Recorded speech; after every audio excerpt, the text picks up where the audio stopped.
Okay, there we go. Is chat in a good spot? Um, I think I can move it up a bit more. That, I think, will be good. Okay, that should be a lot better.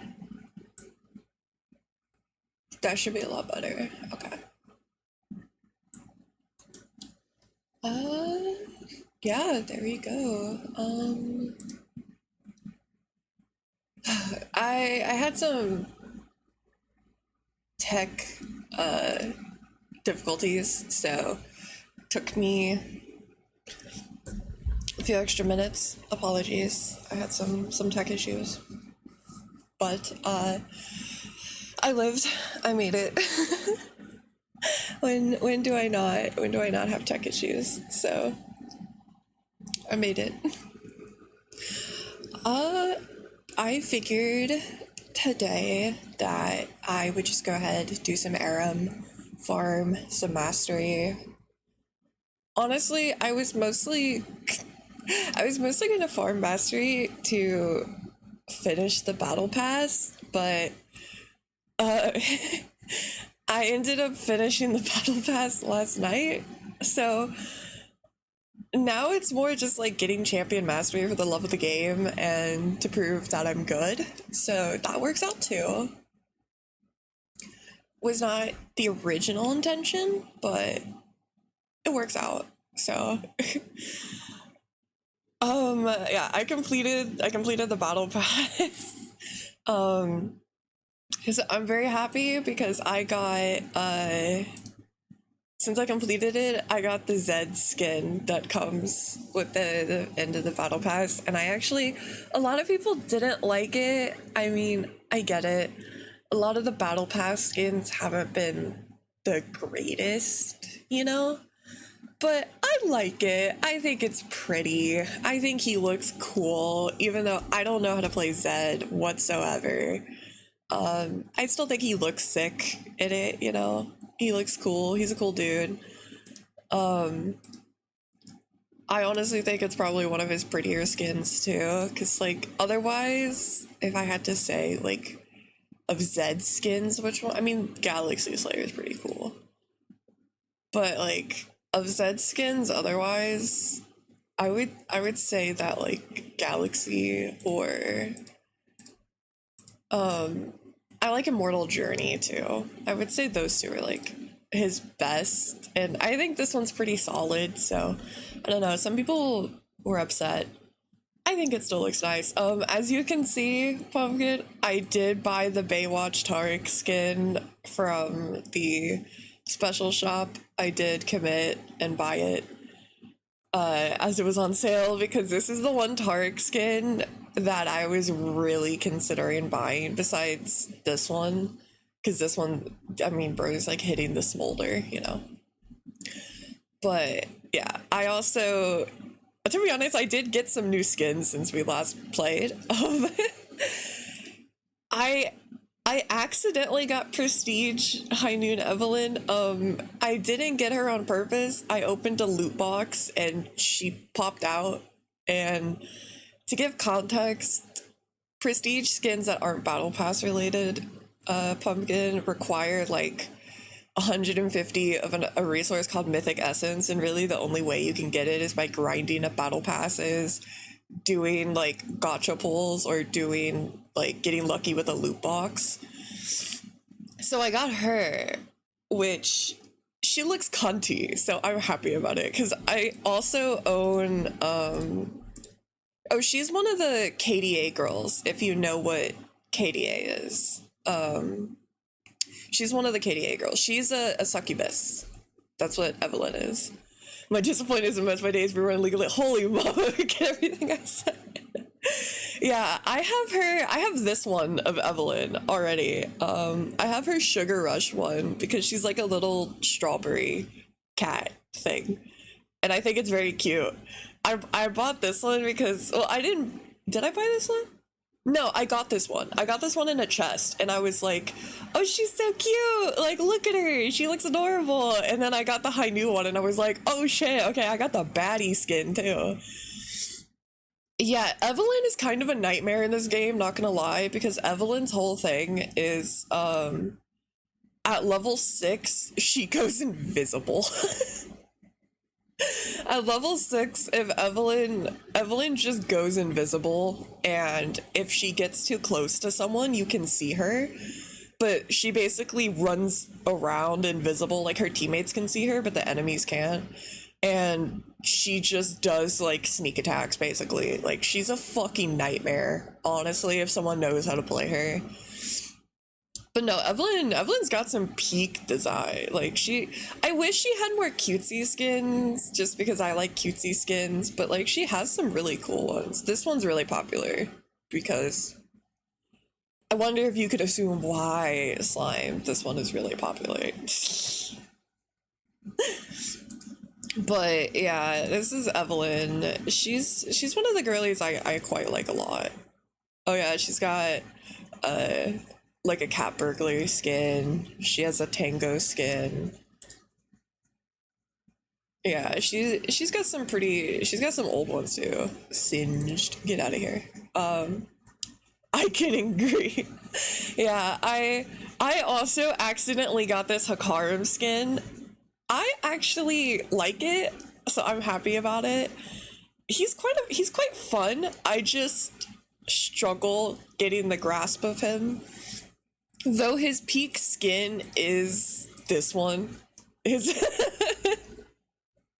his peak skin is this one because it does like old school like arcade effects with it, and like it's so stupid, and he turns into like Rainbow Unicorn. Also, if you can tell, his weapon is a Guitar Hero stick, if you can tell by the buttons. And he actually will play it, so it's perfect. Yeah, this of all the Hakarim skins, I wish it was this one or like his Elderwood one, but I still like the Winter Blast. It's pretty. I got Space Groove Nazus also accidentally, and I decided to try Nazus because he's literally a dog, because Nazus is the Egyptian dog god man, so his Space Groove one is he's a Sheba piloting a costume. So I have that one.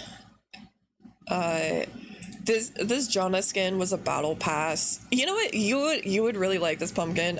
Jana's whole thing is she's a guardian of like wind, essentially. In anime terms, also for like maybe Slime, if you know that she's kind of like Yuno from Black Clover, to put it bluntly.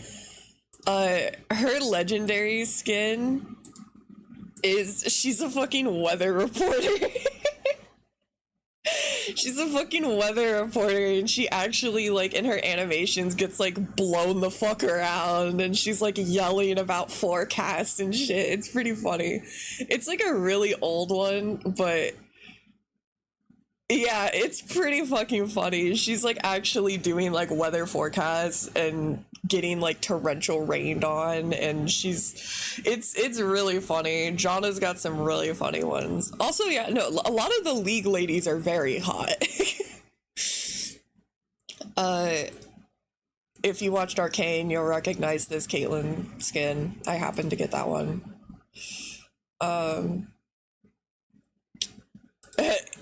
I also accidentally got this one. This was given, this is an ultimate skin, which is like the highest tier now outside of the gacha ones. That's why it has an animation. The last battle pass we did, is they gave us away an ultimate one, and I got this one. So yeah, this is Miss Fortune's ultimate skin. Yeah, she's got some assets, you know. To be fair, Miss Fortune is like one of the faves, so she's got honestly just really good skins. Like, I really like this one. I think Captain Fortune's really good. That one's cunty. I did get this one. I kind of like the Secret Agent one because it kind of gives me like, kind of like Jessica Rabbit kind of energy to it. I quite like this one. Yeah, this is my favorite skin of her though. Her Waterloo one, that's my favorite. Yeah, Miss Fortune is a hot pirate woman. Yeah, that's the thing about League ladies. Their base typically looks kind of like lame. Oh, no. Their base typically looks lame, but then they have like skins that actually make them look hot. God, the Crime City one, the Secret Agent one is so hot. James Bond vibes. Yeah, I see the Jessica Rabbit. Yeah, she's got a lot. Ari's another one of the. If you know League esports at all and you know the name Faker, this is who Faker plays. He plays the Kitsune chick. She's very popular. I like this one, but I don't know. I actually like this one's okay. I don't know. I don't really actually like a lot of Ari's skin. She's also a KDA girl.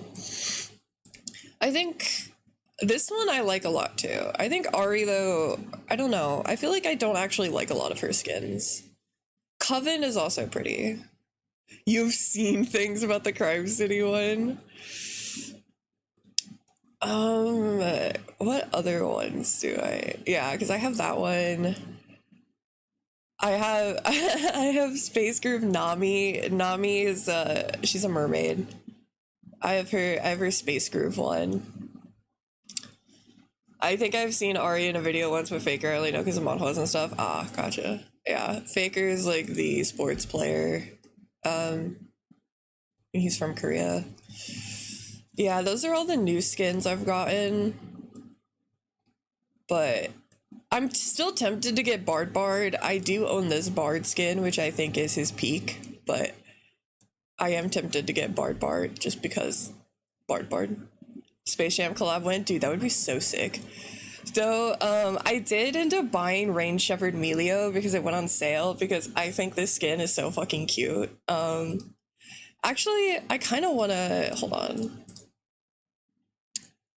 Also, let me know if the audio works correct, because sometimes the audio wants to be finicky. Where is he? I kind of want to show it. I want to show the pool party one for you, Pumpkin, because I think it's so fucking over the top and stupid that, like, Tarek himself is over the top and stupid. Like, he is the Fabio. Like, that is his entire thing is he's Fabio. Dude, I think he has the best of the guys. I think he has the best pool party skin because they truly just leaned into over the top ridiculous bullshit with him. Like, look at this fucking dude. Like, they actually made him just look like David Hasselhoff. Okay. To the top of the mountain. I wanna show it because it's so fucking funny. There's much to learn from both. And also, this is his dance. This is literally Tarek's dance too. Like, Tarek knows he slays. 30 seconds until minions spawn. Okay, so his whole thing is he heals and shields people, but here, so he establishes a tether to people. Stand against them. And it looks like little fishies flying out, like little lifeguard equipment and stuff, because obviously he hits and he hits with it, and then he can heal, which does little water effects. His stun, Blind them without. okay, to stun his water, and then get ready for his ult. Okay, this is his ult where basically he makes people invincible for a certain amount of time. Shake the pillars of heaven.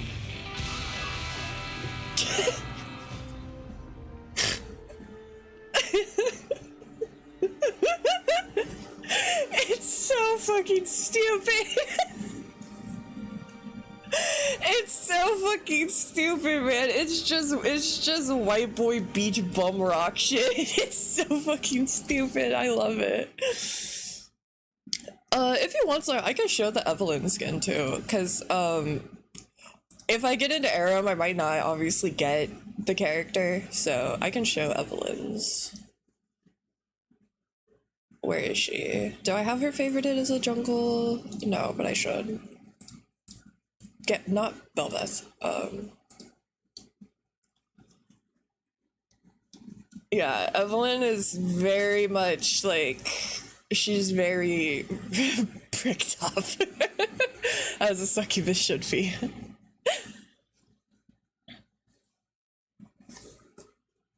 But I think her, I don't know, I think of all the candy related ones, I think hers is the best. I just feel like they cooked really hard with hers. This is what hers looks like. Whose life shall I ruin today? And it actually is like, oh, the like half cut strawberries to like a point. Which I really like. I think it looks sick. I'll get her to 4 first.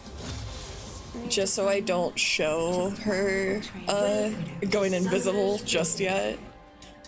Yeah, they really put a lot in. And she fights like, she does That's it, love. Let your guard down. like a charm that basically will like, if she hits someone with it, it does more. She shoots these little things out and they're like little candies. They're all my favorites until they break. And she'll stab with her tail and then you'll see her, what I mean by she goes invisible. So when she's like this, the enemies can't see her. But if she gets too close, you know, if she attacks, she'll come out of being invisible. Their mouths say no. Or if she gets close enough where you see that eye, that means they can at least see like the shadow of her so they know she's there. But you get up and then you like slice people. But yeah, that's what Evelyn does. It's pretty fucked up, honestly. But like queen, you know? Love her. Love 'em and leave 'em.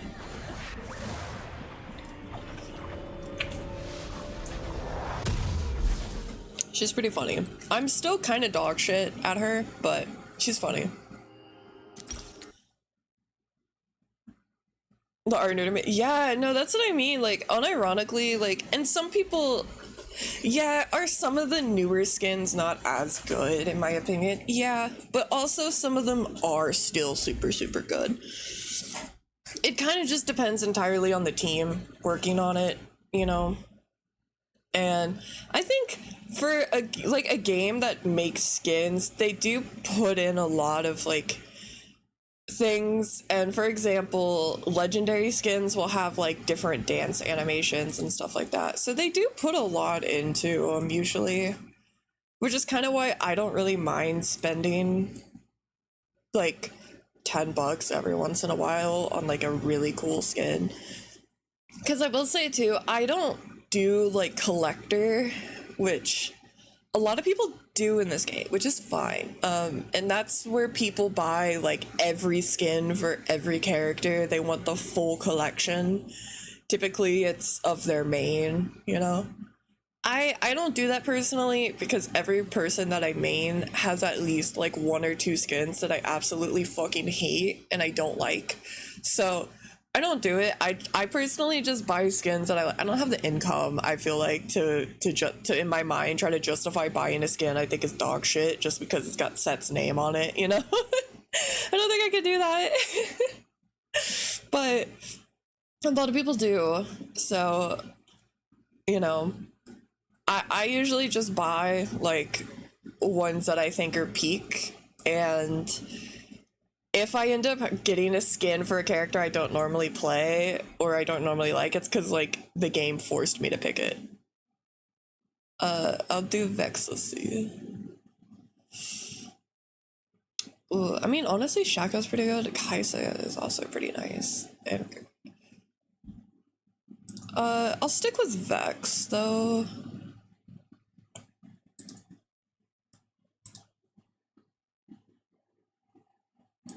Uh,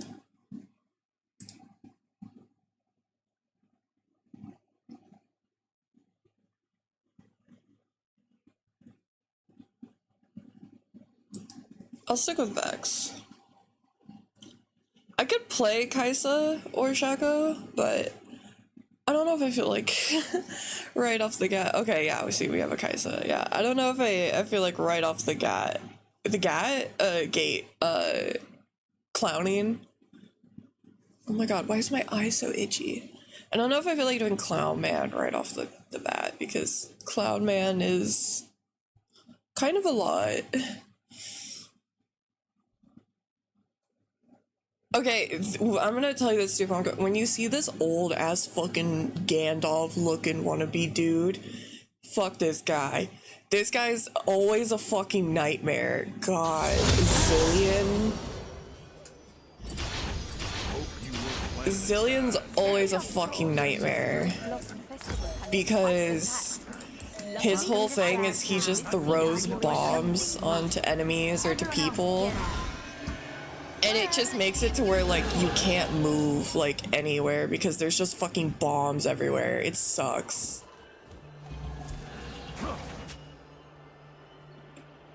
I hate you, Zillion.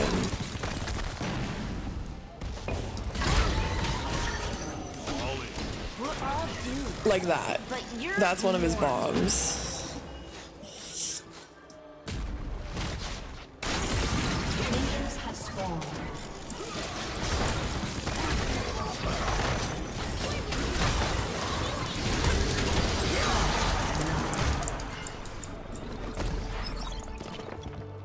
Lose the pep.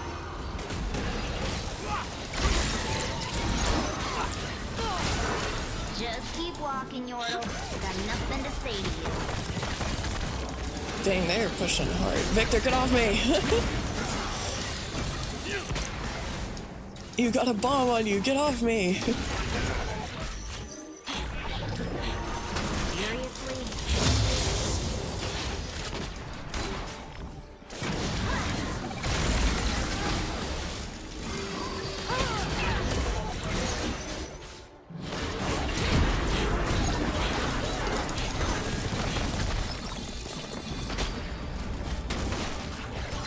God, they're pushing really fucking hard.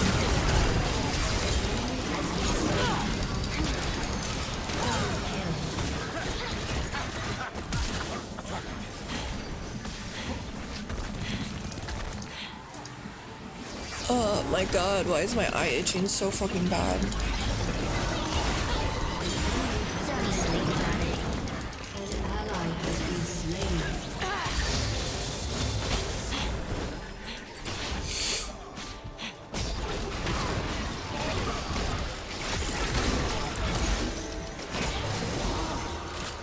Oh god. I hate this old ass man. Phone move over here.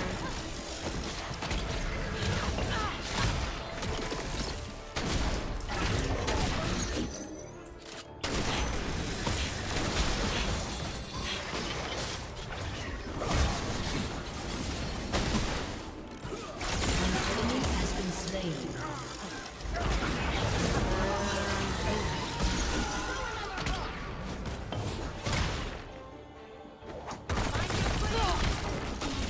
Fucking heal without me, no. Shadow, I'm trying. Enemy has been slain. Graves, come here. Graves, come here. Graves, come here. Take mana. Okay. You know what? This is fine. I'll do wave clear Vex. Whatever. Whatever needs to be done.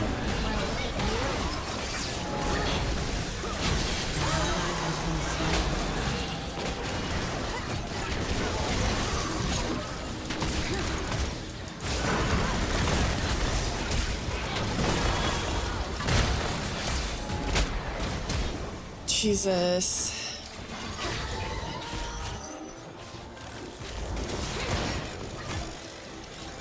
hate this old ass man.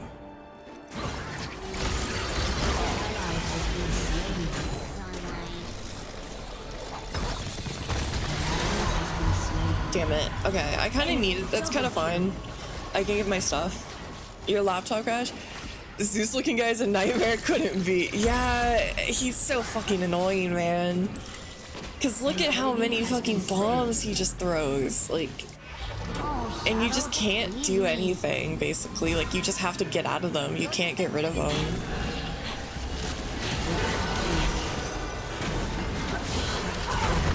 Wouldn't do that. Shut down.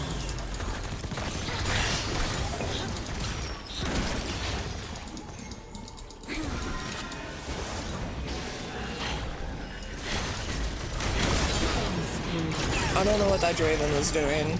I don't know why the Draven just ran full frontal into my people. Maybe he just needed to die to go buy stuff.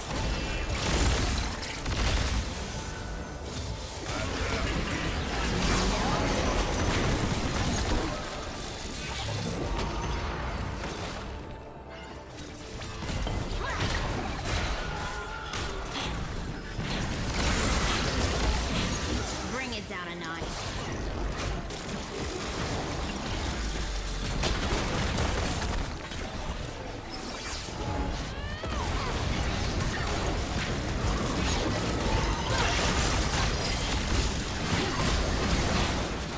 Damn.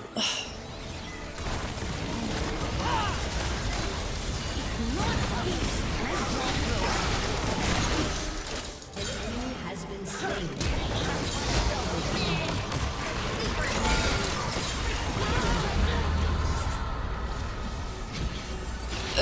This is not a great Vex for me. This is not a great Vex day for me.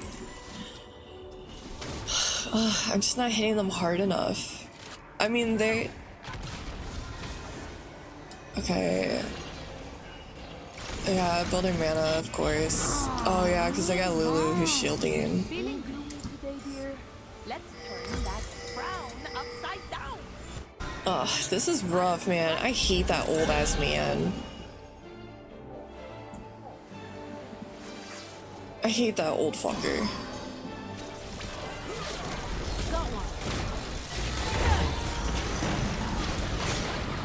Rampage.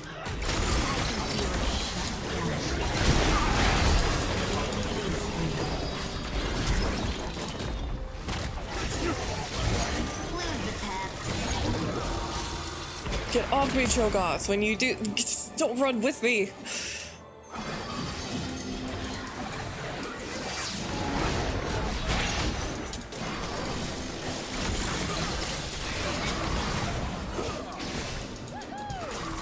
God, this is so rough.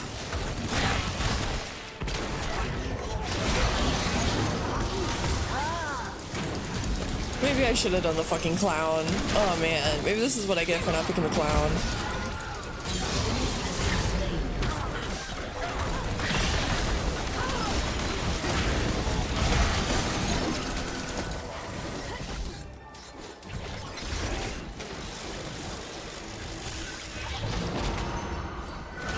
You know what, Shadow?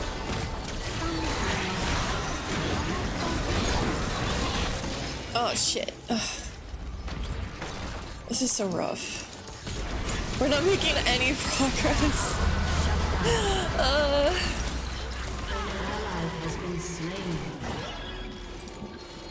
This sucks. Oh my god. An enemy has been slain. We're getting bullied by this old ass man. Double kill. We're getting bullied by people. Let's turn that frown upside down.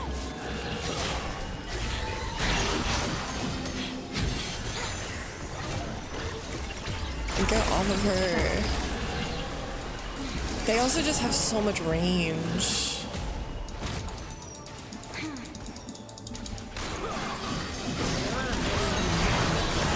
Get off of her. There we go, Jesus. Oh, fuck.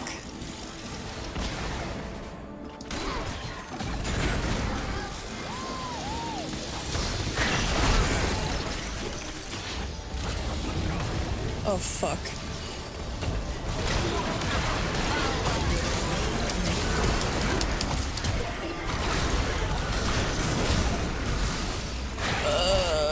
Victor. Okay, at least I got him, so that's fine. That's fine. I got him.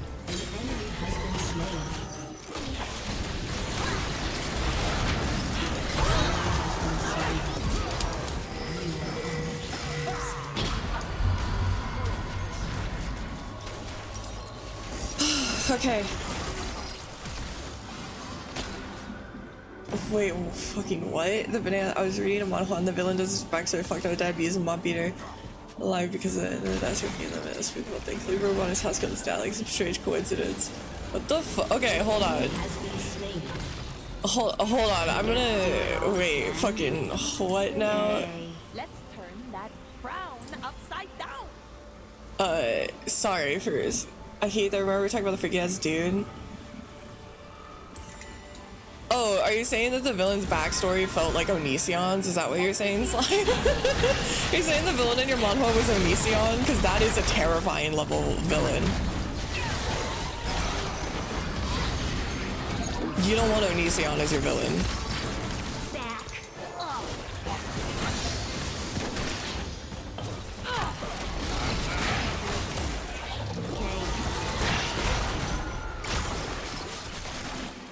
Honestly, it does make me happy though knowing that there are people who don't know who Onision is. Like, that does make me unironically feel better about things. Like, good, he did fade into irrelevancy and people don't know anymore.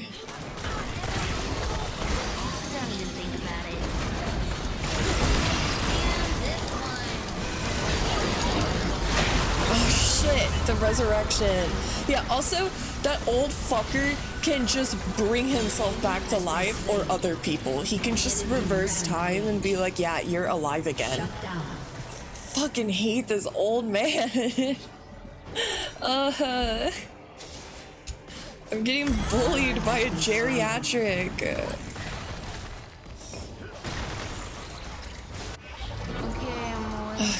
God.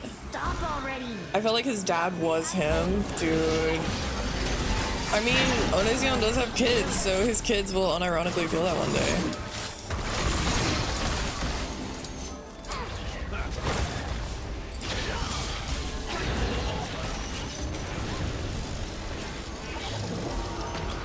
Oh, Graves. Be careful. Okay, she wasted her ult. That's good.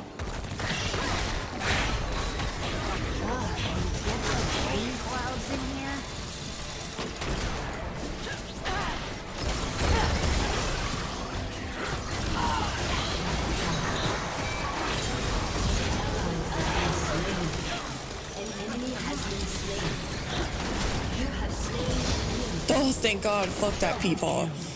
Jesus. Oh, God. Okay, I can't click your auto mod right now, but I see that right now. The first old man Mina doesn't want to bang. I see that fucking message.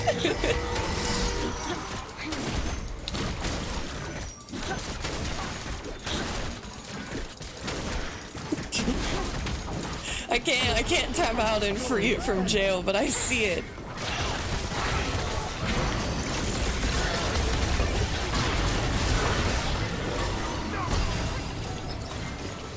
I got fucked up. Oh my God.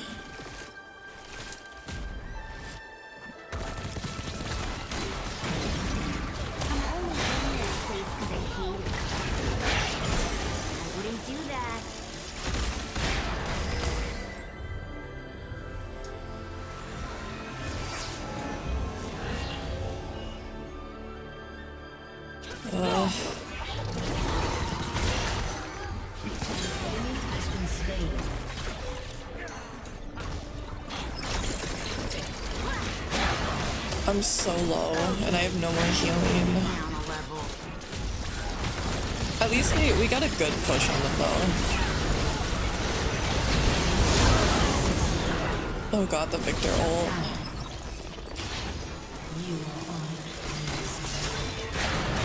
Oh, Graves, you brought that right into me.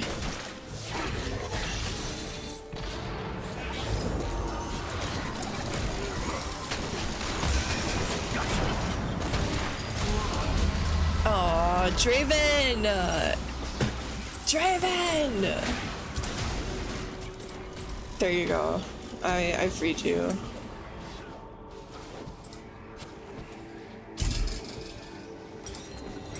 I just had to tab out of the game to do... Oh shit, hold on. Why the fuck did it?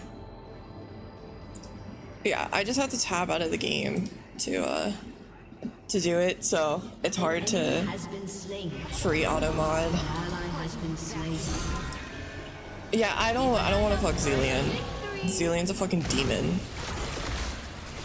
Zillion ruins my day. If they know what they're doing. If they're a Zillion who knows what they're doing.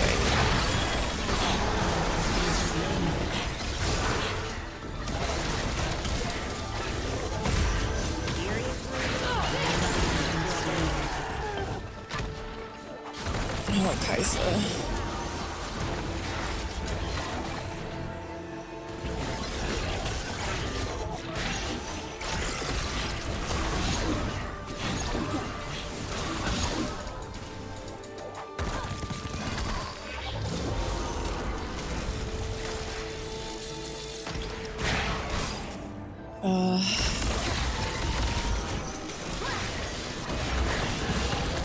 She's it. Oh my god, Kaisa, she went in. Oh, Jesus.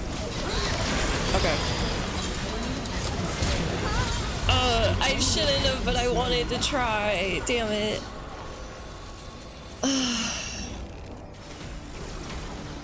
Steamy yaoi of him in The Sims 3. Yeah, I'm gonna have to rewrite my other one because my fucking game crashed. I'm gonna have to rewrite the other. After we write Impreg of Connor, we're gonna write Yaoi of Zillion. Alright, but punishment Yaoi.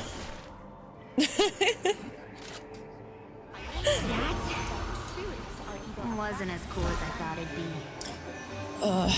God, freebie from this game. This one sucks.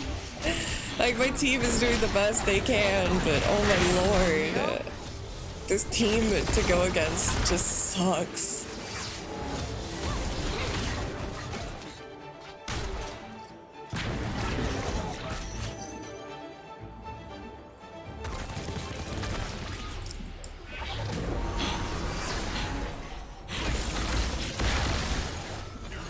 Oh shit, I missed it.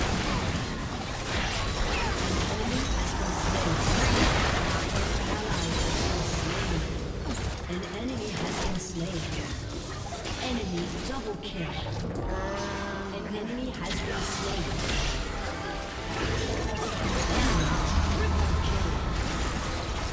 Oh my god.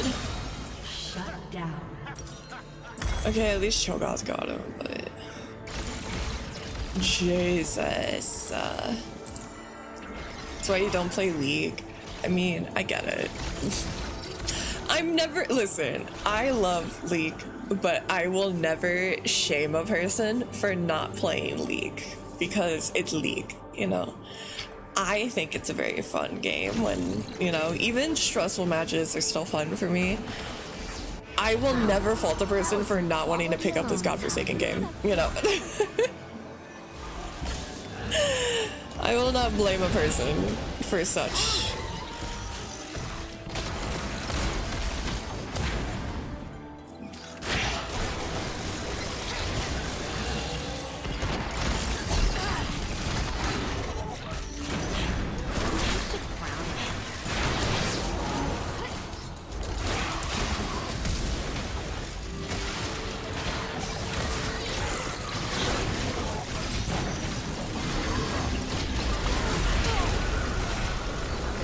Oh, the Victor ult. Oh, dang it, Graves.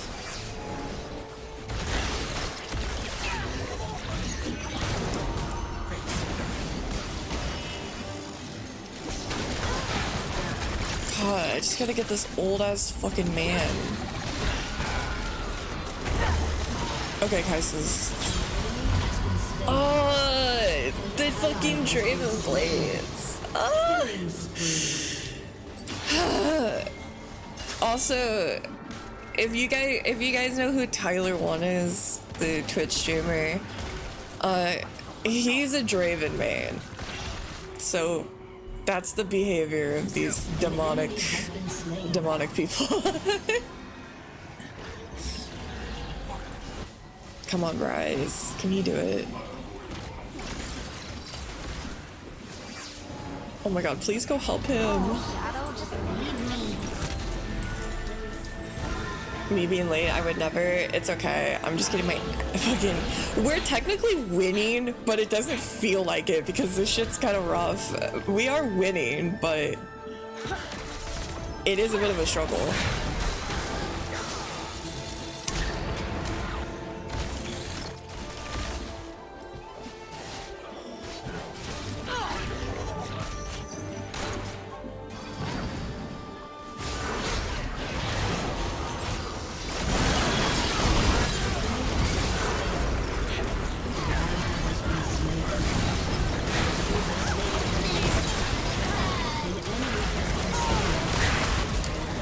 Come here. Come here, Peepaw.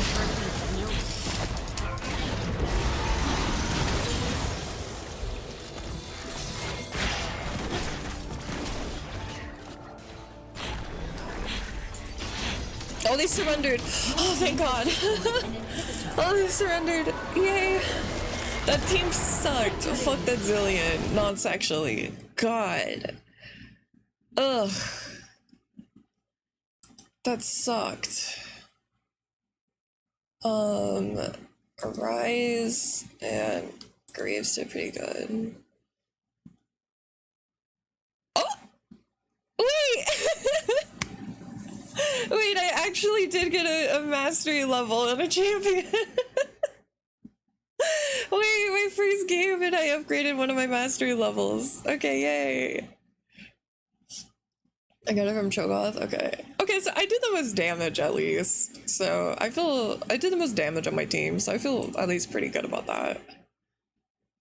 Okay, sick. Yes, because right now, yeah, I have a couple level 4. All of these people I'm level 4 with, I'm level 5 with Set. And then I think I'm like level 3 with all of these people. Yeah. Epic, yeah, epic win. It was worth it. I didn't actually know I was that high with, I didn't know I was already at level 3 with Vex, but if I had to say who I would hope to get, I will say too, I have been trying the new girl, she's pretty fun. If I had to say who I hope to get, it could be fun to do Tarek. Tarek would be pretty fun. He can be pretty solid in ARAM. I mean, the clown is good. Jace, I like Jace. I like, if you guys didn't know, I like Jace. I'd say like those are the ones and Rakan, obviously. Those are like the ones I'm hoping to get because I really want to grind up my Rakan mastery because since he's my second favorite character in the game, I want to also like be able to show that I'm really good at Rakan. Because I like to think I'm good at Rakan. Sona or really, I guess Sona. Please have someone better that I can take. Okay, I could do Nami. I'll do Nami. I'll do Mermaid Girl. You're gonna get to see my mermaid. She's pretty cute. I like her. Nami's whole thing is she heals people and she can like imbue their attacks, and then she can throw like a bubble that'll basically catch someone in a bubble so they're just stuck there and people can just bonk the hell out of them. Yeah, the hair being like kind of like a jello kind of look is so, it's also the dances and the animations are really cute. I can show the animation at the start before it like fully clocks in because it's cute. Because the whole space groove is very much like 70s, like, idealized fantasy. Oh my god. Everyone picking really, like, dark skins or basic, and then there's me.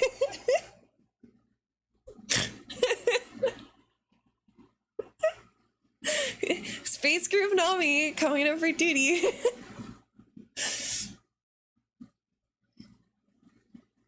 And she is like an actual mermaid too. They didn't do the thing that some games do where they're like, it's a mermaid, but no, she just deadass floats around. I like her, she's very cute. Let me in. Actually, what are their masters? Oh, Jesus. Okay, so that's this Mordekaiser right here is level 11 mastery. He's gonna be the threat. Oh, geez, Grandmaster. Oh, okay. Okay, sick. Okay, so this Mordekaiser is gonna be public enemy number 1, most likely. He's got the Mordekaiser skin from the rock band.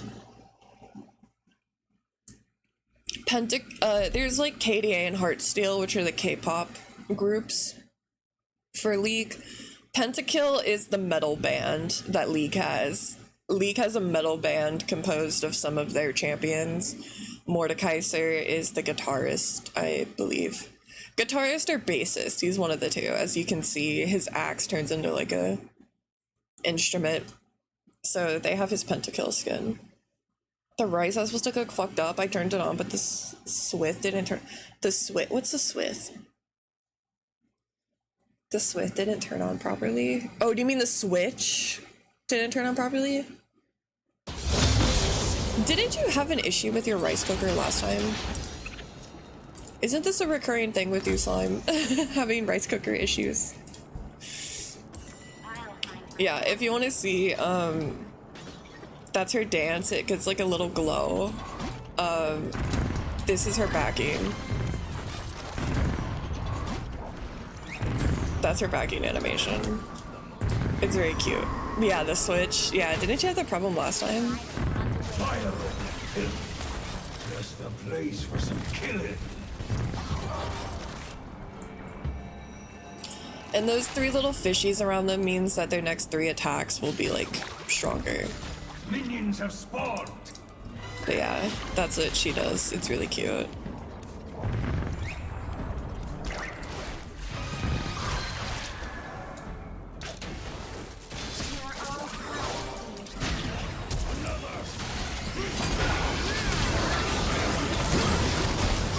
Oh, Gangplank, no.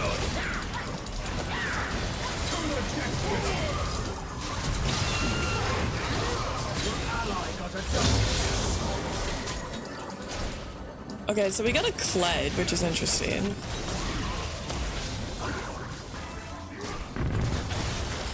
Kled is that little fucker, and he rides around on a dinosaur. He's very weird.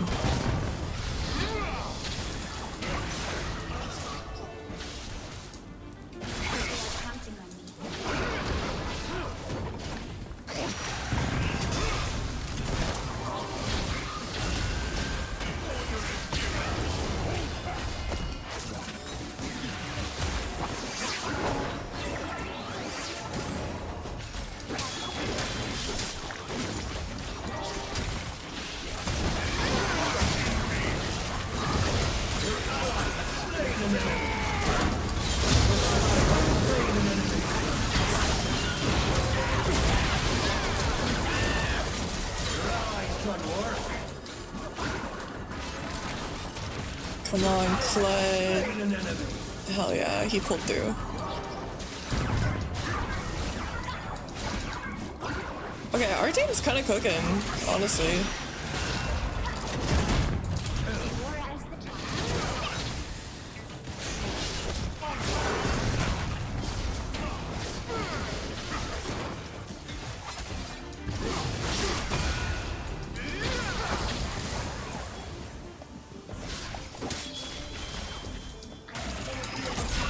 Oh, fuck.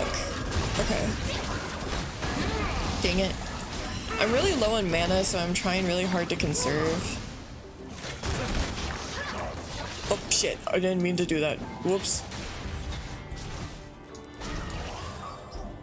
I didn't mean to steal that. I was trying to help them. I was trying to help them do it. Fuck. No! They hit it at the same time as me. Damn it. I was trying to help them. Nah, I just look like a dirty thief.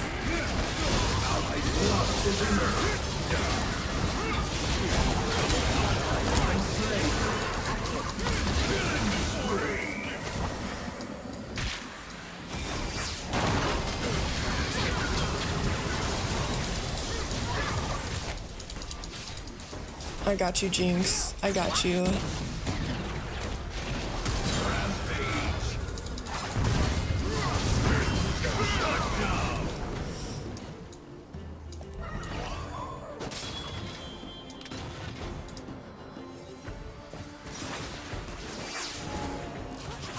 Okay, alright.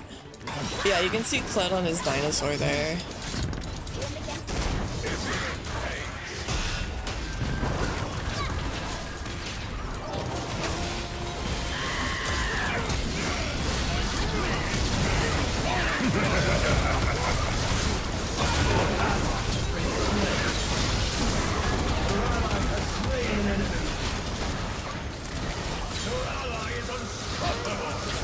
Good job, Jinx.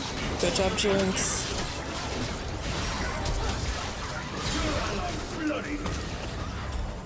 Oh, good job, Jinx. Holy shit.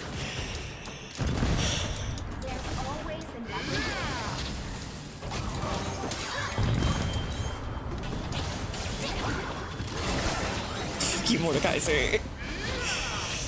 Oh my god, my mana's so low. I might have to die.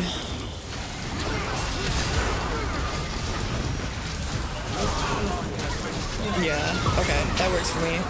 I gotta die because I gotta buy stuff.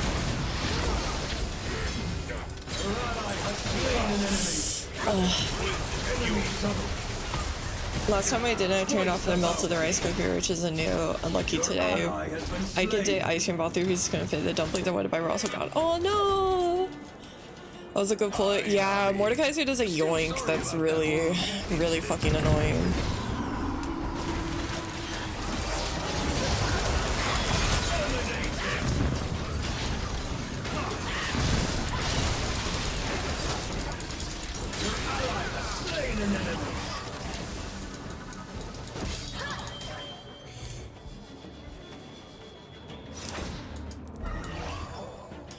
I'm doing what I can to keep this fucking Jinx alive.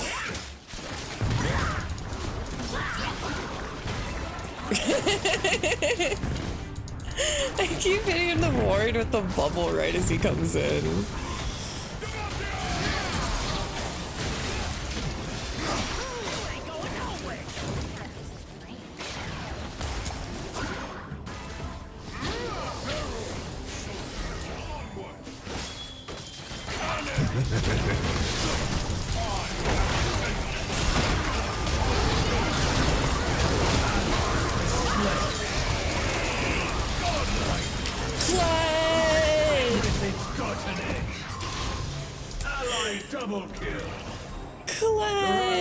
He did it! Oh my god.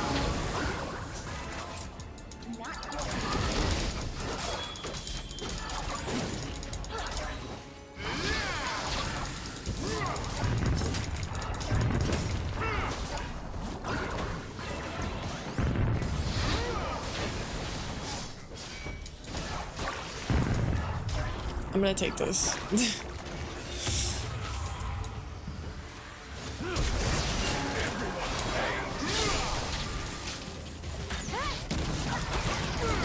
This Kled is cooking.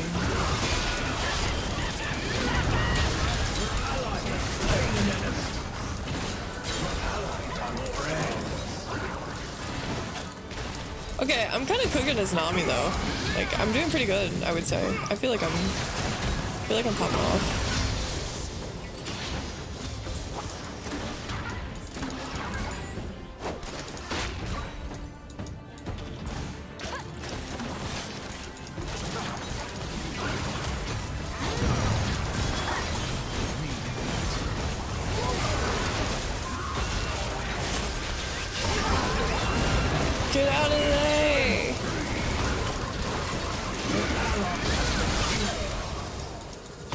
ally got a double kill. There's a problem.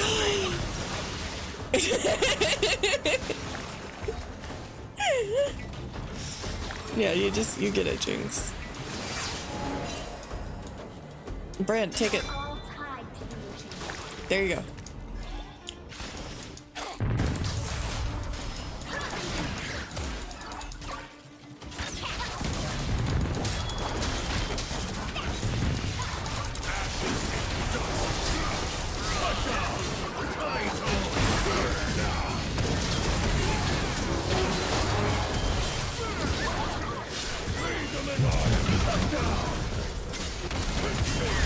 Damn it.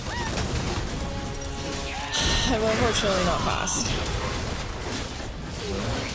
And just by being a fish, I'm not very quick on land.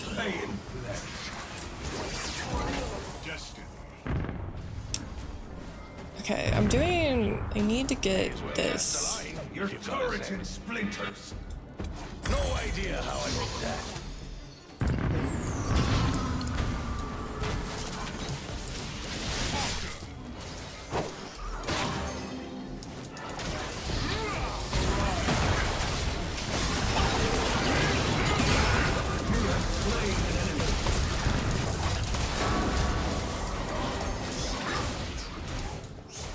Oh, he took over our turret. That's what he did.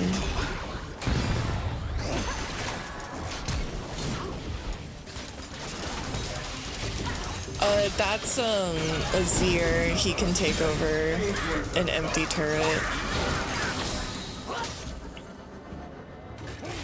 It's very fucking annoying.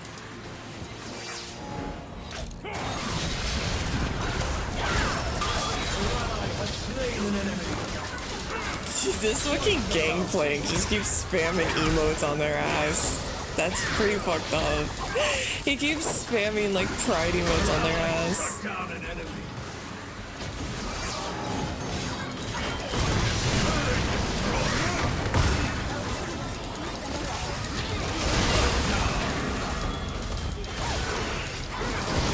Come on, Kled. Come on, Kled. Come on, Kled. There we go.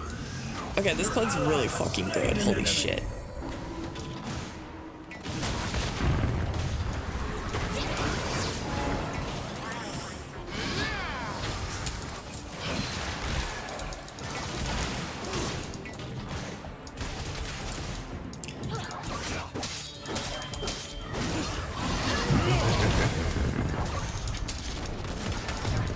I like the laugh that you hear. That's Gangplank's ult that he does. Oh shit. I like when he does that. I like the laugh. It sounds cool. It's a hearty, evil sounding man laugh.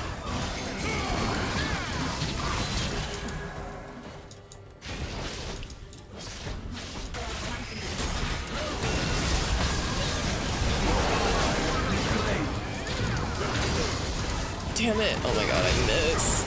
No. No, I missed.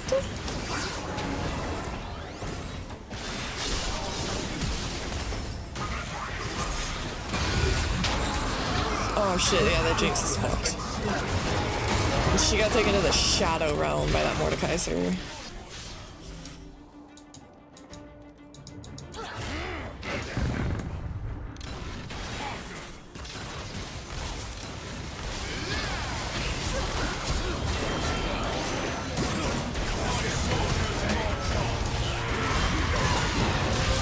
Cloud's going for it.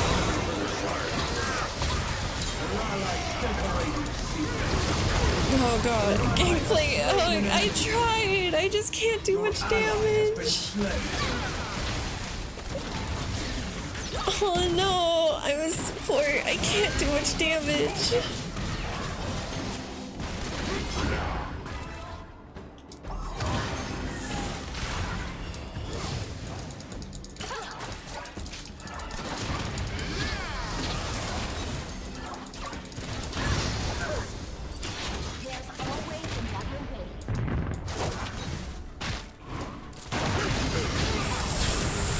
God.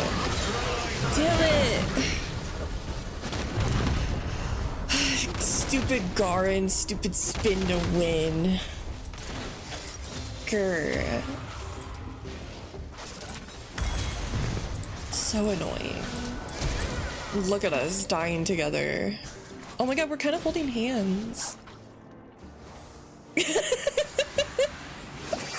Wait, we kind of died holding hands.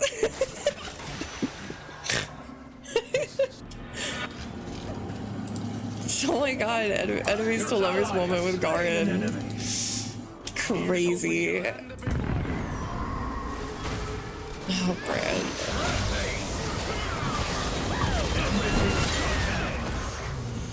Your ally has slain an enemy.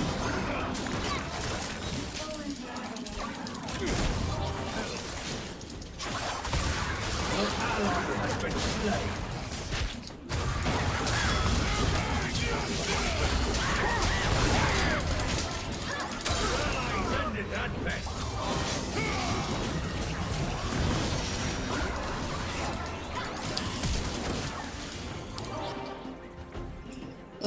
God. They're just scaling so much higher than us at this point.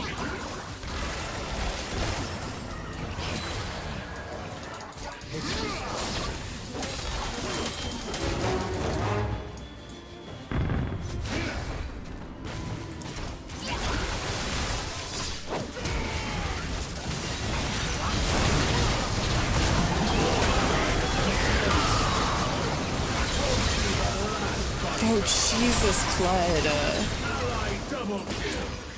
Holy shit.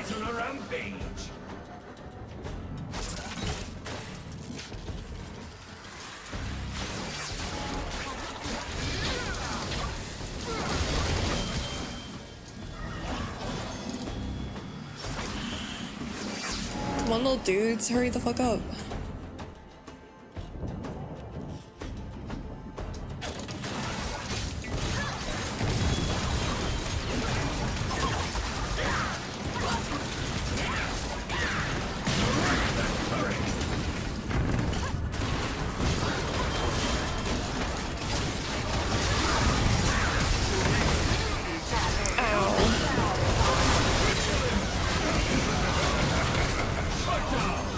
Jesus.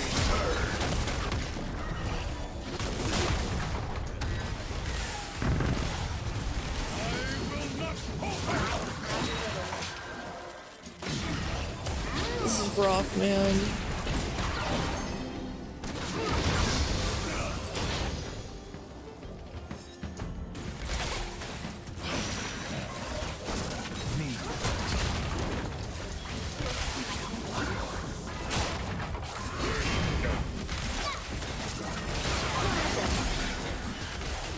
Oh, he tried.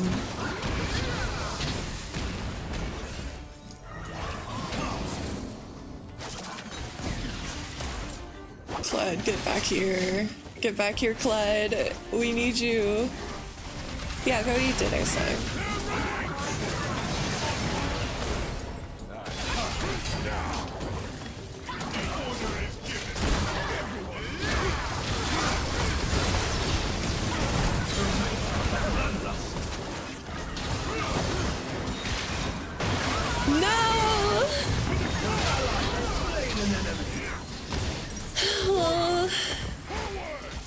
Clyde, you weren't there.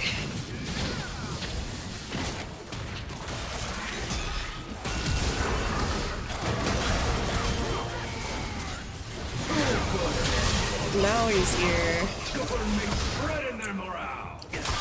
Get his ass, Clyde. Get his ass, Clyde. Got my fill of the briny deep, thank you very much. Your allies lost his innards. Yeah, I'll go. They need me. I was tempted to wait a little bit to get an item, but they're all really low, and I'm the only healer, so I gotta keep this fucking Clyde alive. Gangplank, bud, you gotta stop doing your ult though in like the weirdest places.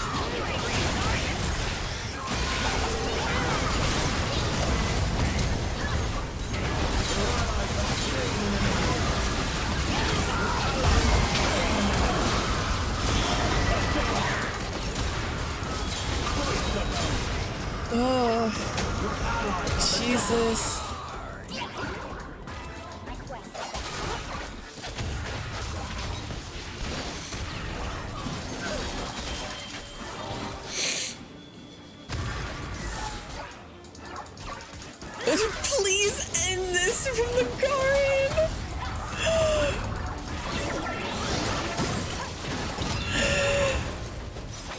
Not the garden scene. Please end this. That's so funny. Killing spree.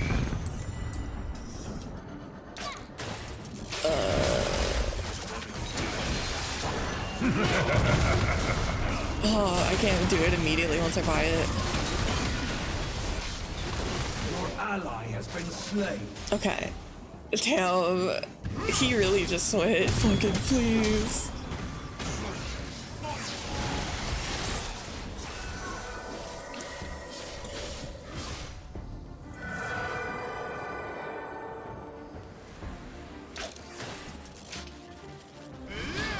I'll take bug bites over shark bites any day.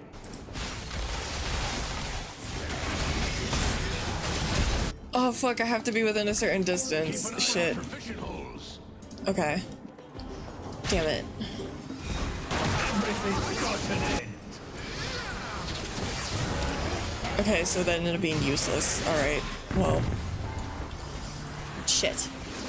I tried.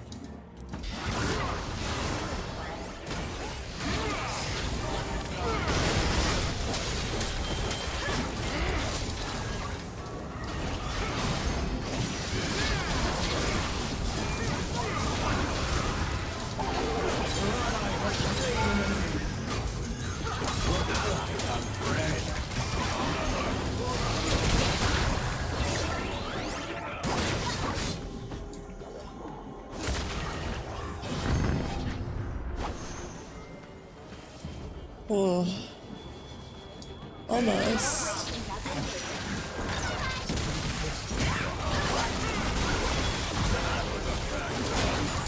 Yay, I just nuked him with a bubble.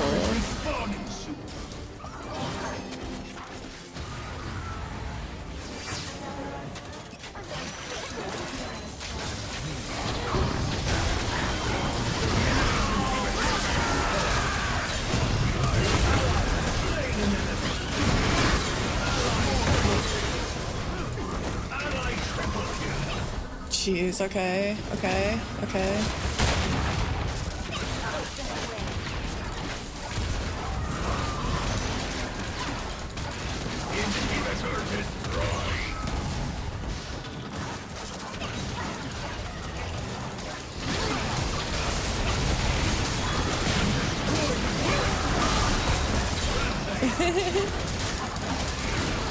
Yay! Okay, we did it. Dang, that guard wanted out of there. This is your town. For him, I assume they must have been trying to surrender. He must have been trying to surrender, and his team wasn't. For him to message the all chat and be like, please, please end this. He must have been fucking wanted out of there. B plus, okay, I'll take it. Okay, but I got max honors though, so yay. Okay, I got it from everyone but the Kled. I got max honors, so even if I got a B, at least my team felt that I was doing what I needed to do. I mean, I had 47 assists, so pretty solid. Let me, oh, that's the old battle pass. Let me check.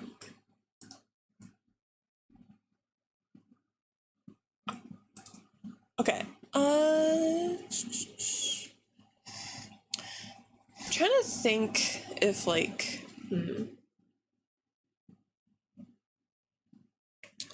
hold on, my brain is like dying a bit. Hold on. I started like losing focus towards the end there.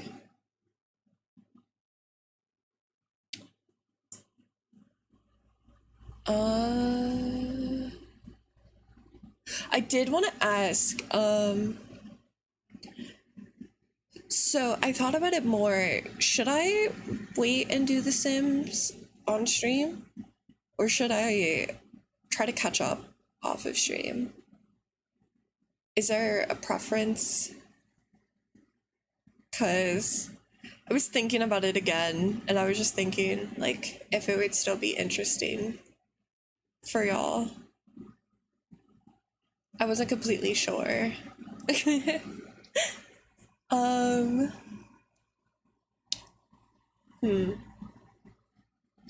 Because that's one of the things I have been wondering. Are all the Spirit the new skins out? No, just Yunara's? Okay. You wouldn't mind? Okay, because I mean, I think I can do it pretty quickly. I think I can do it pretty fast. It's just a matter of, yeah, I didn't know if it would be like something you guys you would rather me do off than on. Oh, I don't know why I'm getting really bad cramps. I don't know if it was the league in me, but I'm getting like really bad cramps. If league is punishing my body. Yeah. Okay, then I was thinking definitely hold on. Sorry, I had to cough. My throat's being a little.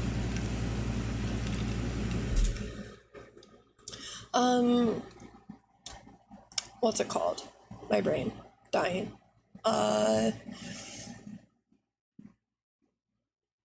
My brain is dying.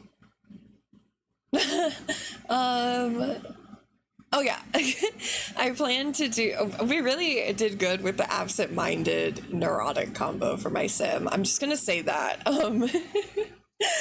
I think Sims 3 will kind of possibly take over for a little bit as my like weekly chill game. You know, I think that'll be good. I think it'll be fun. I do want to try to get modding stuff potentially set up, but that might be a little rough, so I don't know. I've tried a couple times, I've watched videos, but for some reason it just doesn't seem to wanna work for me there. So hoping to fix it, but for right now, what I'm thinking, my husband watched the whole stream, he never does that. Oh, yay, that's so cute. Oh, thank you.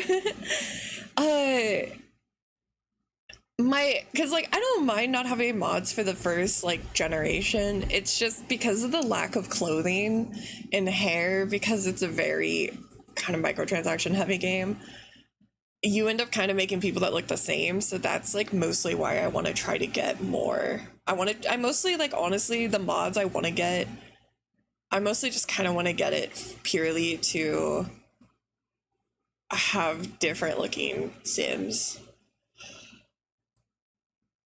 I mean, yeah, sure, some like quality of life stuff too would be fun, but it's mostly just that because I don't want to spend money. That's the only thing that sucks about, that's like the biggest sin of The Sims 3 is just the fact that there's so many microtransactions. That's the biggest sin of it, which is a pretty big sin, but I feel like it still doesn't outweigh the sins of The Sims 4. Because, like, I don't know if you've watched, like, I don't know how up you are with The Sims 4, Pumpkin. I haven't been super updated on it in, like, a long time. Like, ooh, Rakan! For me, the last, like, expansion pack for The Sims 4 that I remember, like, when I was actively playing the game that came out was the horse ranching one.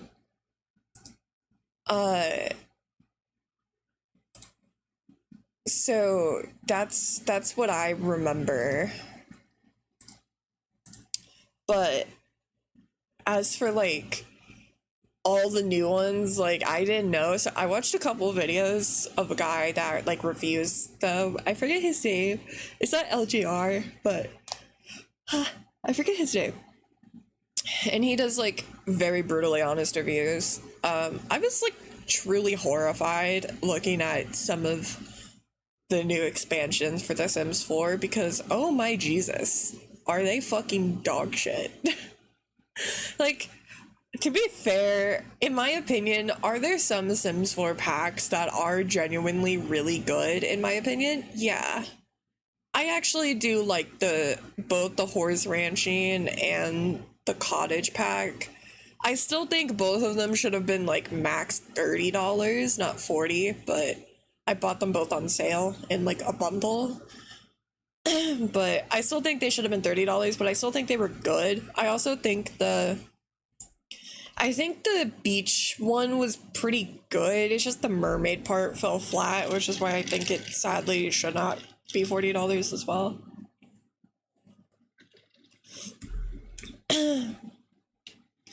Honestly, what gets me the most is like how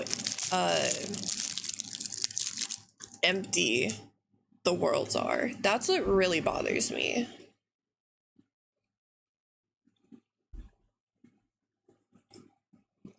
I joined into League, so disappointing.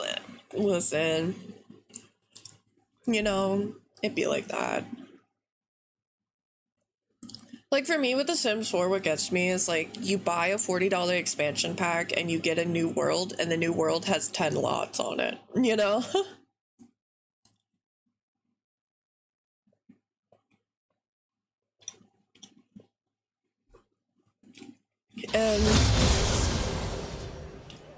Oh, sorry if you heard crinkling there. I'm like eating a Pop-Tart. If there are, like, oh, I've never actually gone against a Cassante, I don't think. I'll be right under the nose.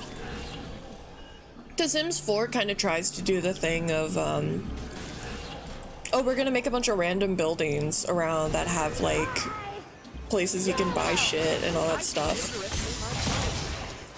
Oh, damn it. But it kind of falls flat because, in The Sims 3, like, yeah, there is a lot of rabbit hole stuff, but at least it's like people hang out around there and people, you know, people actually like do shit around there and you can meet other Sims versus like everything is just so empty.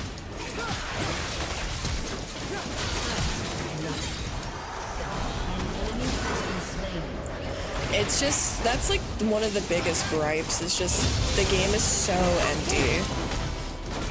There truly is just like nothing there half the time, and it's so unfortunate. Because the bones of the game are like good in my opinion. Like it has some good bones, it has good potential, but it just really falls flat. How have I been? I've been pretty good. I mean, still having some ear issues. Like I might sound a little off at times because I still can't hear very well. So it's a little, talking's a little weird. I feel like I end up talking a little louder than maybe I need to. But hopefully I've been reaching out to the insurance, hoping that I actually hear something from them soon.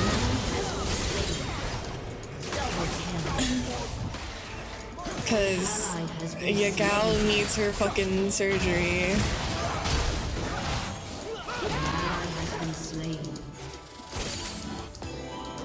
Man, I'm trying, but they're fucking an awful party for me, man. They keep stunning me.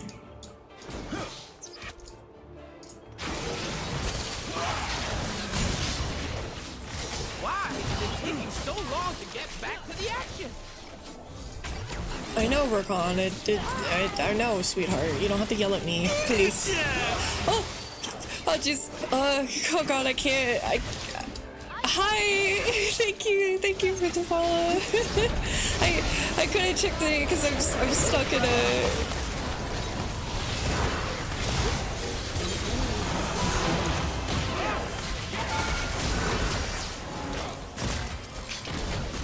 Oh my God, I did my ult and they didn't do anything. No, they just sat there. You. How's my day? It's pretty alright. I've been tired. Oh. They're scared of dark. They're scared of magic. They are scared An enemy has been slain. What the fuck is this Ash doing? An ally has been slain. I don't even know what that was. Okay. Alright. Sick. Oh God, what is my team doing? Why are we walking headfirst into death?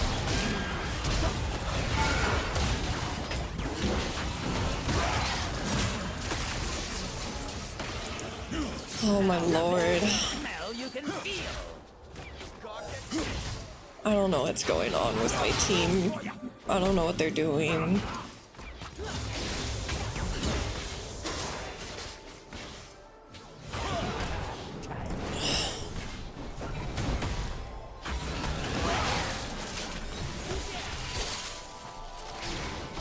I don't need to understand that, man. I trust you.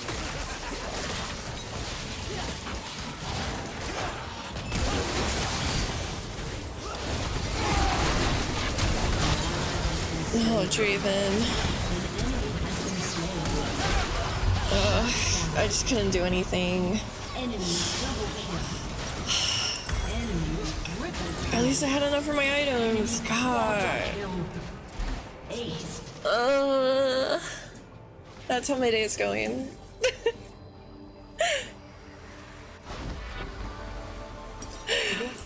So much about Iona. God. Do you have a moment?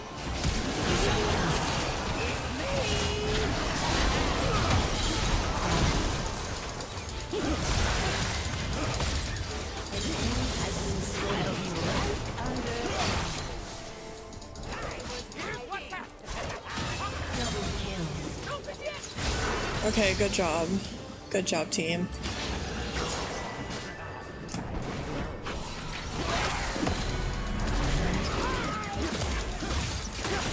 Oh, you got the remasters? I dance because I'm free. I've actually never played The Sims 2. I know a lot of people, The Sims 2 is their favorite. I've not played it.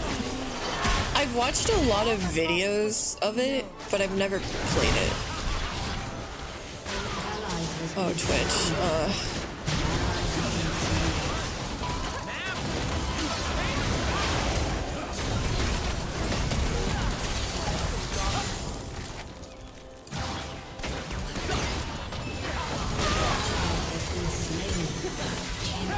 Oh, god damn it. It's not my favorite, but it's okay. I forgot about it pretty quickly when the 3 came out. Sims 1 is so ass. Yeah. I watched a lot of videos of Call Me Kevin playing it. I watched a lot of videos of him doing it. The Sims 1 seems very punishing at times. And like The Sims 2. The Sims 2 does look pretty fun, but I feel like it's a little too. I guess like a little too empty for me, just because it was so old. They had certain things they just hadn't even implemented in the game, you know.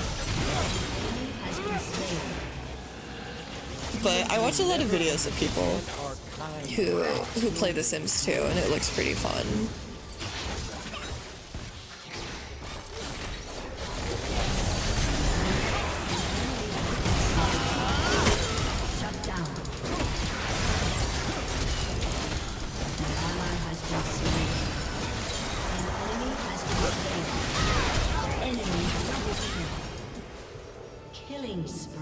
Oh, Jesus. Okay, well, we did that.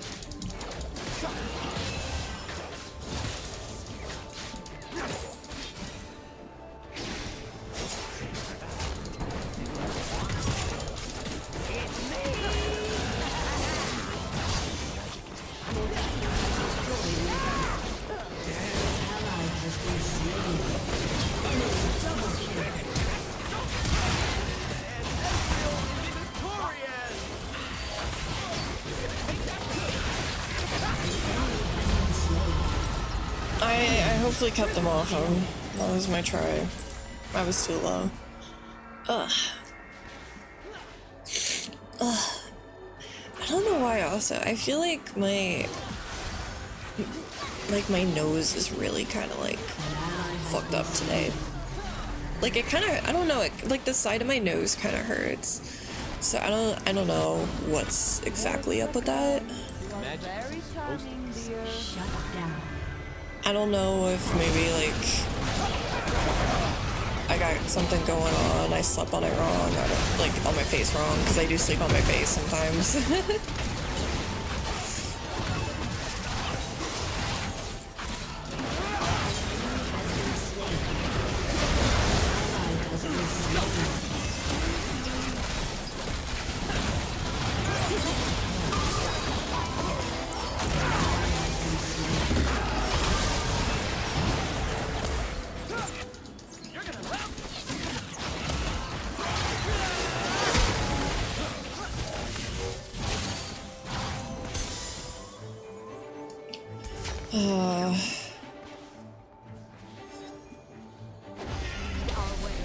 Jesus.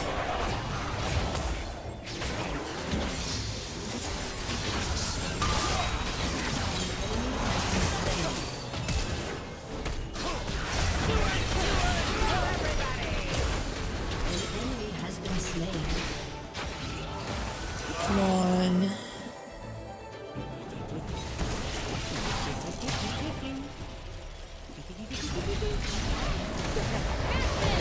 Oh.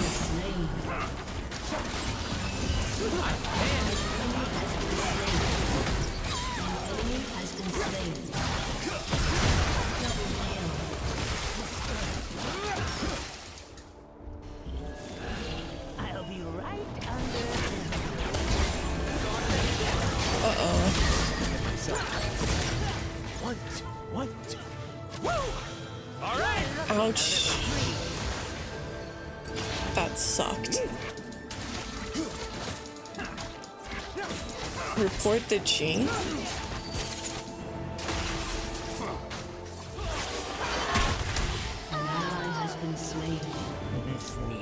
I don't do safe. I wonder if their Jinx is saying something, if they're asking to report.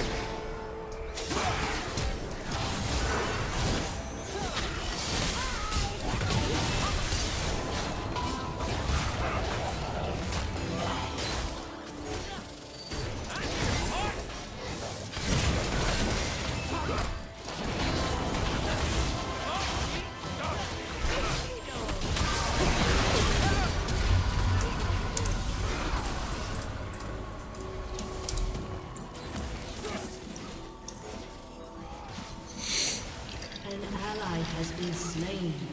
Rampage. An ally Why has do they been want me to slain. report the Jinx?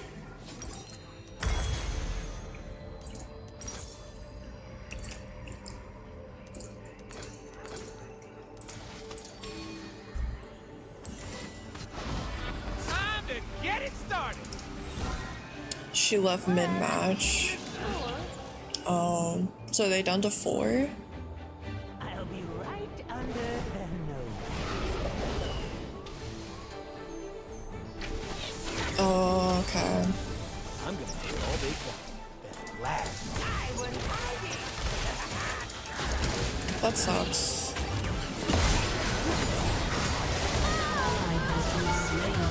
Oh, fuck.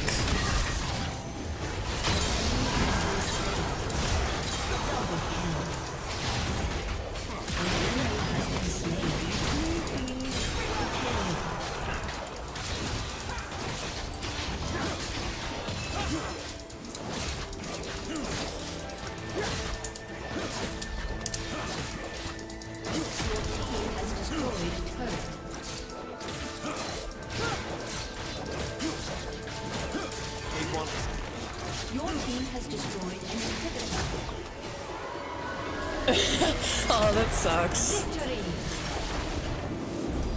Dang, they had a player leave mid-game. That's unfortunate.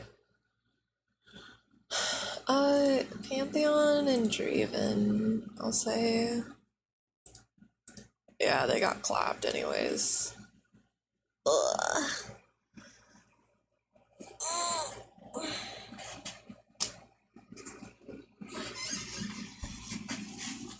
Who'd I get it from? Okay.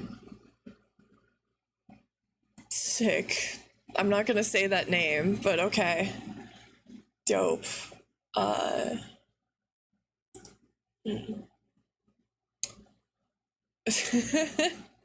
not gonna say that name because I don't think that's a word you're supposed to say, but something ass. Alright, so sick.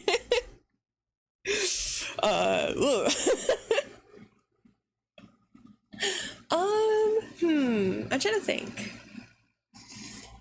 Hold on.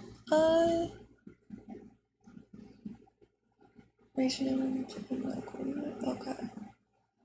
Sorry, I just, like, my phone was blowing up in the middle of that match because my dad started texting me non-fucking stop with nothing important, mind you. He's just trying to get my attention. It's just my father basically doing the, like, Navi style, like, hey, listen, hey, listen, hey, listen. Like, that's basically what my dad is doing.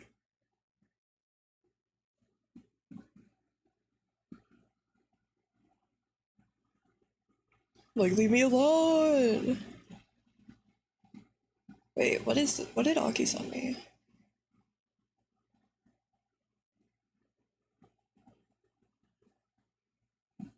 What the fuck? Okay, I'm getting spammed by my dad as well as my bestie. I don't know what's going on. Okay.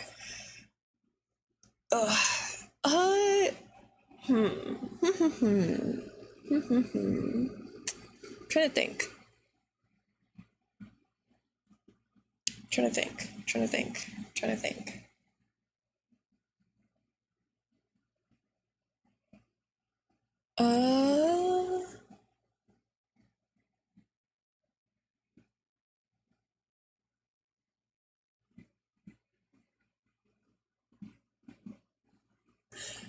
I'm gonna be honest, my brain is kind of like dying a lot, so I'm a little nervous about like how much I could keep playing because my brain keeps dying. So I think I'm gonna switch over to chat and then maybe we can figure out something else to play or just chat because like I keep spacing out because my period cramps are one hell of a thing is all I'm gonna say. So I just keep like spacing out and I'm worried that it's gonna affect my gameplay and I don't like it's one thing if it's a single player game, but I don't wanna accidentally cuck other people's games, you know? So give me just a moment. Give me just a moment.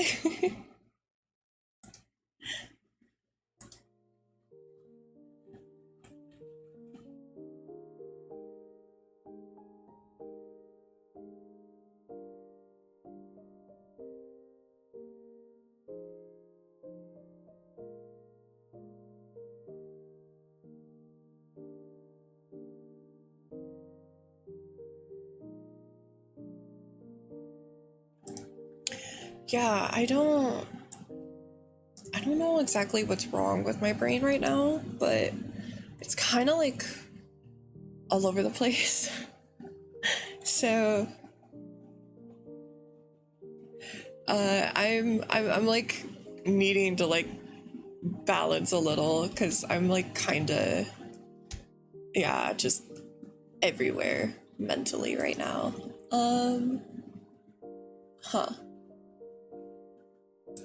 So I'm trying to think. I get scatterbrained too. Yeah, it really is, and it's one thing if it happens during something single player. Like it kind of happened a couple times during The Sims yesterday, but it's like I can kind of just get past it. But I don't want to do it in a multiplayer game because I could end up affecting other people's time, and that might not be very fun for them, you know. So I choose not to, I guess you could say. I'm trying to think then cause I am gonna do like a talkie stream with Aki tomorrow, so I don't know if I would want to just chat, you know, because I don't want to run out of things to blab off the top of my head for. What other stuff do I can I do?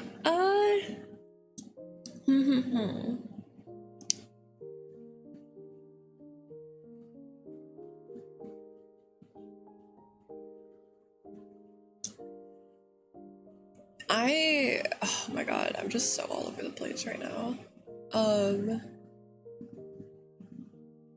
It makes it, I really hate it because it really makes me feel like kind of stupid, you know? Like, do you get that? Or when you get that kind of like scatterbrain feel, it just makes you kind of feel dumb because you're like, I'm an adult. I shouldn't be like this. It's kind of how it feels.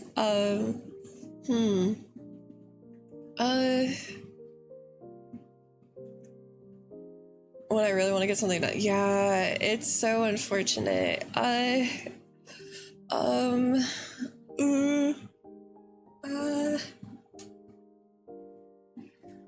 gonna like casually look at the games I own.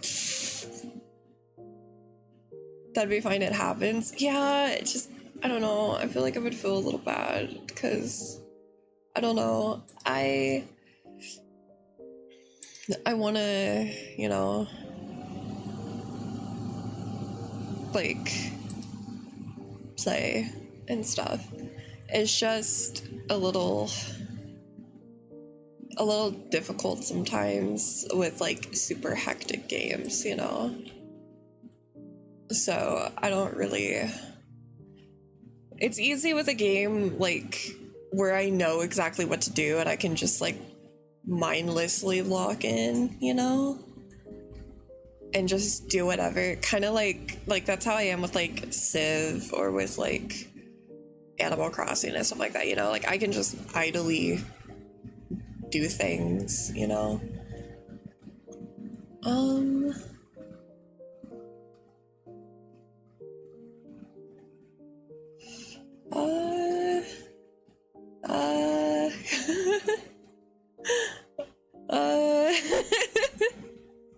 I'm like looking at everything like, oh shit. Brain off, brain on games. Yeah, that's kind of what I'm having right now, that kind of feeling. I just don't want to be like unprofessional, you know? Because I already feel like I've had to take a lot of time off lately, you know? So I don't want to have to do that.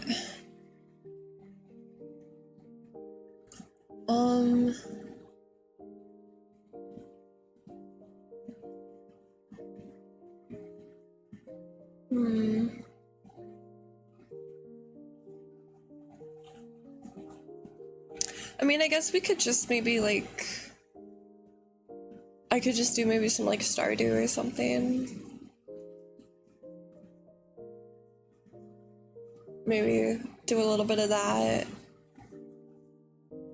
I feel like now that we've completed Stardew Works, okay, now that we've completed like the community center, I feel like I can just do some like idle grinds, you know?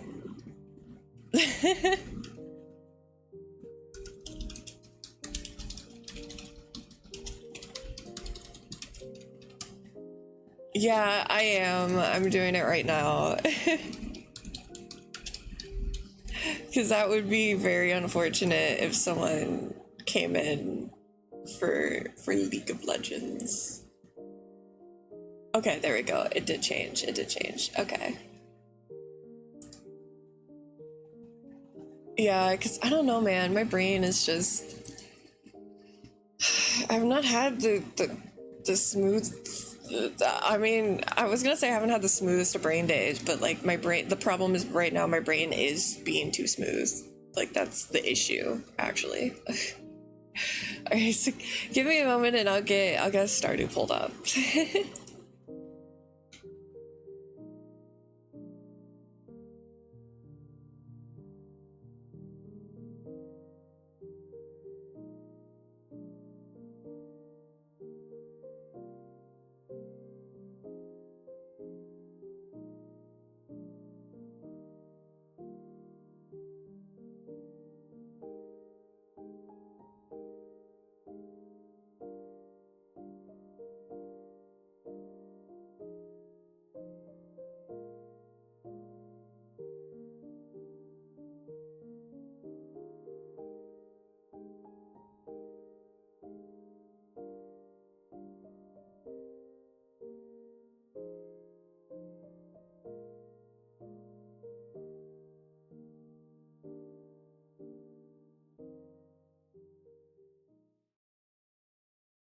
Okay.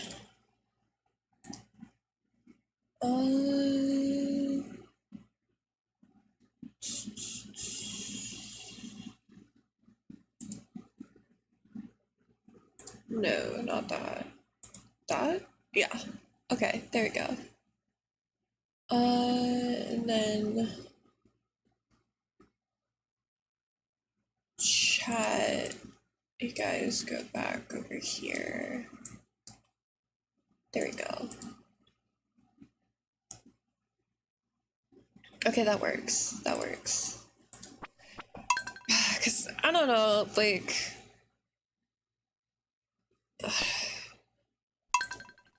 trying to think of, like, what I want to say, but I unmuted, right? professional streamer. Okay, I did. Yay. um like I don't want to sound like sad or anything, but like if I'm being honest, I feel like, oh my god, I forgot how cute we got our little house getting set up. If like I'm being completely honest, I do kind of feel like kind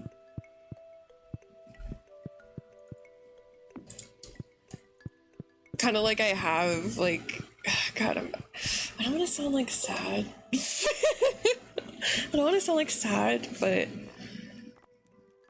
I've kind of just been spending the last few days sort of thinking to myself about certain things, and like I do kind of think that, like, as I've mentioned, I'm gonna try to get back on my brain pills, because I was talking to Boyfie about quite a bit of stuff, and like I do think I do kind of just like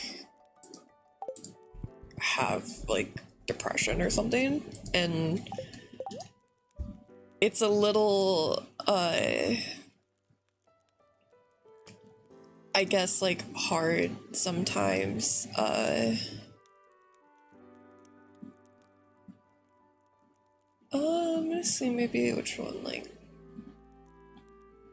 that looks like. It's a little hard sometimes. That's kind of cute, but I wish it matched a little better. Maybe like that. That's kind of cute. Not in a like, oh my god, I'm so sad kind of way particularly, but more of a I just kind of have that like I lose interest in stuff sort of way that in my opinion is more frustrating for someone like me. And that's been like a big thing. Oh, I can get a little portrait of him. That's been like a big thing I've been trying to sort of like deal with, because I don't want to be like, I guess you could say like slacking, or be like I'm not trying or something. It's just really, I don't know, man. I don't know how else to describe it besides just it's really fucking annoying, to put it bluntly.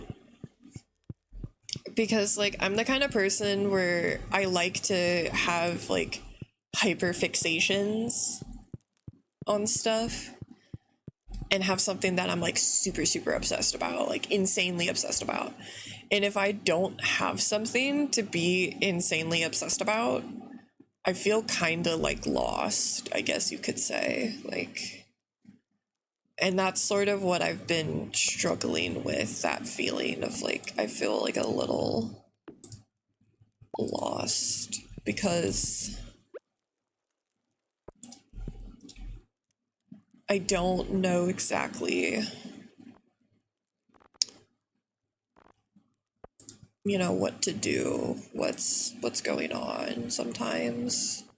And it's just so frustrating. It really makes you feel kind of like, I guess, sort of lame, you know?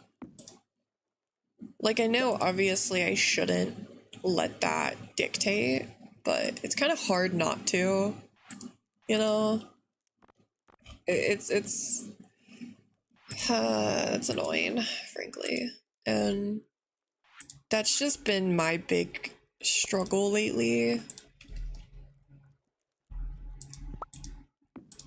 I kind of like that.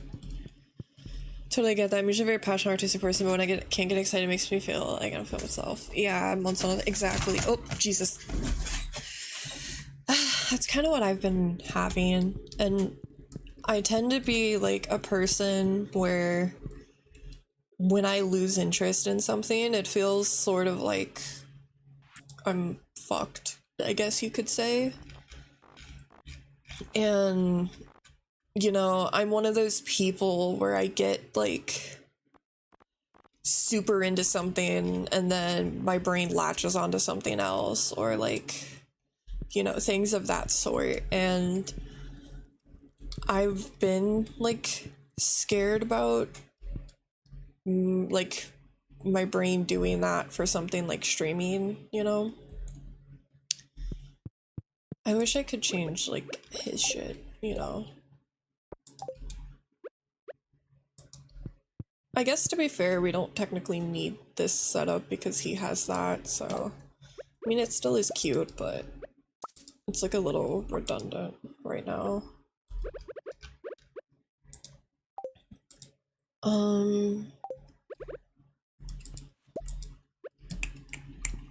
Just make this into like a nice living area. It helps me cuddle up with email and know where my brain doesn't let me have fun gaming. Yeah, that's what I deal with a lot, where it's kind of like all of a sudden I feel like I just don't care anymore about something that normally I was obsessed with or cared a lot about. And it's like a really uncomfortable thing because I don't really know how to like handle it. Oh my god, Jesus. I don't really like how that looks. What about...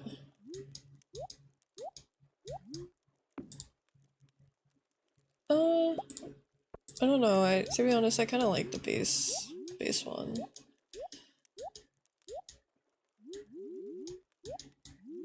Oh my god, please. What the heck? There we go. Yeah, I kind of like that. I don't know. But maybe we'll do like a blue to bring in the color a bit.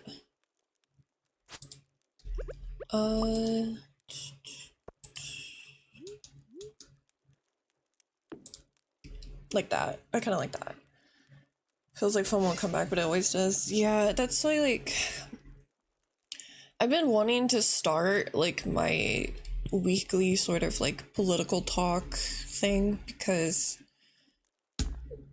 that's a big thing for me, but I kind of, like, had, like, a whole crash out to Boyfie the other night, because I haven't really been, like... I haven't really thought about politics, or, like, engaged with it much in the last, like... few weeks, you know, when like normally that's something that I'm like obsessed with, like, you know, and I don't really know how to handle that. And it's like, it's kind of like, you know, oh fuck, I've been like kind of building my life around this topic and this thing, and now all of a sudden it feels like I don't like X thing anymore, and I don't really know what to do, you could say. Like, that's been like a big confliction for me of like, I have no idea what to do and what's going on, of like, oh dear god, you know. That's the bathtub. It was a Christmas tree. Okay, well, we don't have a room at this point, so it was a Christmas tree! Damn it!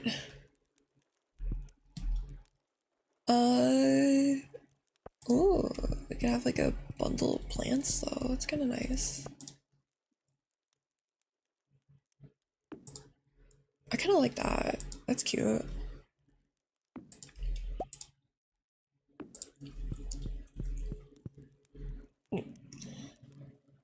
Scary isn't if Kiki's delivery service actually about the exact feeling. I've actually never seen Kiki. Maybe I will then if it's like that, because I've actually never seen that movie, surprisingly. Cause yeah, that's a big thing that I struggle with, and it's really scary, like genuinely, because I feel like if I don't have something to obsess over, I'm nothing, I guess, in like a weird way. Like, it feels like I have to have something. If I don't, things feel weird and it feels different, and not in like a good way, you know, in like a this is weird, I don't like it sort of way.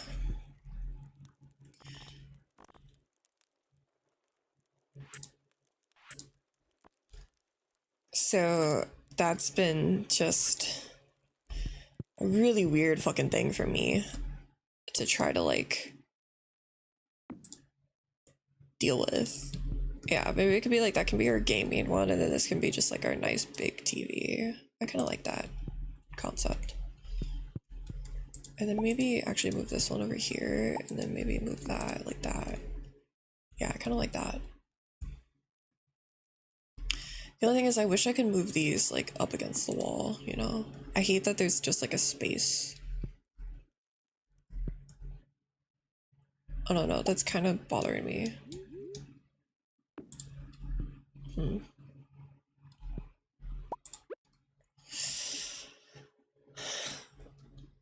Yeah, that's what I feel like triggering a lot of the like depression feelings I'm getting, is just it feels very much like not like me, and don't really know how to handle it at all. I'm not very good in general at trying to handle that sort of stuff. But like I've especially not been the greatest with it.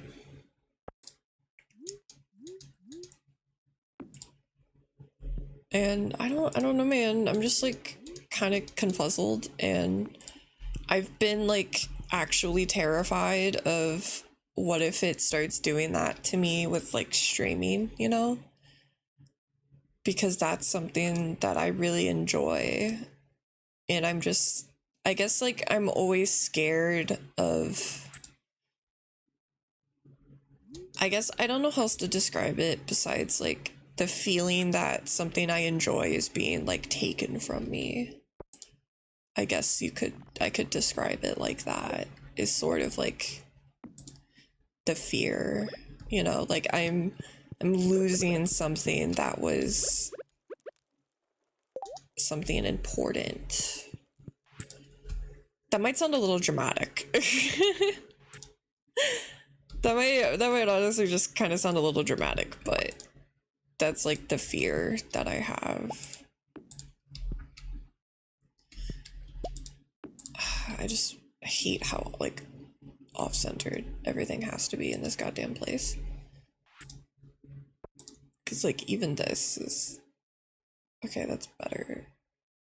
Maybe I'll try that, because I hate the fucking grid in this goddamn game so much. Just get rid of that.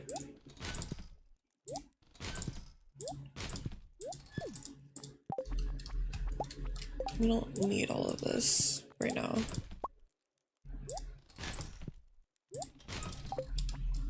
Okay. It's something I've gone through a lot since I got off medication. I can manage really scary when I first started. Yeah, since I've gotten off my meds, I'm scared that's what's doing it. Like, I don't know. I feel like kind of well adjusted. I feel like you're probably like, there's no like kind of, but it does feel like a kind of, like things are kind of fine, you know? Just, I don't really know how to make it, like, I guess in a weird way, it's like this feeling that I'm kind of praying that, oh shit, I'm kind of praying that this isn't normal, because if this is normal and how it's supposed to feel, that's really disappointing. I guess is like the feeling that I have of like, if this is what it's supposed to, oh shit, okay, it's not big enough, I don't think. Like, if this is what it's supposed to feel like to be like off my meds and be like fine or whatever, and like this is it, you know, like, I don't know, man, it's a little like, I hope not.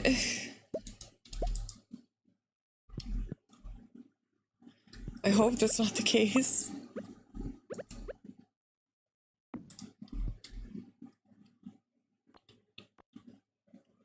Because that's a little sad.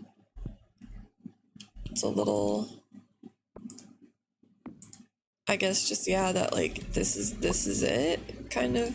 This is how people feel normally, question mark.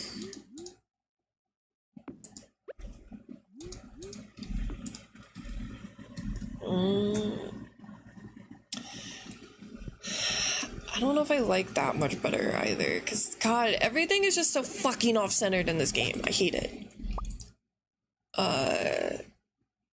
Rah.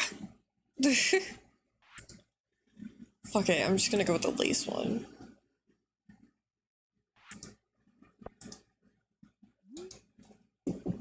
Hold on.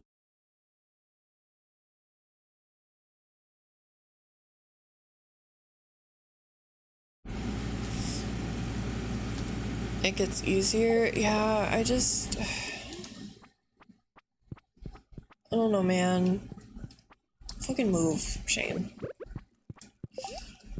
I hope it's not really like that, you know? Because I think that would just suck. But, I mean, it's not, like, unbearable or anything, like, I would say, like, super dramatic, in my opinion.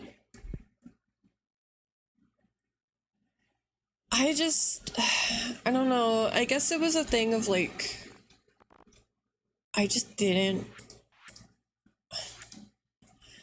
because, like, with Boyfriend, we were kind of unsure if, like, the reason I had to take meds was because, oh, I had these debilitating problems, or if it was more of a just, I lived with, like, people who were on demon time, you know?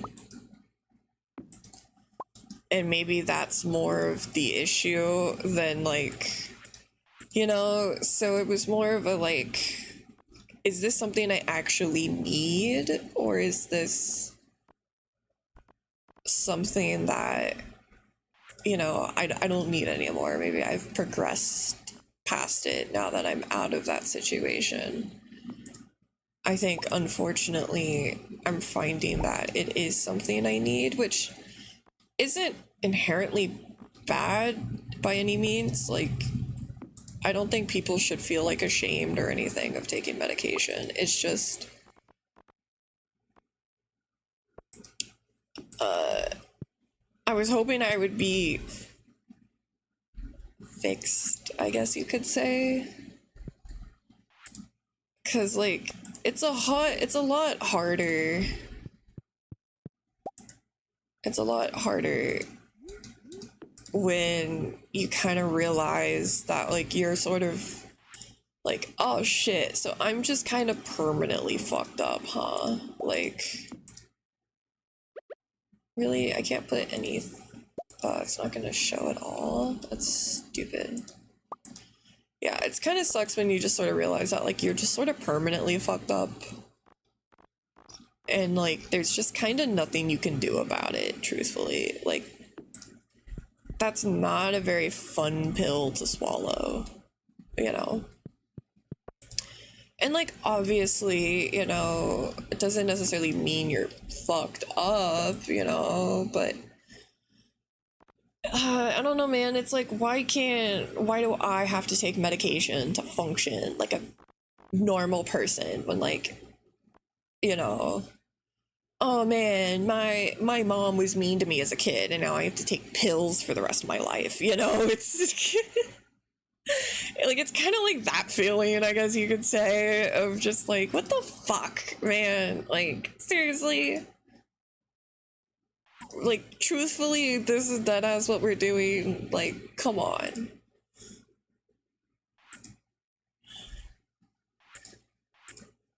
Like, I always think of that one meme that's just like, oh, look at me, I got trauma, my mom was mean to me as a kid, and now I'm, like, permanently fucked up. Ooh. Like, that's literally how it feels. And, like, it's so fucked up because, like, I truthfully, like, really feel like I just...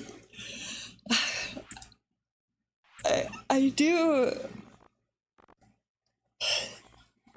do truthfully kind of feel like I just never had a chance, you know? Like, I really don't think I did. Like, I really don't. I don't truthfully think I ever actually had a chance to be normal. I think I was kind of cooked from conception. And just the fact that I am the product of two insane people. And that's very unfortunate, you know? That sucks. That's, like, humbling and not in, like, a good, fun, like, ideal way, you know? That's just kind of like, oh, shit kind of way, you know? But that's kind of how it feels, and it's like, I feel like I was kind of doomed. Hang around the Clear Eyes faces were all like that. I know, that's what most of my fucking friends were. It's fucking, I don't know, man. It's so weird. So, I don't know. I'm, like, tempted to try, like, because I think I need to get back on something. Like, at least something. I don't even know exactly what to even get back on.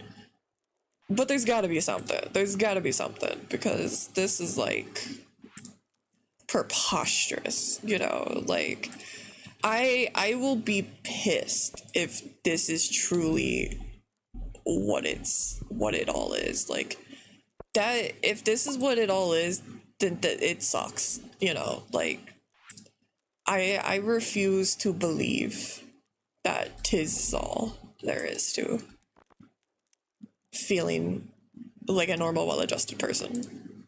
I refute said energy. I refuse to believe it.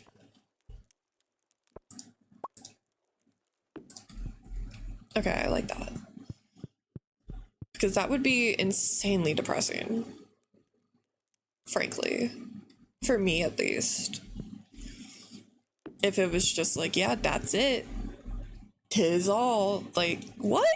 You know, I'm just supposed to feel like this forever? I don't know if that's very, very cool, frankly.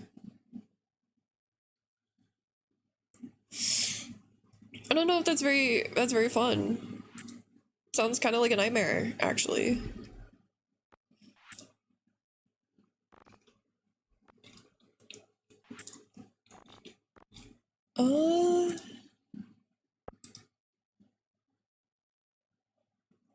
That could be cute and like a broom in the kitchen.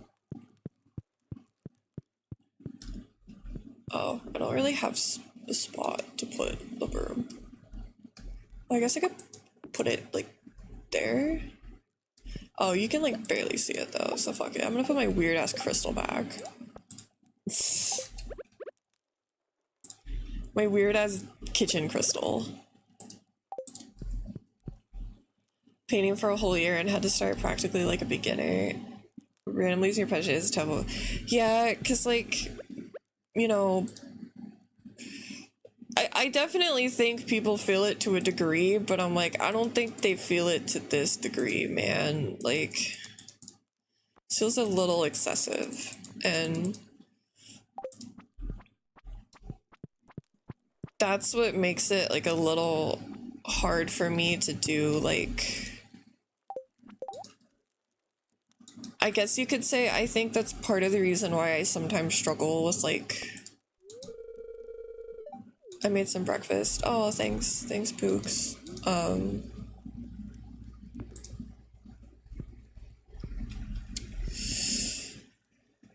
Cause I don't know, man, it's just, oh, he actually gave me food, thanks. Okay. I don't know, it's just so weird. Life is so weird. This shit is weird. I don't know what to do anymore, frankly. I'm confused, you're confused, we're all fucking confused. Nobody knows what they're doing. Godspeed. You know? Nobody knows what the fuck they're doing anymore. Did anyone ever actually know what they are doing? I don't know, frankly. I'm just kind of hoping to get by at this point. You know? That I would be happy with that if I can just get by. I would be content. I would be like, this is fine.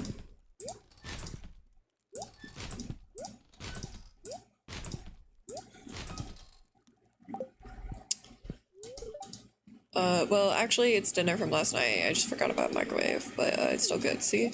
Thanks, Pooks. I decorated our house for us. You better think it's lovely, or else we will fight.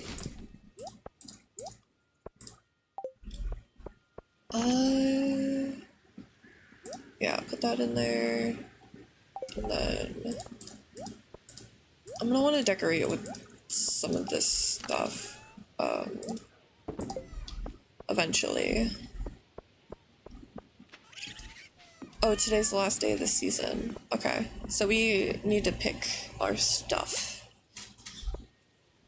Oh, and then it's gonna be stupid winter. Ugh. But yeah, honestly, that's kind of just been my struggle of just... I don't really know anymore. And like, that's what's been... I've been trying hard to like make videos and stuff, but it's hard to like I have to like force myself to do it because my brain just doesn't want to. And I don't know, man, it's just kind of rough. It's kind of rough. So I don't know. Like, I want to say like I want to get into someone, but at the same time, I'm so concerned with just trying to get my jaw taken care of, you know, that like I don't even really feel like I have time to think about that, like, because I'm even just so focused on trying to deal with like the active threats I can think of off the top of my head to my daily life, as opposed to like the extra shit, you know?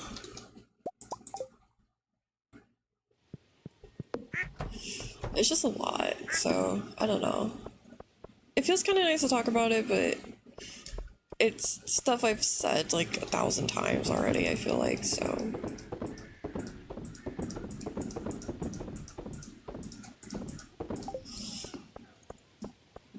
I don't know, maybe getting back on stuff will help, hopefully. Sorry, no, you're perfectly fine. You didn't drag anything out, Pumpkin. It's more of just like, I feel kind of like, I don't want to say bad talking about this kind of stuff, but I always, like, I feel like I've already, like, I feel like I've talked about this stuff before, so I feel like I end up just like, you know, I'm very thankful that you guys let me vent and stuff, but at the same time, I feel like I'm just kind of like y'all are gonna be like, oh, here she is, like, venting, and she's venting about the same thing she's vented about before, you know, like, it's more so that of, I just feel like, and I feel that with Boyfie too, whenever he's like, oh, tell me what's going on, and I'm just like, it's the same thing I've told you is going on for the last, like, X amount of time, like, I don't really, and it's not like a y'all issue or something, it's just more of a, I don't know, maybe like an embarrassed thing of just like, nope, still struggling with the same thing. And I don't want to like annoy people by like seeming like I'm just, I guess I'm scared of seeming like, I guess it's like I'm bitching and whining about the same thing, you know. I don't want to, I'm scared of sounding like that, I guess maybe is what it is. You know, and it just being like, oh, she's still hung up on that. She's still dealing with that.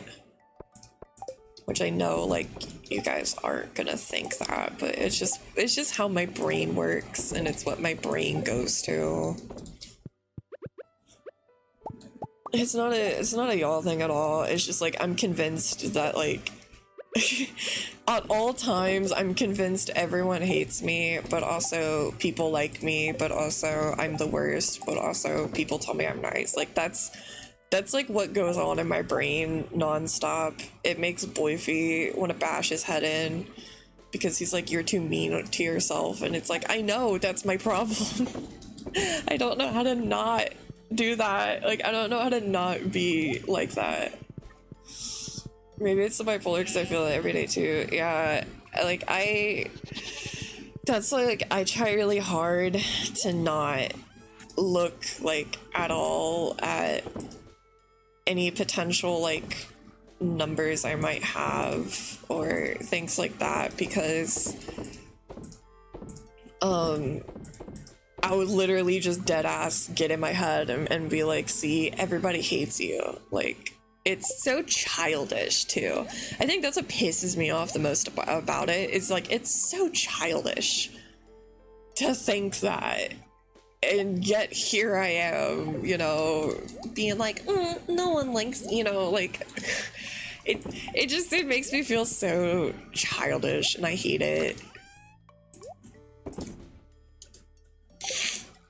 Let's go check on our crops and the thing. I feel so silly, you end up beating yourself up for that too. Yeah, it's just so fucking annoying. Like,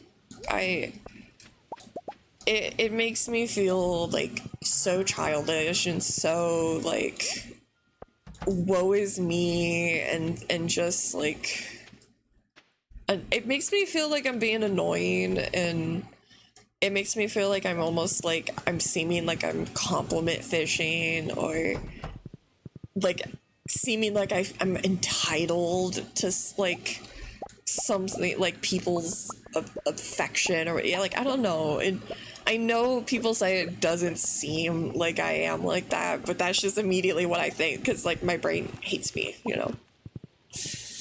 Like, I do think that I might have like, I do think I have, oh Jesus, I do think I have OCD, just not in a like very visible way compared to like, I have a lot of like mental anguish, you could say, over like, I become sort of, I guess you could say, like, obsessed with an idea that like, you know, something horrifying about me is true when it's not, or like, you know, like, I had like, when I was younger, I had so many like, I guess like one of my, I guess a huge fear that just like I didn't know myself essentially, and like I would be convinced that like I'm a horrible person, even though I knew I wasn't. And like, I would do things to like mentally like help my anxiety, but they wouldn't be like, I didn't like flick a light switch or wash my hands or something, but like I would do like mental checks nonstop of like, think about this and then think about how it makes you feel, but now you feel slightly weird, so it actually means it's true. You are a bad person, therefore you should die. Like, that's the kind of shit I would think, like, all the time. Not great, you know, but that's like how I would think all the time, straight up. And I would basically end up like policing every reaction I had to stuff to like a huge fault. And I still kind of like do that. It's just like, it's not something I don't really physically do much to like, because like my OCD runs in the women in my family on my mom's side. Like, my mom has it. My mom would literally wash her hands till they bled all the time. Like, I had that growing up of like, I would see all the time. For me, it's just like, I do like checks and I do tests and stuff, but I just do it all in my head. And it's like, well, does that count then? Like, is that gonna be seen as like bad enough? Because I will do that. And like, my version of, I guess you could say, like flipping a light switch 4 times so that the fucking earth doesn't explode is like, my version of that, I guess, is like, if I don't ask my boyfriend for reassurance that he loves me, then he's gonna break up with me tonight. Like, that kind of shit. It's like so extreme. Like, I'm gonna message Aki, and if he doesn't message me back, then that means that my friendship's over and he hates me and it's over. Like, I do that kind of shit all the time, and it's so bad. It's so bad. Like, you know, and I don't like to tell people about it because I don't want people to feel like they're being tested, you know, but it's just like, yeah, I do it all the time of like, I need the reassurance because my brain is currently kicking my ass as we speak, you know, that like everybody hates me. You know, I set like goals in my head that like, if ooh, geez, that's a lot of money. Like, even with streaming, I'll be like, if I don't get X amount of people in here, everybody hates me. If I don't, like, it's so bad and it's so childish and it's just childish and stupid, and it makes me feel like very immature. That's why I try really hard not to like look at any numbers, and I try really hard to like, oh, he looks cute. Any big plans for this winter? I'll probably end up watching a lot of TV and just hang around the house. That's so real. A cutscene? Oh, hi Mina. I just wanted to wish you a happy winter this time. It's just flying by. Every day with you is amazing, dear. Oh. Here, Mina, I have something for you. A crocus. I grew it myself. I know I'm not as great as a farmer as you, but I hope you like it. To me, a flower represents life and happiness. Something I will always have with you by my side. Oh, my heart. He's so cute. And hey, Mina. I know it's a little cheesy, but... Oh, God. Would you like to dance with me? It'll be just me and you together in front of the farm that changed our lives. I'm gonna throw up. Thank you, hon. I'll set up the music. I'm gonna throw up. Oh my god, he's so cute.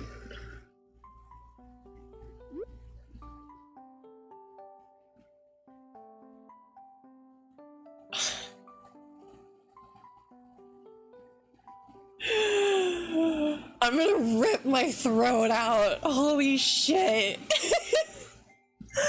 Oh my god.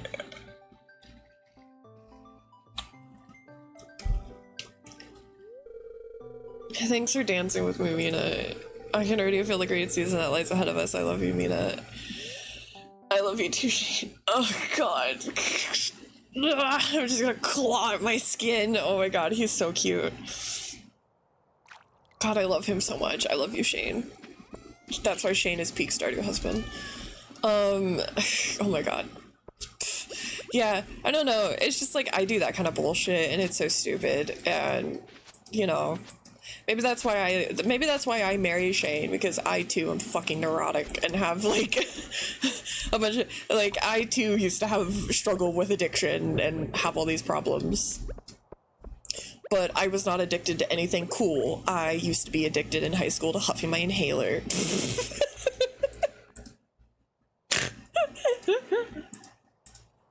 So maybe that's why I like him so much, because I can relate to his issues to a degree. I don't know. I like that it has Christmas lights on it, so I think I'll go with this one.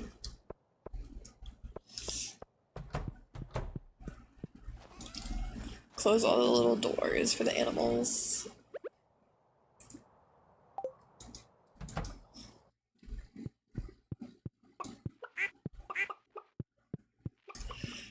Yeah, I don't know, man. It just sucks, frankly. Like, it just be like that. You know? It just be like that.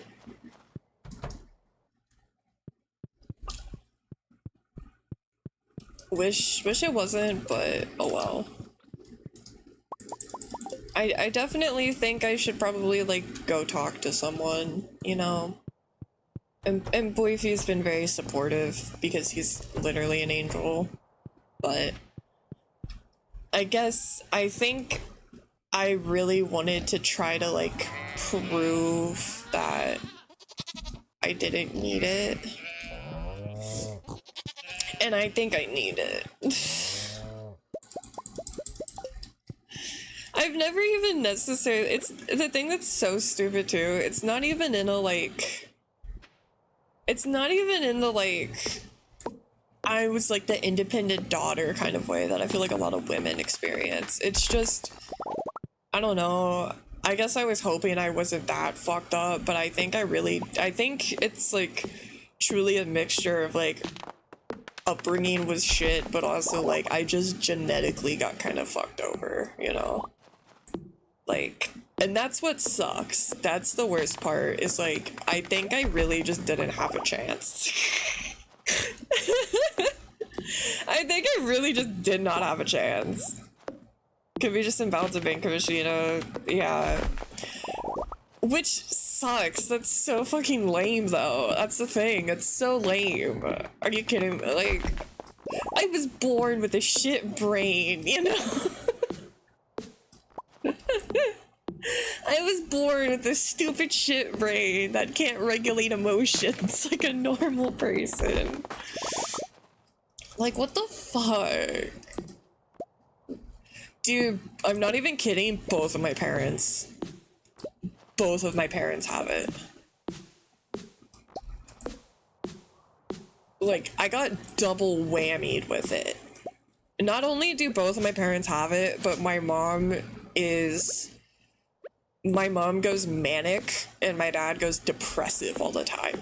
So I also got the full spectrum of, but I am more like my dad in that I go into depressive modes more than I go into like schizo like my mom does.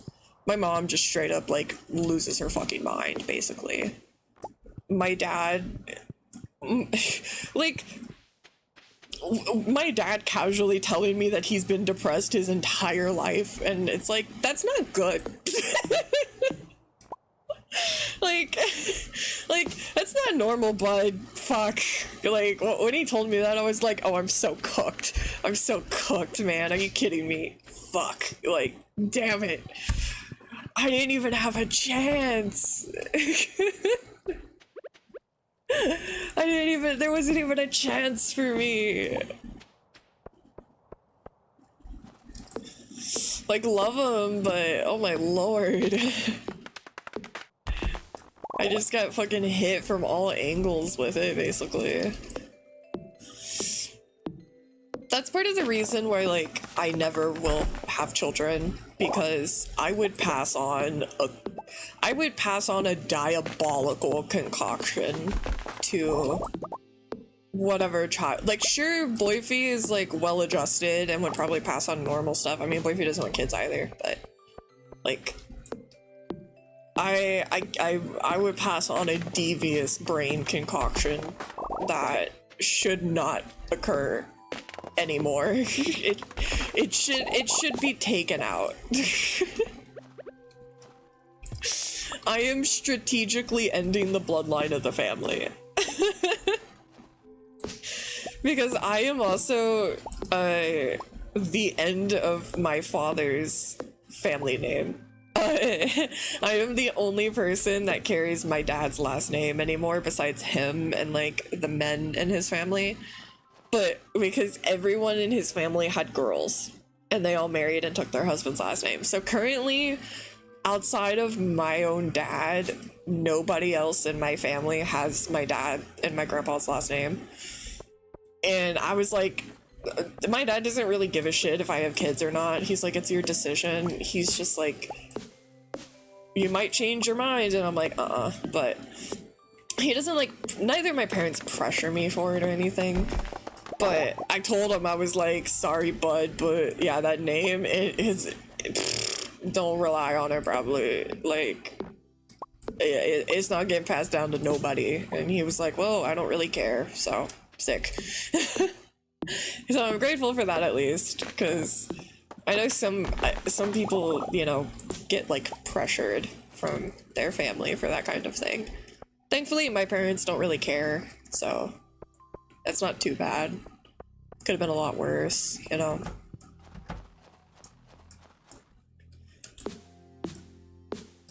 Their perspective is more just like, don't rule it out, you know. You could decide to have kids, but they're not gonna, you know, whether I do or not doesn't really matter to them.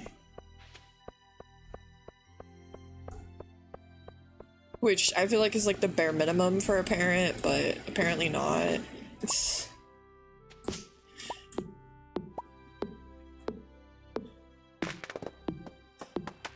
My husband don't hate the world enough to do that. Yeah, that's kind of how I feel. Like, I feel like I would make like, I feel like whatever child would come for me would be like a threat.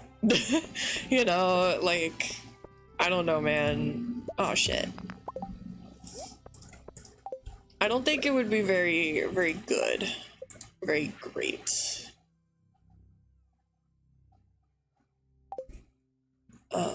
Which one was it? Stone. Okay, just plain stone floor.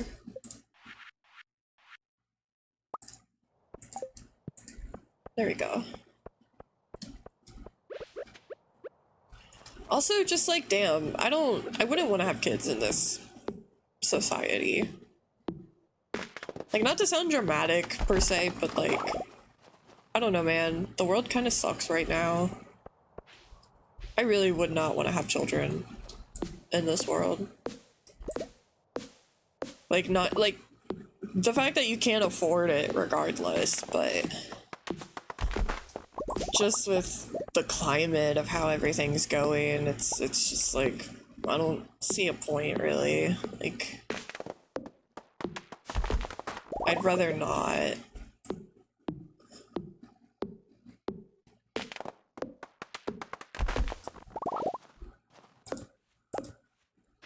I think I'll put some like bushes right there.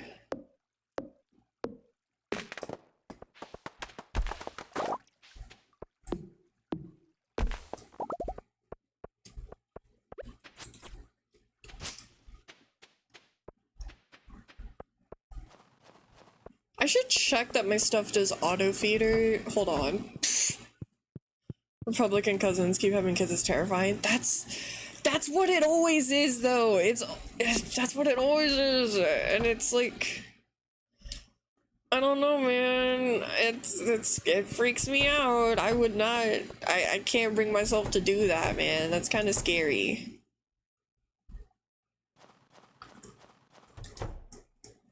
Okay, they are automatic. Okay. I can't tell by looking at it, so I wanted to make sure.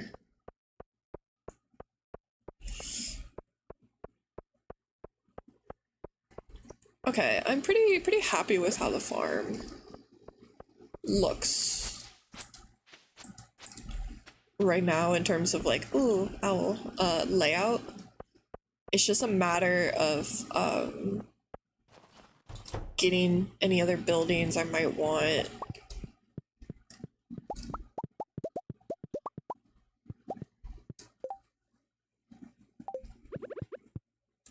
Set up.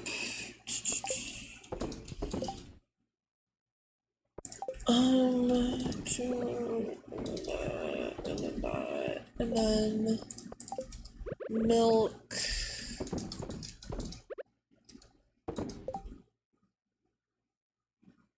And then wall.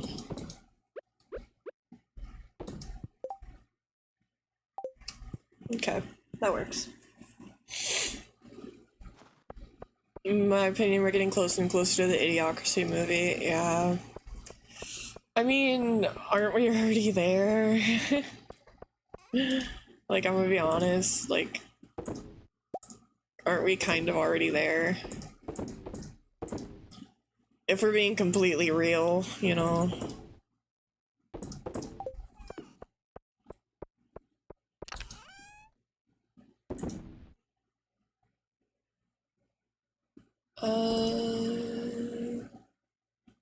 I'm gonna sell all that sap. I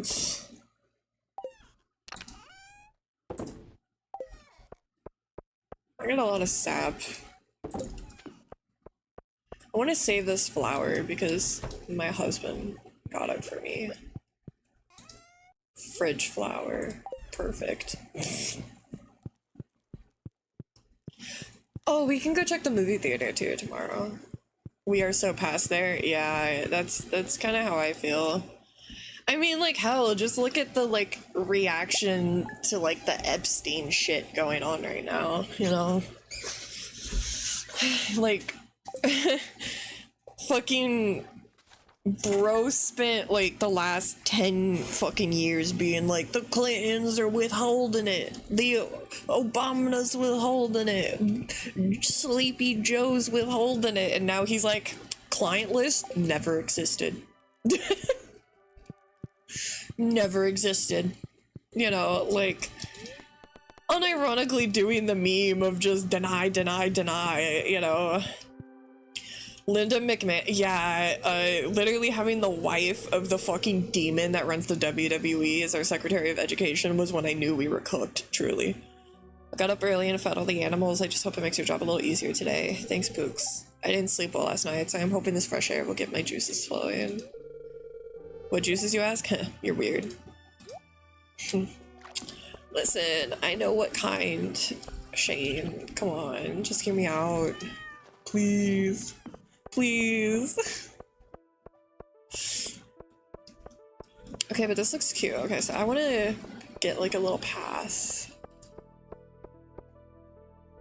Was when the Supreme Court legalized bribing them? I mean, yeah, but at the same time, like, I kind of knew that was, like, I knew that was coming for, like, a long time, so I wasn't necessarily, like, shocked. It was just, for me, that was just, like, a matter of time before that happened, unfortunately. It was, the fucking McMahon's wife was more of a just, like, I just didn't expect that stupid bitch to be there, you know? That was more of, like, I was just pissed, because I was like, really? Really? Her? Are you, come on, man, like, at least try, you know, like, at least try to pick something better. Yeah, I switched because my brain was like actually dying and skizzing out, so I just moved to playing something that I can just like turn my brain off and play. Could do the stepping stone again. Yeah, I kind of like maybe like the stepping stone for it, so just plain stone. I was having a schizo moment. Average Link gameplay, yeah.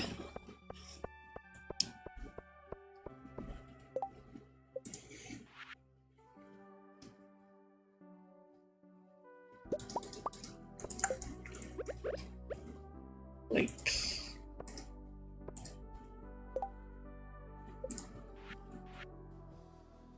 Kind of curious what the cobblestone looks like.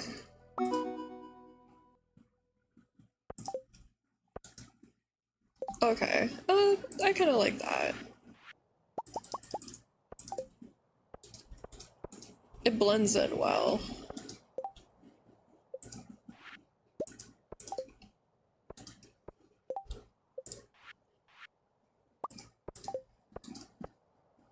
I like that. It's like some bigger ones and then like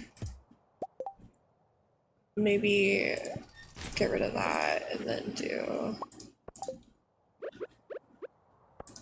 yeah, like some bigger ones to get to them. Okay, I kind of like that. I think that's kind of cute.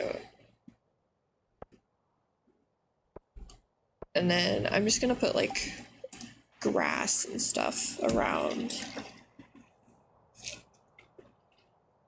Make it look a lot more like natural looking. Hedges. Hedges are cute.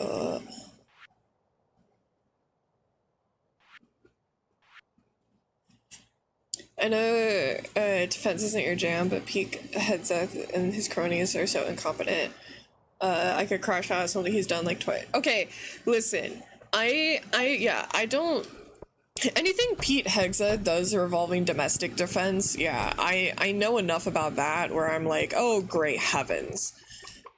Internationally, yes, I am a little weaker in my knowledge. I have taken international relations classes, but that wasn't my study.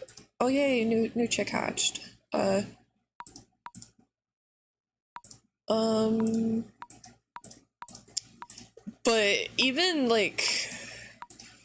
even with my limited, like, my lower tier knowledge, I still am just baffled by half of the shit he does.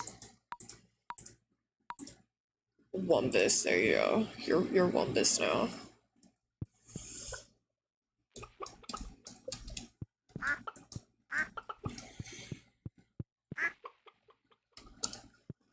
Okay. Who are you? Okay.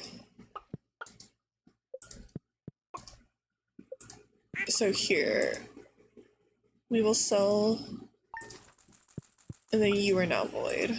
There we go. And we have now officially replaced our chickies, and it checks out, so.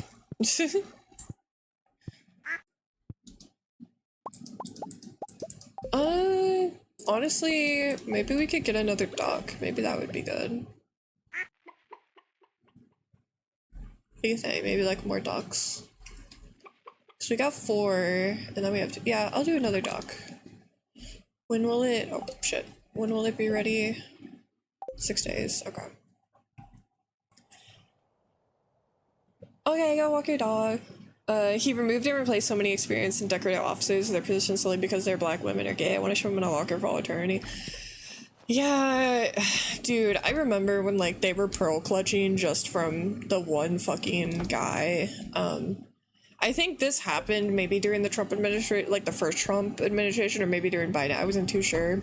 I remember the drama about the general that was like, yeah, I've read Marx before, and they were all like, oh my god, we gotta get rid of him, he is a communist. And it's like, fellas,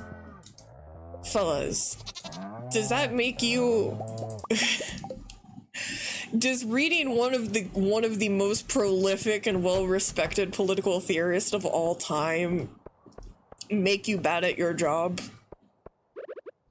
When you are, you know, supposed to be well aware of various theories and belief regarding politics? Like, huh? That's, huh? You're mad at a general for reading one of the, like, big dogs of political thought? Like, are you kidding me? Like, dude, you can, like, fellas, you can read Marx without being, like, a fucking Marx bro, you know?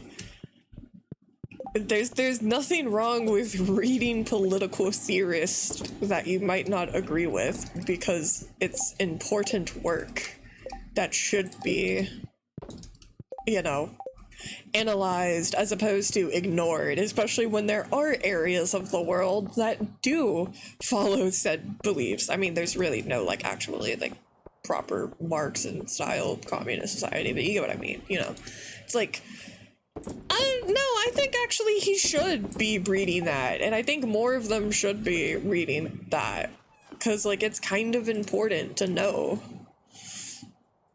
Dumbass. Like, what are we doing? What are we doing? What the fuck? Like, what is happening? It's not so reading Marx Engels is controversial. Someone more controversial than Mustache Man. Literally! And it's like, okay, guess what? I've had to read Nietzsche. Did I fucking like it? No, that was one of the worst experiences of my life, reading Nietzsche. But I read it because I had to. Because, unfortunately, Mr. Nihilism over there is an incredibly influential political thought figure, you know? Like, doesn't mean that I agree with what Nietzsche says. Like, I don't, you know. But they would literally, like, actually pearl clutch kill themselves if they had to realize how many political students have had to read the Mustache book, you know. Like, and the thing too is, like, reading it, the like, Republicans will be like reading the Mustache book in a way to, like, understand where this, like, disgusting ideology came from and how to stop it. Bad. Reading it though because you actually idolize it and you want to do your own Reich basically in America, based. Like, that's what? Huh?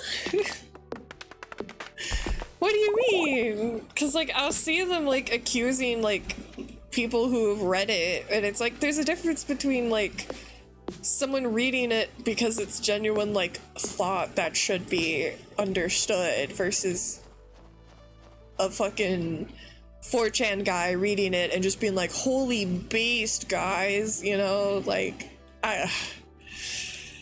it's so frustrating. It's so frustrating. Like, and to be fair, like, in my political classes, yeah, I had a few Nazis in my political classes. They didn't like when you called them that. And I was like, well, why not? Like, you basically do everything. Why don't you want to be called it? You literally do everything and believe everything related to it. Why don't you want to be called it? Like, come on now. I thought you guys are supposed to be, like, super confident and proud in it. Like, oh man, it's almost as if you know it's a heinous, disgusting, like, bitchless loser thing to believe. And you know you're gonna lose your job, rightfully so, and anything if you admit it. Again, rightfully so. Losers. Because that's always so funny to me when you see those cases of, like, some Nazi on the internet getting exposed and then they get, like, fired from their job, so they start, like, a GoFundMe or something. and they're like, I'm getting fired for like expressing political differences. No, you got fired for being a Nazi. As you should. That should not be a controversial decision to fire someone for being a Nazi. They're a Nazi, you know, like...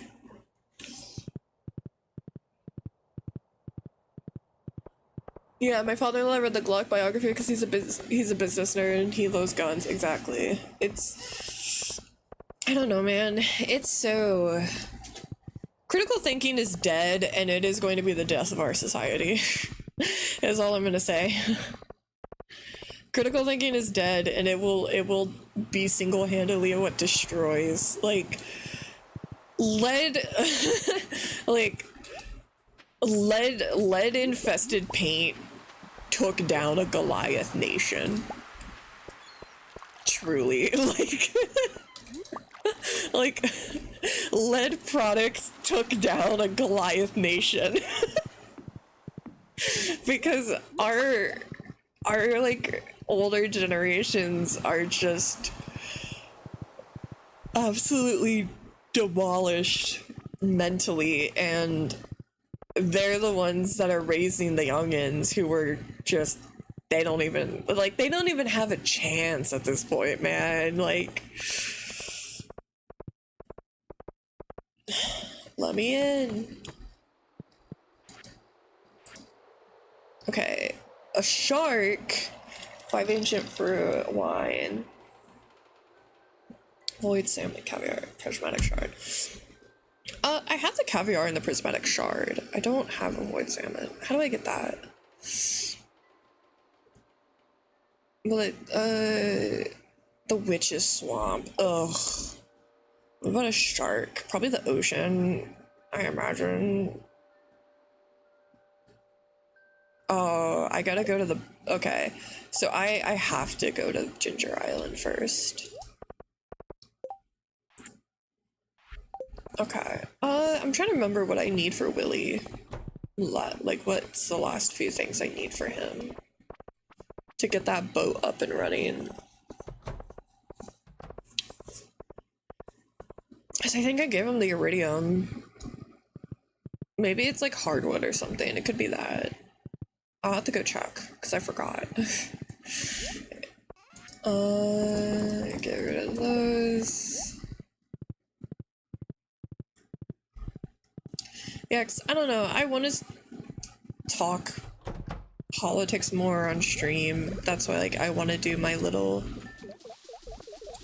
political thing, because, I don't know, I think it's important, and I think there's a lot of people who... I understand they don't want to think about politics because politics are stressful and politics make you feel bad and things like that. But, like, for one, it's a privilege to be able to not pay attention, you know? Like, good for you. People are losing rights, you know? Like, it's a, like, shout out that you can comfortably, you know, not pay attention, but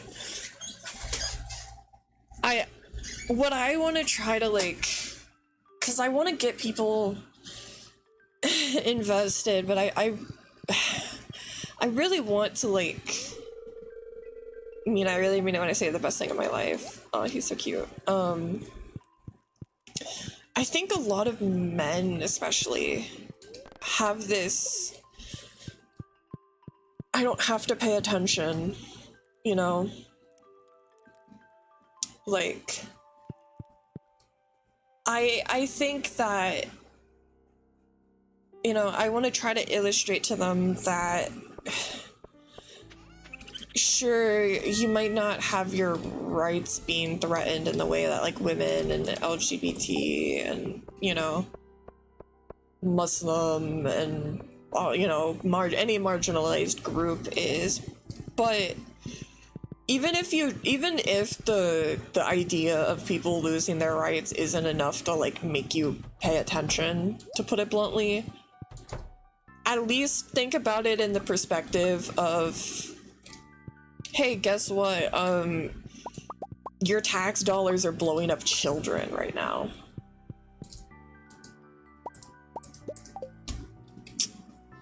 you know? That's tax money that could be going back into your community.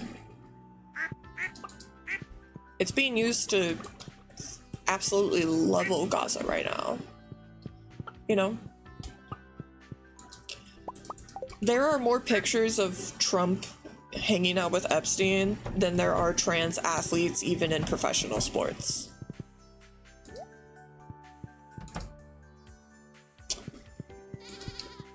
So like, should you really care about, like, you know, it's not like there's a lot. Even though they've convinced you that there is and it's a problem, it's not, you know? Like, bringing it to a level of, even if you think it doesn't affect you, it does affect you. They just want you to think it doesn't so that you keep voting for them. My husband isn't politically minded, but he was once concerned cornered at work by a Nazi and did okay, but it shows you just don't have to care about politics. It doesn't mean politics doesn't care about you. Exactly. It is everywhere, and I mean, unironically, you could always just point back to the classic, you know, first they came for the communists, but I was not a communist, therefore I said nothing, and then they came for the socialists, but I was not a socialist, so I said nothing. You know, then they came for, you know, the Romanis. I was not Romani, so I didn't care. Then they came for the Jews, and suddenly there was nobody left to protect me because everybody else got, you know? It's the classic poem, and it's right, and it's true, you know? Like, because a lot of dudes especially think that fascism will never come for them because they think they don't have anything that makes them marginalized, and it's like, oh, sweetheart, fascism will find a way to get you no matter what. Look at Cambodia, where people literally got genocided because they wore if you wore glasses, that was enough to get you because you were considered too educated, you know? Like, they will find a way. Once they run out of other easier to grab groups, like, you will be on the chopping block, buddy. Like, do not think that you are safe. Do not think that these people are your friend. Do not think that they are your allies, you know? Like, they are not. They will gladly throw you to the wolves. Cause and effect on a basic stuff at very least if you don't want to be taken advantage of. Exactly. What's insane is my husband is only technically Jewish, but he's never practiced, never worn any symbols, but this mega racist, like, analyzed his skull shape or something and could just tell. Is your husband, like, ethnically Jewish? Because I know that's a big thing of, like, some people are, like, ethnically Jewish, yeah, but they're not practicing. Yeah, that's what they do. And they'll find a way. You know? Like, I try to tell women that are, I try to tell like TERFs that, bitch, you aren't safe. And guess what? Like, leaning yourself with transphobes as some like feminist plight is only gonna come back to bite you in the ass, because guess what are people doing? Dudes are transvestigating cis women. Like, there have been multiple like butch lesbians that have gotten brutalized for being in the bathroom because they're accused of being trans. There have been cis straight women who just dress slightly tomboyish that have been transvestigated as trans women, you know? Like, if you align yourselves with them, it's like, it's just gonna come back to bite you in the ass. You're not safe. It's gonna hurt cis women as well eventually. Like, yeah, it might take a little longer to get to you, but it will hurt you. You know? The TERFs just blaming that on us too. If we were normal, this wouldn't have happened to them. It's so, like, that's just what gets me, is like, so many people don't realize. They think that,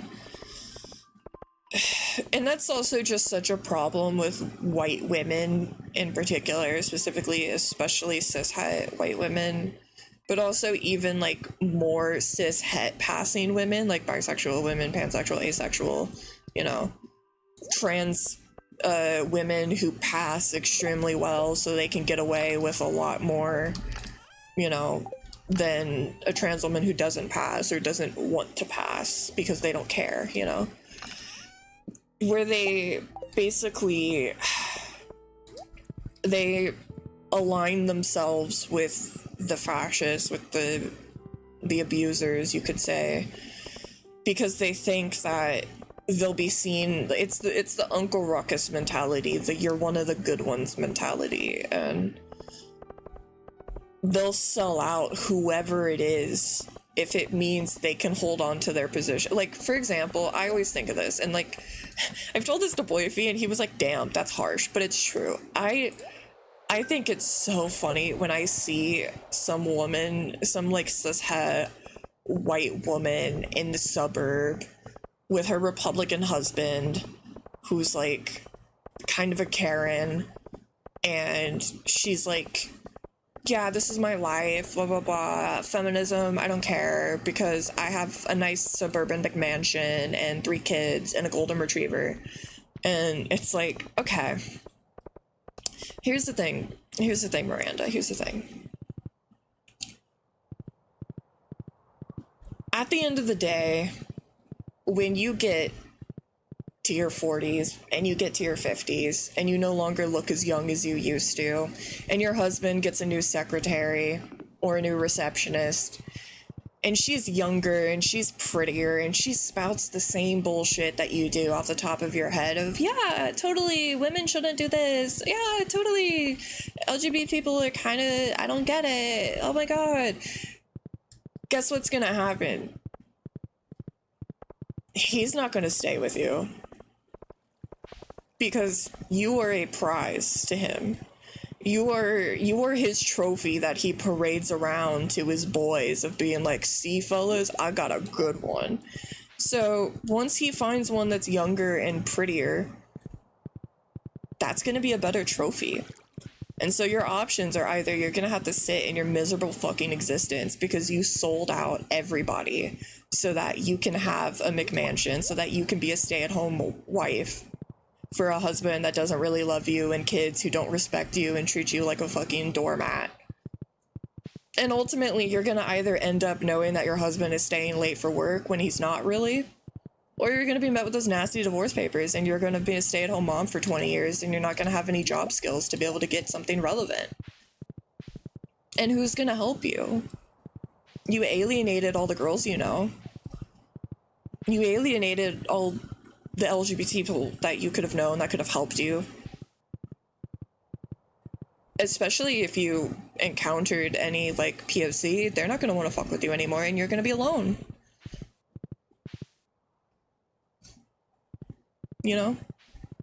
That's what's gonna happen, because that's what always happens. I've seen it happen. It's happened to multiple women that I've known in the area I grew up, where they thought, you know,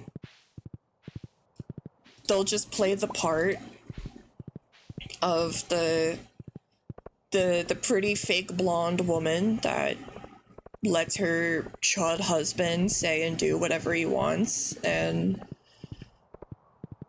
it's worth it because they have financial stability, you know? What happens when he's sick of you? And then you have nothing, and then you have no community because you alienated everybody. You sold everybody out. Nobody's gonna have sympathy for you.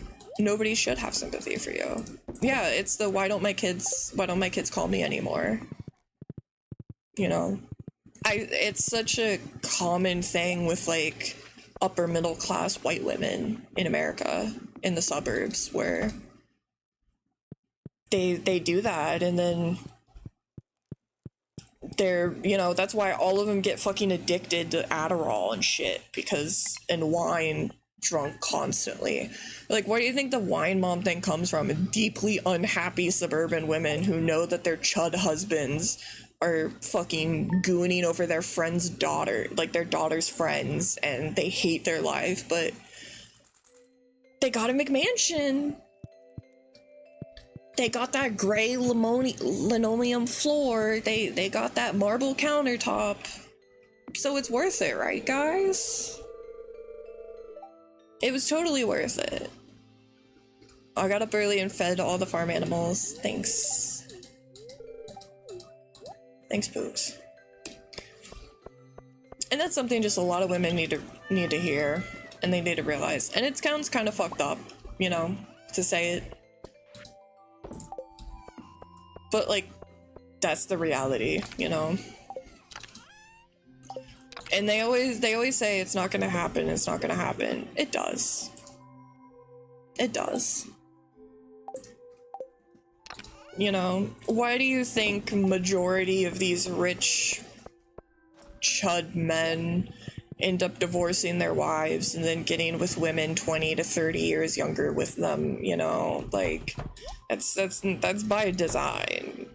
Because they don't see women as people, you know, they see them as a trophy, an accessory. And women who are willing to put up with that for the money, you know, need to realize that, well, the downside of being with a man who sees you as nothing more than a trophy and accessory is once you stop fulfilling that role, he's gonna toss you aside like garbage, you know? And that's a really tough pill to swallow, you know? History repeats those who don't pay attention or however it goes, yeah. I mean, that's why, like, I do feel sympathy for when you see women who are older who are, like, clearly doing everything in their fucking power to look young, to be youthful, to be considered even somewhere near as attractive as their younger counterparts because they know it's coming. Like, they know that their clock is ticking, essentially. And they don't want to sleep in the bed that they made, you know? Because it's scary. And it is scary. But at the end of the day, you did that to yourself. So, you know? When I see young girls on like TikTok and stuff talking about, you know, I would marry a piece of shit guy if it meant the security and all this stuff. It's like, girl, you don't want that. You don't want that because that's performing for a man who sees you as an accessory. That's a performance that never ends. Your entire existence becomes a performance for him. You know, and that's such like feminism 101 shit, I feel like, but they still don't know it, quite frankly, which is another level of like, oh my god, like this is our feminist dog, like fuck, we're you know, like god damn it, like this is our feminist dog, fucking turf rat femmes who don't even understand that like they're selling themselves out, basically. Like, oh, we're so fucked, you know? Like, it's so Jover.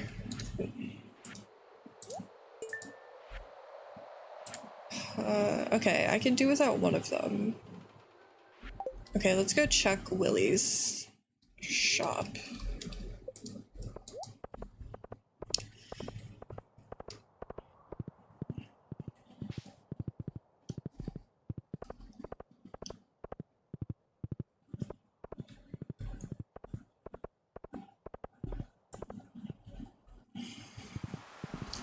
Yeah, it's... I don't know, man. I think part of me inherently... I always inherently want to pity people. But, like, I just can't feel bad for those kind of people, you know? Excuse me, Willie. 200 hardwood. Okay, that's what I need. We'll go chop some hardwood.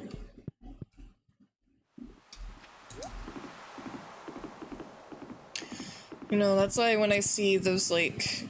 And when it comes to, like, selling out your people, I do think it is different when they're, like, a child, because there are some, like, teenagers who, you know, got really popular on the internet for spouting, like, right-wing bullshit. I'm gonna give them more grace than I will a grown-ass adult, because it's a teenager, you know?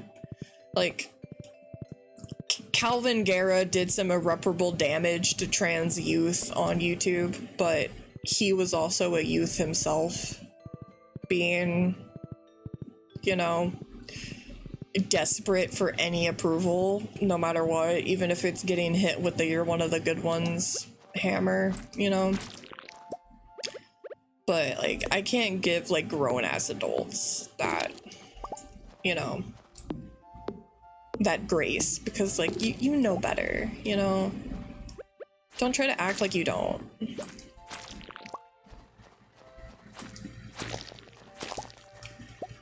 Oh, my combat leveled up. Interesting.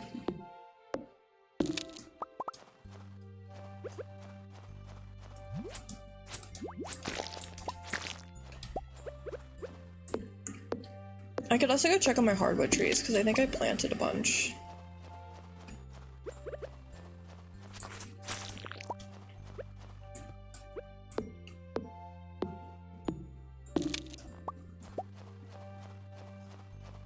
That's why JonTron hurt so much. Is one thing I've created some fucked up stuff in the past, but yeah, he seemed to be going the opposite. Dude, honestly, like, you know, it's kind of crazy when you compare how, like, because, like, how Aaron and JonTron both went when it came to that. Because, like, Aaron has said some pretty fucked up shit too, you know. Aaron has deadass said the N-word on video multiple times, you know. Like, Aaron is no saint, you know. He has done a lot of not great things. But the double, triple, quadruple down of JonTron was insane. Like, yeah, Susie too. I just didn't, I didn't watch a lot of old Susie stuff until, like, she started posting a lot on, like, her own channel, but yeah, the way JonTron, like, doubled down, like, I truly think if he just would have been like Aaron and Susie and been like, yeah, we did this, it was really fucked up and cringe, you know, that live stream debate, quote unquote, he did was genuinely horrifying. Like, Susie was way worse. Yeah, because, like, don't get me wrong, should they have known better? Yes, because here's the thing, I'm a white girl that was raised in a very, you know, a lot of kids I knew said the N-word that shouldn't have, because in the area I live, there's a lot of Latino people who say the N-word when they shouldn't, but they still do. I have never once said it in my life, and I knew from a very young age not to, because I was told, like, don't say that, it hurts people's feelings, and so I was like, okay, and so I just never did, you know. Like, I don't like the, you know, the Ethel Cain shit recently hurt, you know. I don't like the classic, like, white people doing the, like, everyone had a saying racist shit phase as a teenager, you know, like, no, I don't agree with that. I will give more charity for saying shit 20 years ago, just, and like 10 to 20 years ago, just because I think that's a long enough time to have changed. But at the same time, no, people back then were telling you it was wrong too. You just, like, didn't care, you know. And, like, just admit that. You know, like, don't be like, I didn't know. No, you knew. Like, you knew. Just say you didn't care, honestly. Like, just be kind of honest about it and just say you just didn't give a shit. Damn, none of my trees grew. Gay all the time, but I do not recall the level of racism. Yeah, and that's even, I will say, like, I've had to, like, kind of stop myself from saying that at times, because I became friends with a lot of LGBT people who would say that in high school and stuff like that, and because I hung out with them, like, yeah, I would kind of say that, but I try not to, because it's not my place, you know? Like, I don't now, like, I rarely say it if I ever do, but I try actively to, like, not do that. It's just because, yeah, like, my entire fucking D&D group would make jokes about that nonstop because, like, half of them were bisexuals or trans femmes, you know? So, like, I got kind of used to hearing it, and, like, it's still not a good thing to say, you know? Just, like, I don't like to say the R word, you know? Just because it's not a good thing to say, you know? But I ain't never said the N word. I ain't never said the B word for Latino people because that's a big one from where I'm from. Never said that. Never thought about it. Nope, never done that. I've never said the F word. Never done any of that. You know, it's not that hard. It's not that hard. It feels like it is when you find that, like, it seems like every internet celebrity from that time period was just like, that was white, was like dropping mad slurs nonstop. I feel like it kind of seems like it would be that hard. It's really not. I don't know why it was that difficult for all of them. I really don't know why it was that hard for all of them to just not do that, you know? Gonna go out today, alright? Yeah, have fun. Like, it's really not a struggle, like, to not say slurs, you know? It's really not hard. If iDubbbz can do it, yeah, and that's the thing too. It's like, don't get me wrong. Did I used to watch problematic creators? Yeah, because I used to watch iDubbbz and stuff. Which, by the way, even though I watched iDubbbz and stuff, because as a kid, I just knew edgy humor and stuff, I still never said it. I still thought it was, you know, I still would get a bit uncomfortable when they would say it in the videos. You know? Like, that was the closest I had to, like, the classic, like, edgy phase was, like, I watched, like, Filthy Frank. But was I ever, like, a diehard? No. You know? But I get, yeah, I don't know, because I get weirded out when people try to make it seem like they, you know, like, you should know. And honestly, if you truly didn't know, that's kind of pathetic. Like, I'm gonna be honest, you know, like, I'm gonna be real, that's kind of pathetic if you like say you didn't know. Because I don't know, I feel like it was also way more common with, like, boys than girls, because, like, I watched some, like, iDub Filthy Frank kind of stuff because it was, like, the hot thing at the time of, like, all that stuff. But I was never, like, I never owned merchandise. I never, like, I watched, like, I watched Captain Sparkles and Markiplier and stuff, mostly, you know? Like, I wasn't really into that kind of stuff, like, hardcore. It's just, like, I would watch it because I knew everyone at school was gonna talk about the content cop, you know? But I think, yeah, I think it's definitely way more common with boys to have watched all that kind of stuff and then been like, oh, how was I supposed to know any different, you know? Which I do, like, I think, I don't agree with the like, if you said some fuck shit 10 years ago, you should still be banished. Like, no, I believe as a leftist, the idea that anyone can change should be pivotal to your worldview. That is what I believe, because I think that's the only way we can truly progress. And holding people, you know, Bill and Ted, yeah, it's a good movie of the early 90s. People love the main characters, they're absolute sweethearts even to this day, but they dropped the F. Yeah, that's...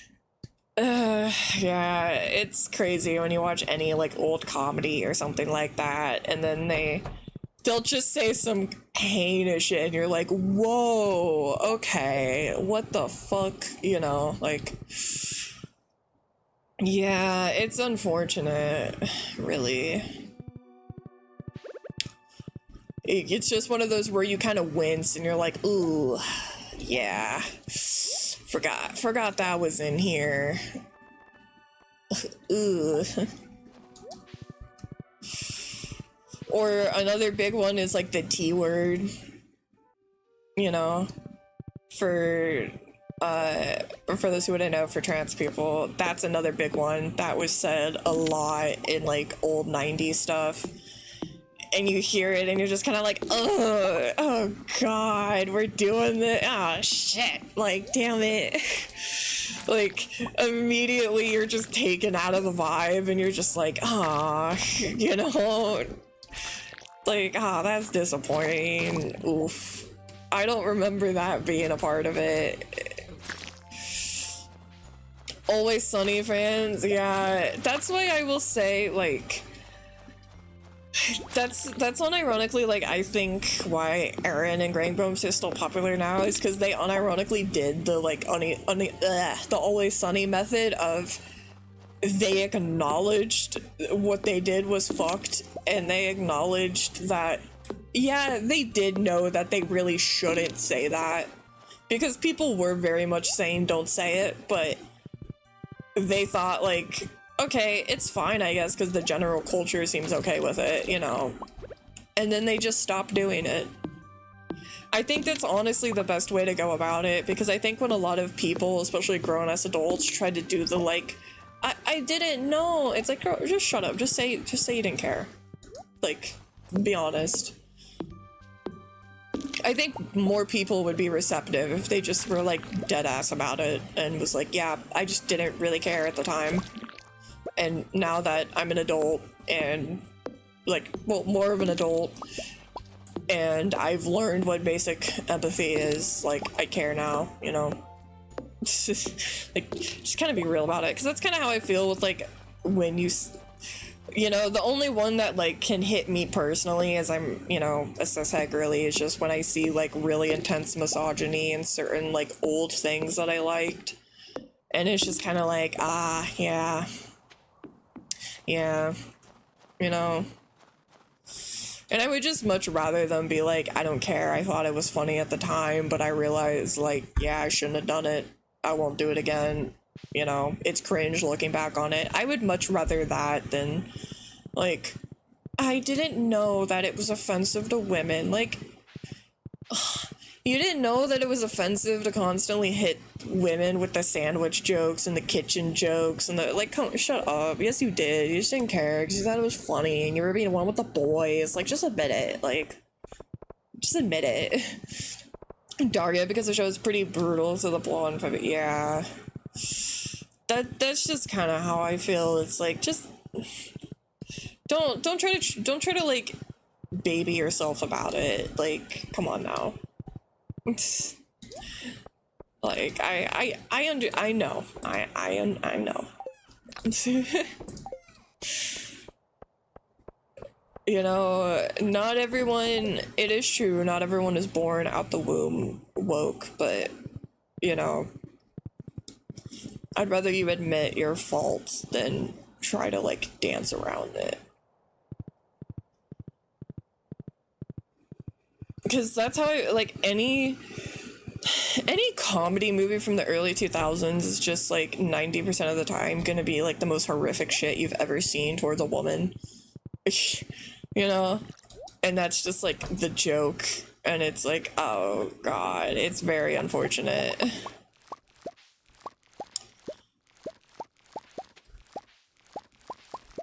Like, god, what was that Jack Black movie where the whole point was supposed to be, like, it's a sweet message about a guy learning that as a fat guy, he should date a fat girl, and he can't expect her to, like, be, you know, shallow hell. That shit is horrific. Oh my god, that movie is horrific for women. Holy shit. the whole, like, the quote-unquote moral of the point of the movie, for those who've never seen it, is Jack Black is, you know, he's fat, he's Jack Black, and he's only into, like, super hot, skinny chicks. But, like, you're a fat guy. You should lower your standards to other fat girls. So the whole movie is he meets a fucking... By the way, the fat girl in question is, like, a morbidly obese woman. It's not even, like... She's not even Jack Black level fat. She's morbidly obese to, like, a point where, like, it's clearly meant to be, like, look how gross and fat she is.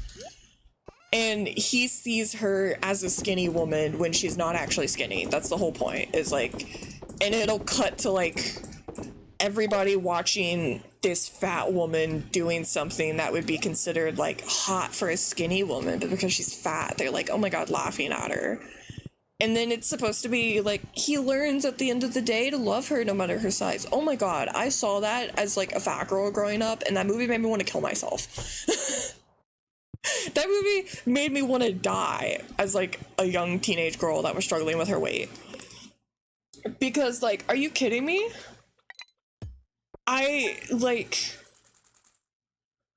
This is what I have to... No, it was Jack Black. It was Jack Black.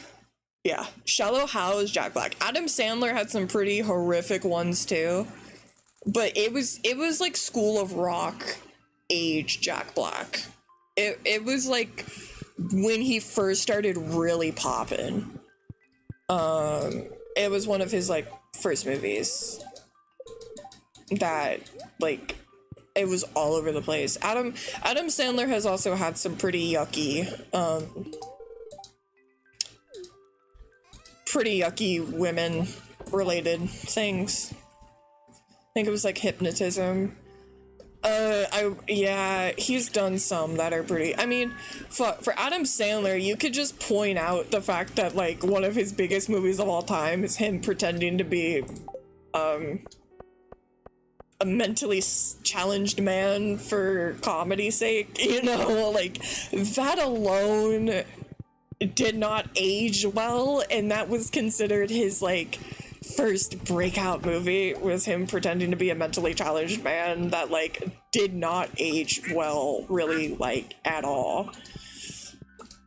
You know, Adam Sandler doesn't... He's gotten better. I will say that. From what I've seen, he seems to have mellowed the fuck out with some of that, but early 2010s, late 90s, Adam Sandler was pretty fucking insane with some of the shit he was doing. Not even gonna lie, like, kind of crazy that it's one of those things where you look back on it and you're just kind of like, oh shit, this really was a thing, oh god, you know? And like, you don't even gotta get into the like, I love Scary Movie, but holy shit, are some of the scenes in Scary Movie so fucking bad nowadays. Like, oh my god. Did some of the scenes in Scary Movie not age well regarding women? Like, oh dear god. I love the Wayans brothers. I think they're great. A lot of their movies did not age well in regards to women. Like, I remember, like, for example, like a really big one that they did that was popular was called like Little Man, and it was one of them basically that was like a dwarf and he was pretending to be a baby. There's like multiple scenes where like there's like a scene I can remember where he pretends to be, because he's pretending to be a baby, he gets breastfed by one of the women, which is just sexual assault because like, you know, he like bites her tit and stuff because like he's being a gooner about it and shit, you know, like stuff like that. Supposed to be campy, but yes, it's the classic thing where like it is campy, like don't get me wrong, but like the movie the movies legitimately had what's his fucking name? The guy from the fucking sex pest from 2.5 Men. I forget his name. Charlie Sheen. The movies unironically had Charlie Sheen in it, you know? Like, there was some stuff about, like, yeah, some of it was Kevin, some of it, though, was just, like, really fucking bad regarding the girlies. And I say this as someone who I like Scary Movie, you know? I still love a lot of them. I still love a lot of what the Wayans brothers have done. But, yeah, it just did not age very well. But the thing is, you know what's the thing? The Wayans brothers movies did not, a lot of them in a lot of ways did not age very well. Because also we block out a lot of the stuff until you rewatch it and then you're kind of horrified. But the Wayans brothers as people very much aged well, because the Wayans brothers are incredibly kind individuals from everything I have seen about them. They are incredibly outspoken about their support on the LGBT community, especially the trans community, because they have gay and trans people and their like children in their family, and they are very aggressive against people who like tell them they shouldn't, you know, be supportive. They've like, their movies were definitely a product of the time in a lot of ways, but they as people proved that like they are good people. And I think that's why like something like Scary Movie, even though it has plenty of scenes where you're kind of like, you'll watch it and then be like, oh Jesus, I don't remember this, you're still fine watching it because you know it wasn't made with evil intent, you know? Bro, were they trying to fuck or something? Because, like, the guys are good. That's, like, the same thing with Always Sunny. You rewatch... Some early Always Sunny is kind of rough, you know? But you know that it is just a product of the time, you know? Compared to, like, certain individuals who just, they got evil in their heart. I don't trust them, you know? Like, that's like going back to the Game Grumps saying of like why Aaron and Susie, I think, were able to prevail. And by the way, I completely understand. I don't watch Game Grumps anymore. I completely understand why like POC and stuff might never feel comfortable watching Aaron or Susie. And I think that's 100% valid, you know? And they themselves know that. And I think they don't really, you know, because it's really bad, especially when you do that, like, I apologize, what more do you want from me kind of shit. Like, they know, and they don't try to force people to like them, you know. I think that's what you gotta do. John, ooh, he just double, triple downed. He still, to this day, I'm pretty sure, has that, like, I apologize, what more do you want from me, kind of entitled attitude to him. And, like, that's what you can't go behind, because it's just, like, if, you know, just admit it and show that you've grown instead of, like, being hyper defensive about it. The Office episode people saw got banned because of a certain thing they did. I don't know if The Office did The Office get banned for something? I mean, I wouldn't be totally shocked, but I feel like I don't remember The Office having, I know Community did. Community, they banned an episode of Community because they made a lot of blackface jokes in the D&D episode, but I don't know if The Office did. I don't remember them having an episode that got banned. Oh yeah, that, yeah. Okay, yeah, you were talking about the community. Yeah, the community did the D&D episode that got taken off air because I forget the character's name, but he showed up to the D&D meeting with blackface because he was playing a drow, and he was like, yeah, I'm being a drow, like, I'm dressed up, because they were all gonna dress up as their characters. And, like, the joke was, look at how insensitive and fucking insane he is, you know? But, yeah, a lot of people still really do not like it.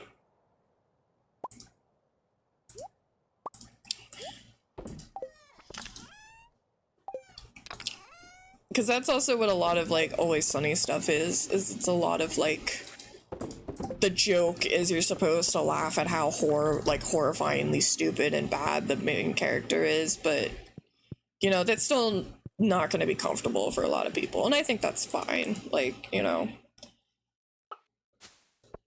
there's been talk about in that one early Office episode, the racial tolerance one, where Michael does the Indian. Okay, I did forget about that one. Yeah, I did forget about that one. I was never, like, I never watched The Office outside of my mom playing it when I ate dinner. I did remember he did do something like that. Yeah, okay, yeah, maybe I could see that. Gonna enter the fishing contest tomorrow. Probably not, I'm gonna be real books. I've never actually seen the full Office. And I have zero desire, and I never will. I tried. Yeah, the ice fishing tourney. I tried to watch it. I could not do it because I cannot handle secondhand embarrassment. It makes me feel genuinely ill. Like, it makes me feel like I'm gonna throw up to watch like intense secondhand embarrassment, and that is Michael Scott's entire character, is just watching the most secondhand embarrassing thing you've ever seen in your entire life, and I can't do it. I tried to watch it, especially the early stuff. I felt like I was gonna pass out. Like, it made me so actually nauseous. Like, I could not do it. I've seen clips of it that are funny. Like, I think Dwight is funny, and I think there's some really funny Michael bits, you know. I can't handle secondhand embarrassment, man. I can't do it. Like, I can't. It's one of the things that just, it makes my skin itch. I don't know how people could get through that, man. That's like my kryptonite. I can't do it. I can't even watch the first 10 minutes of Zoolander. That's like nuclear to me. I can't watch it. I love Zoolander. It's one of my favorite comedy movies. I cannot fucking watch the first 10 minutes of that movie. Like, it makes me sick to my stomach, deadass. Like, I can't do it. It's totally fair, a little overhyped, like boomers did with MASH, now millennials do it with The Office. I like the scene with the hentai perfect meme. Yeah, he was cool. He was sick. I liked him. I liked Dwight. Yeah, Oscar was pretty cool at times. I thought it was funny when Oscar was fucking that chick's like congressman husband. That was pretty funny. But yeah, I can't do it. If there's intense secondhand embarrassment in something, I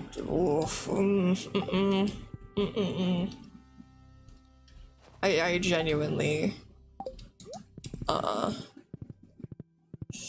don't know how people can do it. I don't know how.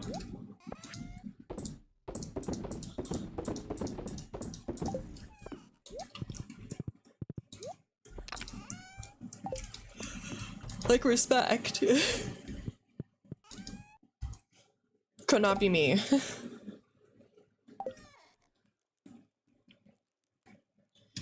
gonna try to make this wine. Because that was like the only joke ever. Yeah. And then you have the issue of there's some movies that were really funny, but you learn things about the cast that suddenly makes it not very funny anymore. Like, the amount of, like, there's certain scenes in certain James Franco, Seth Rogen comedy movies that don't hit the same anymore because James Franco is the one in it, and you're just kind of like, oh, This now feels less like a joke and more like a threat. I don't know, but I don't know about this one, man. You know. Because also, Jesus, the amount of comedians from like the 90s and early 2000s that got exposed as sex pests was like genuinely insane. The amount of comics in general that I used to like that got exposed for that, sexually aggressive actors just making them uncomfortable. Yeah, I don't know, man. All I'm gonna say is I've always been a Dave Franco girly personally, so support Dave Franco, the better of the two. He's got a new movie coming out with his wife, and he's actually married to Alison Brie from Community, so there you go. They're absolutely adorable, and they made a new horror movie together, so check that out. Free promo for Dave Franco, because Dave Franco's cool and I've always liked him, and he seems like a respectable gentleman. I have not encountered anything about him. He took the nice genes and James took all the demonic ones, it seems. 21 Jump Street? Yeah, 21 Jump Street. Even 22 Jump Street was... Honestly, I was kind of shocked at how good 22 Jump Street was. Like, they both were really fucking good. Usually comedy movies like that get sequels suck ass, but I thought it was good. I liked it.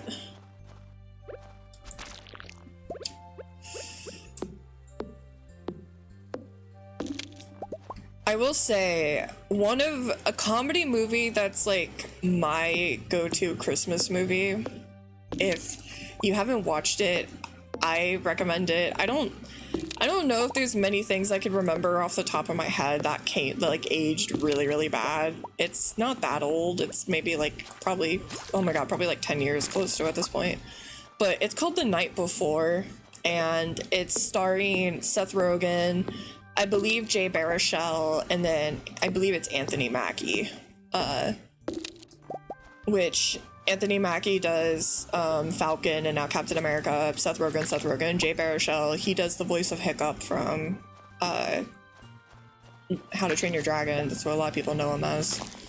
But I really like that movie. I think it's a really fucking funny movie. It's basically like a group of 3 dudes who are like best friends, and because one of them is finally starting his family, they're no longer going to be able to do their like Christmas bro traditions anymore because he's going to be spending Christmas time with his kid now. So they're having their like last kind of hurrah moment, you could say, and Seth Rogen plays like the new dad, and he's dealing with like the insane anxiety of it.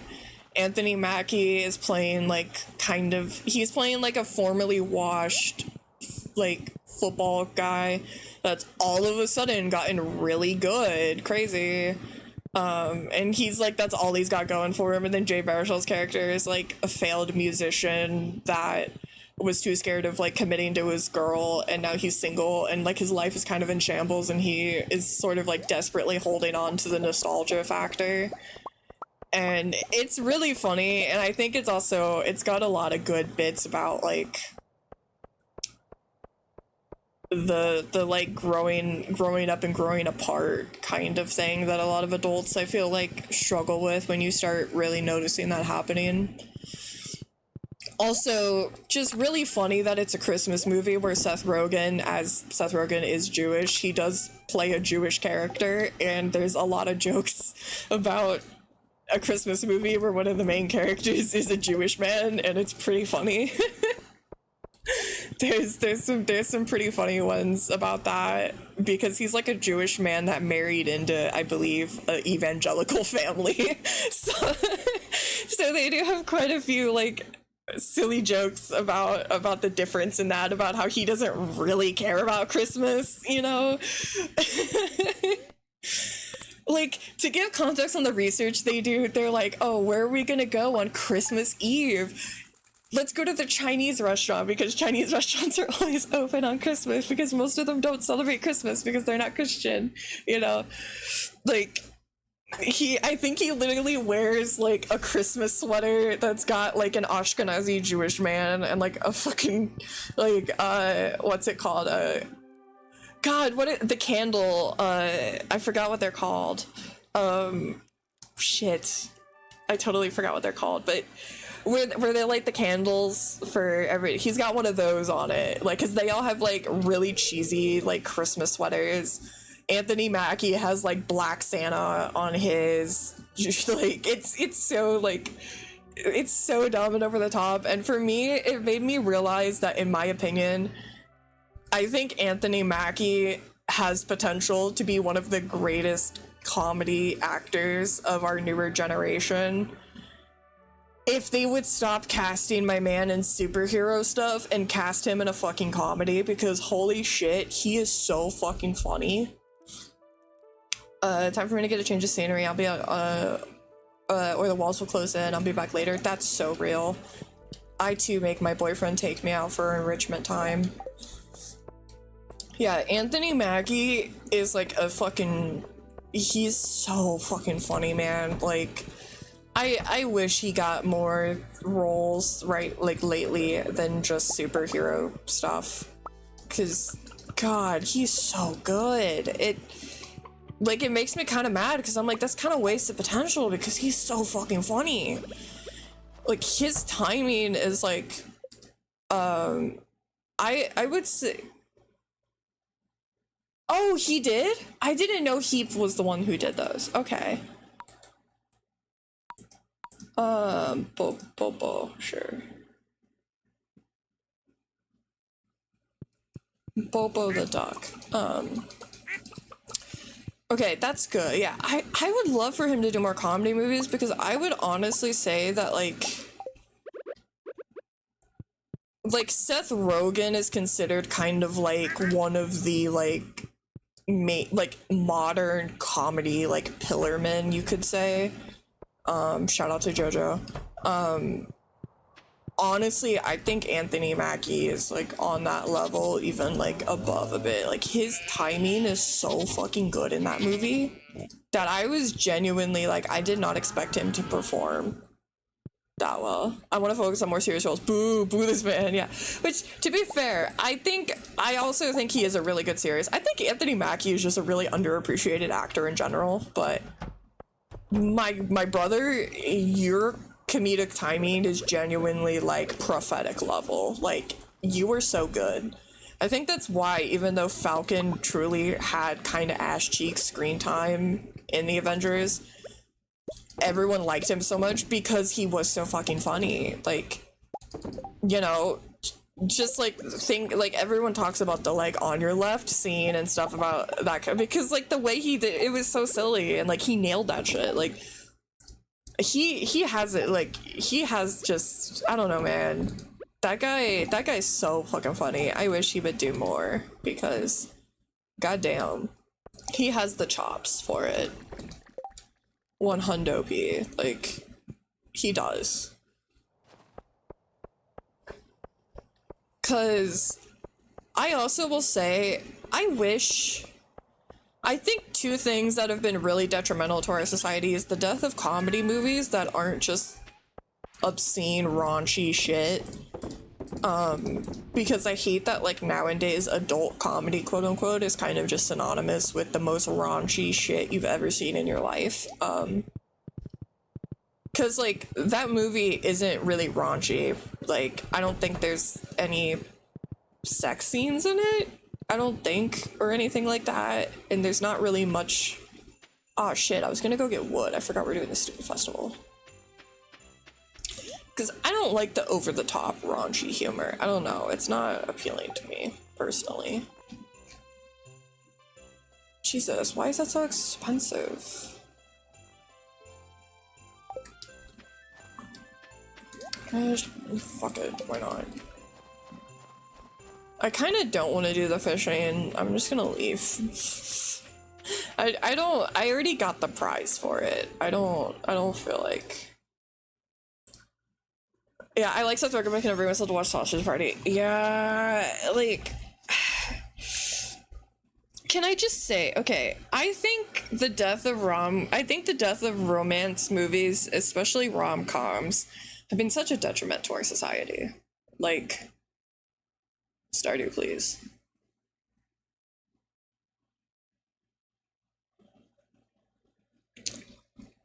Stardew, please. Okay, there we go. Cause, like, okay, hear me out. There are so many male actors that I'm like, you would be a perfect leading man in a rom-com if they weren't cowards.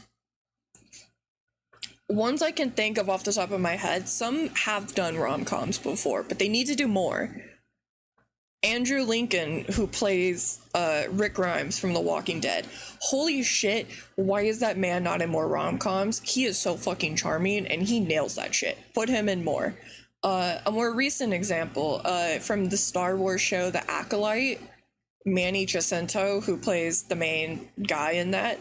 Why the fuck is that man not getting booked and ready for any rom-com, you know, attractive, smitten, you know, like, why we don't have, like, heartthrobs anymore. We don't have that, you know? Like, Gerard Butler, and he was so good. He was so good. That's the thing. Like, it's such a good, yeah, because for one, you get guys who want to watch their fucking, you know, their dude bro actor. But also, like, they're so, like, because I'm sorry, I'm sick of these artificially pushed heartthrobs. Get Glenn Powell out my fucking face. Get him out. Get him out of here. I'm not buying that propaganda. Where the fuck did this guy come from? He has done nothing to deserve it. Okay? Get him out of here. And guess what? The one rom-com he did was with Sydney Sweeney. Get her out of here too. Fucking, she sold bathwater. Get her out of here. You know, neither of them. Boom, throw them in the trash. I think, like, for example, I think that's why I will always hold an affinity to Jacob Elordi, who is now, he's playing Frankenstein's monster in the new movie. He also was in Saltburn, and he was in Euphoria. Because Jacob Elordi got his start from a shitty ass fucking rom-com series on Netflix. And I respect that. And he knows that's his roots, you know? Robert Pattinson's like big start was shitty fucking romance movies. Now don't get me wrong, do I think they shouldn't be shitty? Yes, I think they should actually be good. But like so many like popular male actors, that's what they first got known for, because, you know, women watched it and women were like, oh wait, this guy's got potential, you know? Like Manny Jacinto, get him in some of them. God, what's it? You know, another one I think is why the fuck have we never gotten a romance or a rom-com with like, I don't remember us ever getting one with Michael B. Jordan in it. I don't remember us ever getting one with Idris Elba in it. I don't remember us getting one like that. Why haven't we? Why haven't we gotten some with like two of the most charming male actors on the fucking field, you know? And the same thing with like some of our like leading ladies. Like, I think plenty of them would do great in those kind of movies. You know?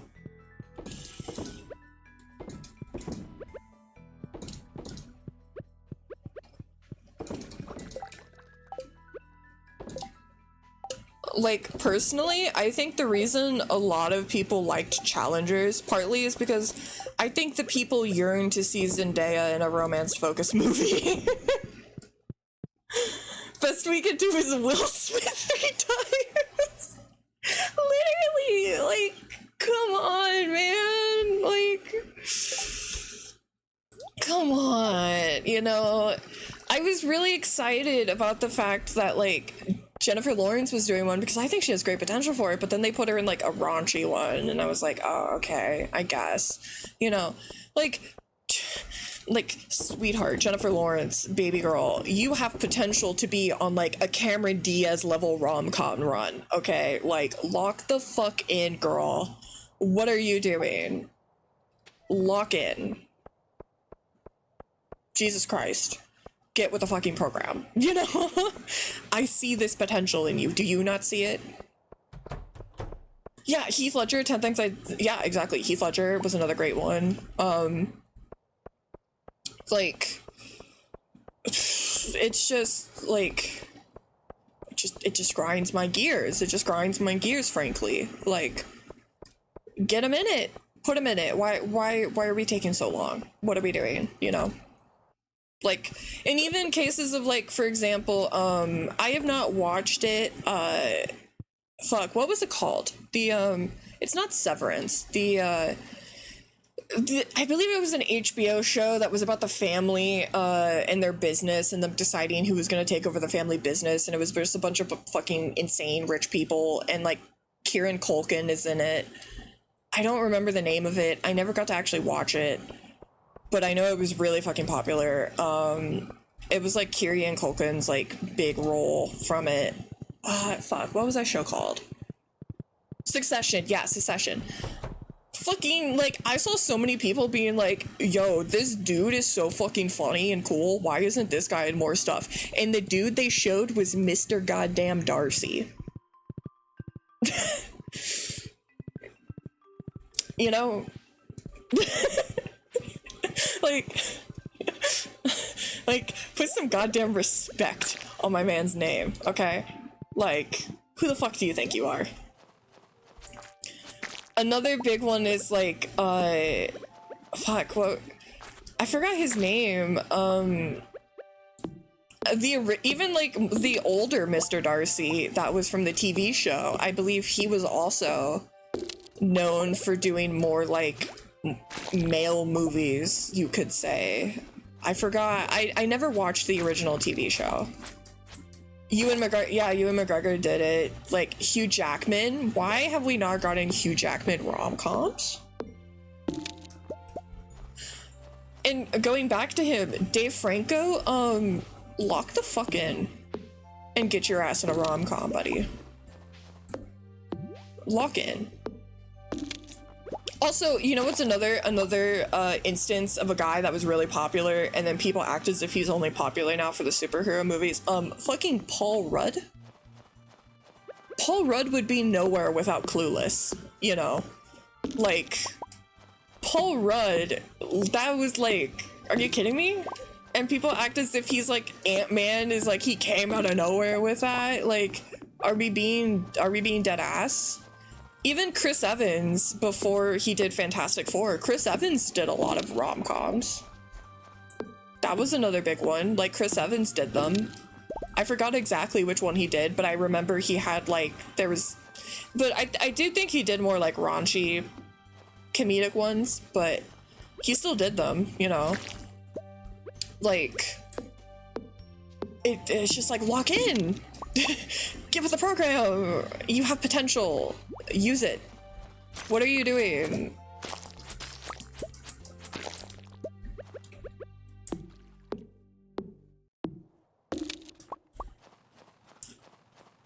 I mean, God, because like one thing is, and I literally, the thing too, I don't think they realize is like, for one, if you want to be an actor who actually has like name recognition. Oh, you know what's another one? Not a rom-com, but a romantic movie, even if it was a really toxic and, you know, one. But Timothée Chalamet.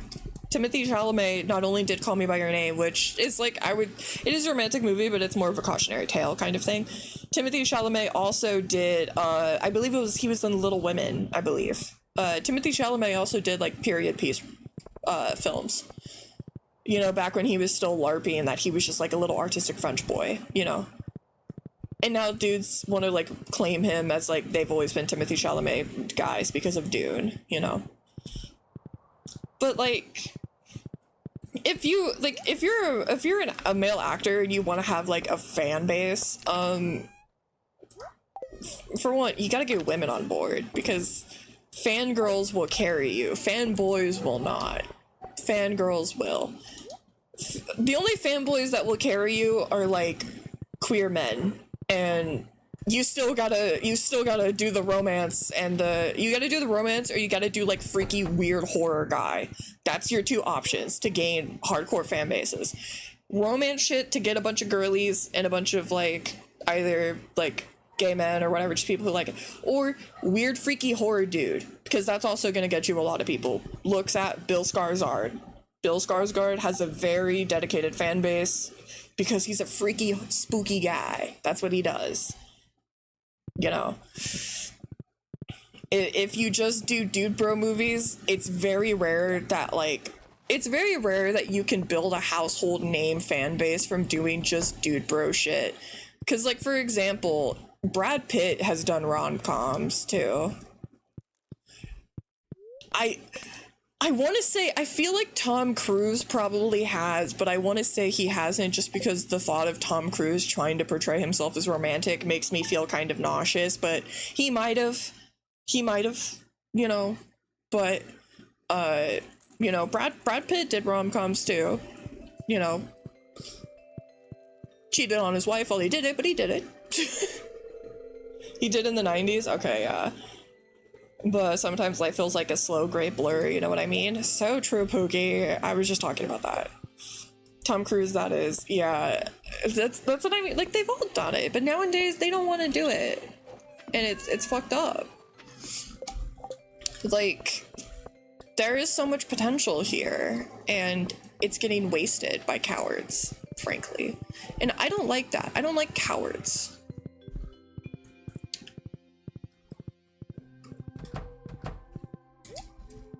Another big one, Ryan Gosling. The amount of dudes that I saw trying to reclaim Ryan Gosling for fucking Blade Runner. Get your fucking filthy little fingers off of him. I don't even like The Notebook, but he did The Notebook. He did a lot of other silly ones. He also did some ones like Howl's Dream Girl and some other weird ones, you know, like, get your fucking little fingies off of him, just like Robert Pattinson. You did not appreciate him. You do not deserve. Chris Hemsworth, he only played action stuff, right? Kind of falling off popular train, heard a lot less. I think that's also because he had like a mental health, he had like a mental break. Like, Chris Hemsworth kind of like, had like a quarter life crisis because he found out that there's a huge chance he's gonna get dementia, and so he's pulled away from acting because he wants to spend as much time as he can with his family in case he ends up getting Alzheimer's. Yeah, he had like a whole mental break kind of about that, because I guess basically just like he got a bunch of testing done and found out that there's like a very high chance genetically that he's gonna get it. So he pulled away from film for a while to spend time with his family and to like work out the mental reality of finding out that information. And then I think now he's doing a lot of like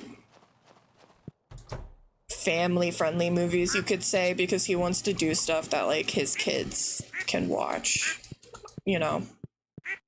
That is a thing that, yeah, but I will say he was like falling off though. You're not wrong. A better example you could use is his brother Liam, Liam had a worse fall off. Like, at least like Chris made enough money from Thor that he's good forever, basically. I think Chris is starting to get back into acting. It's just now a lot of actors will like have children and then want to do more family friendly stuff just so that their kids can watch, you know. Liam had a crazy fall off. Bro played Gale in the Hunger Games and that's it. Bro played Gale in the Hunger Games and they tried to make Liam Hemsworth the like next like it boy, and it just did not fucking work because society was very intellectual and rejected the Hemsworth, embraced the Hutcherson, which was 1000% based decision.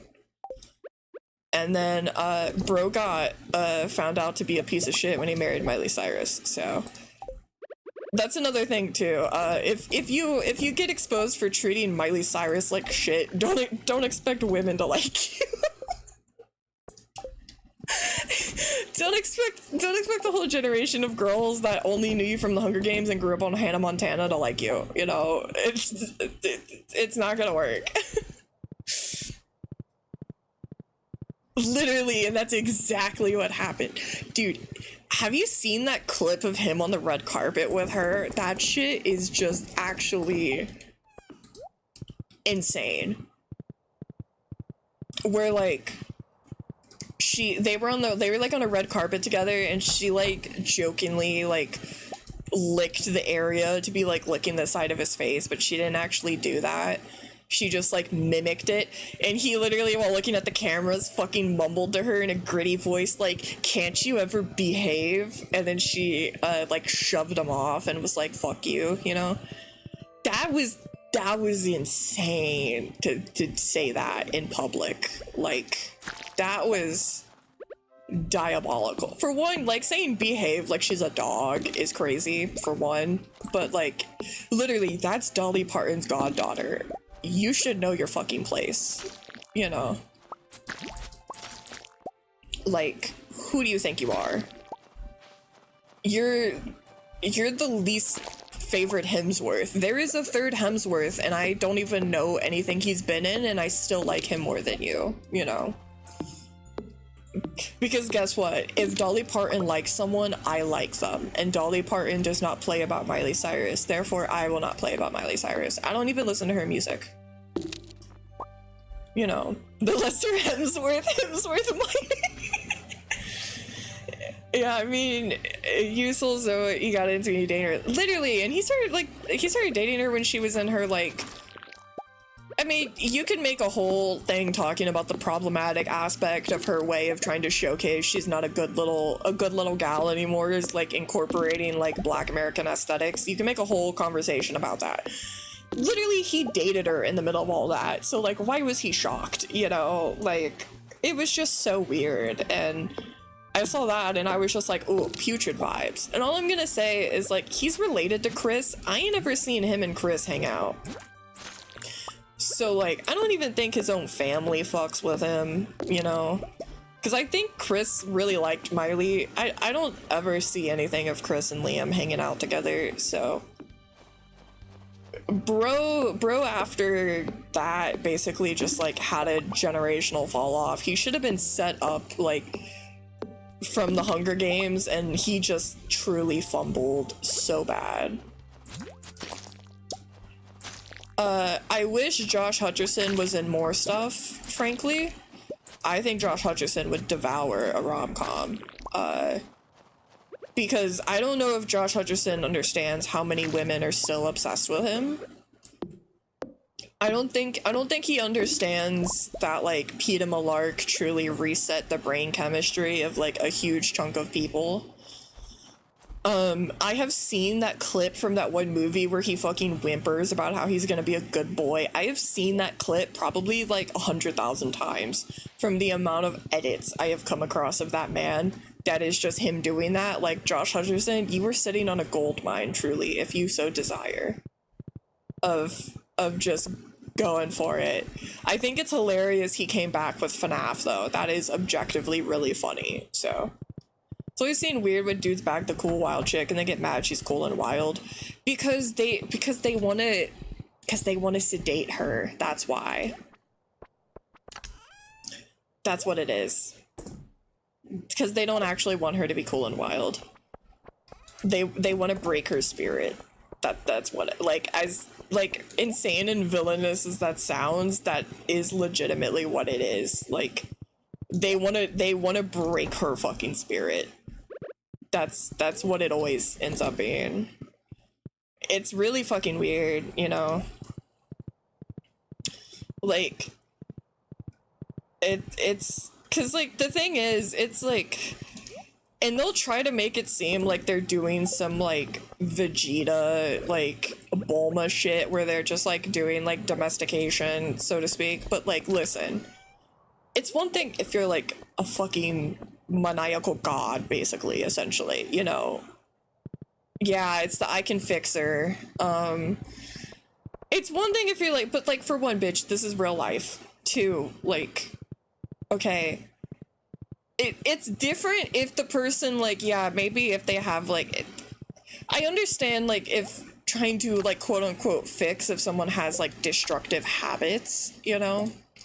Because, like, yeah, you want to help people who have stuff like that. Like, Bulma getting Vegeta to stop doing that kind of shit. He's still the same fucking, the world's shortest, angriest man, you know? He's still the same guy, just chilled the fuck out of it, you know? No, these dudes, they want a legitimate, why, there's such a genuine, like, it's kind of a fetish, I would say, honestly, of guys turning, like, rebellious women, especially if they're, like, alternative women, into, like, trad wife women. That's, like, a legitimate thing.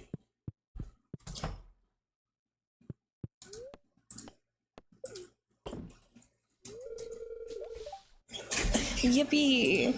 The boat will be repaired overnight.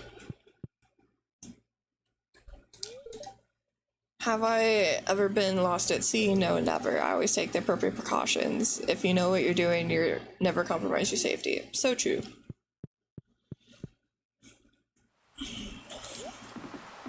I mean, I will also say the two flip sides are either the guy wants to, like, destroy her spirit and basically mold her into, like, the thing she quote unquote hates, or it'll end up being a case of, like, they like the idea of the cool girl in, like, a fetishy way and not the cool girl being a multifaceted person. Because, like, not saying Amy Dunn was correct for what she did, but the Gone Girl monologue remains vindicated till this day, is all I'm gonna say, you know?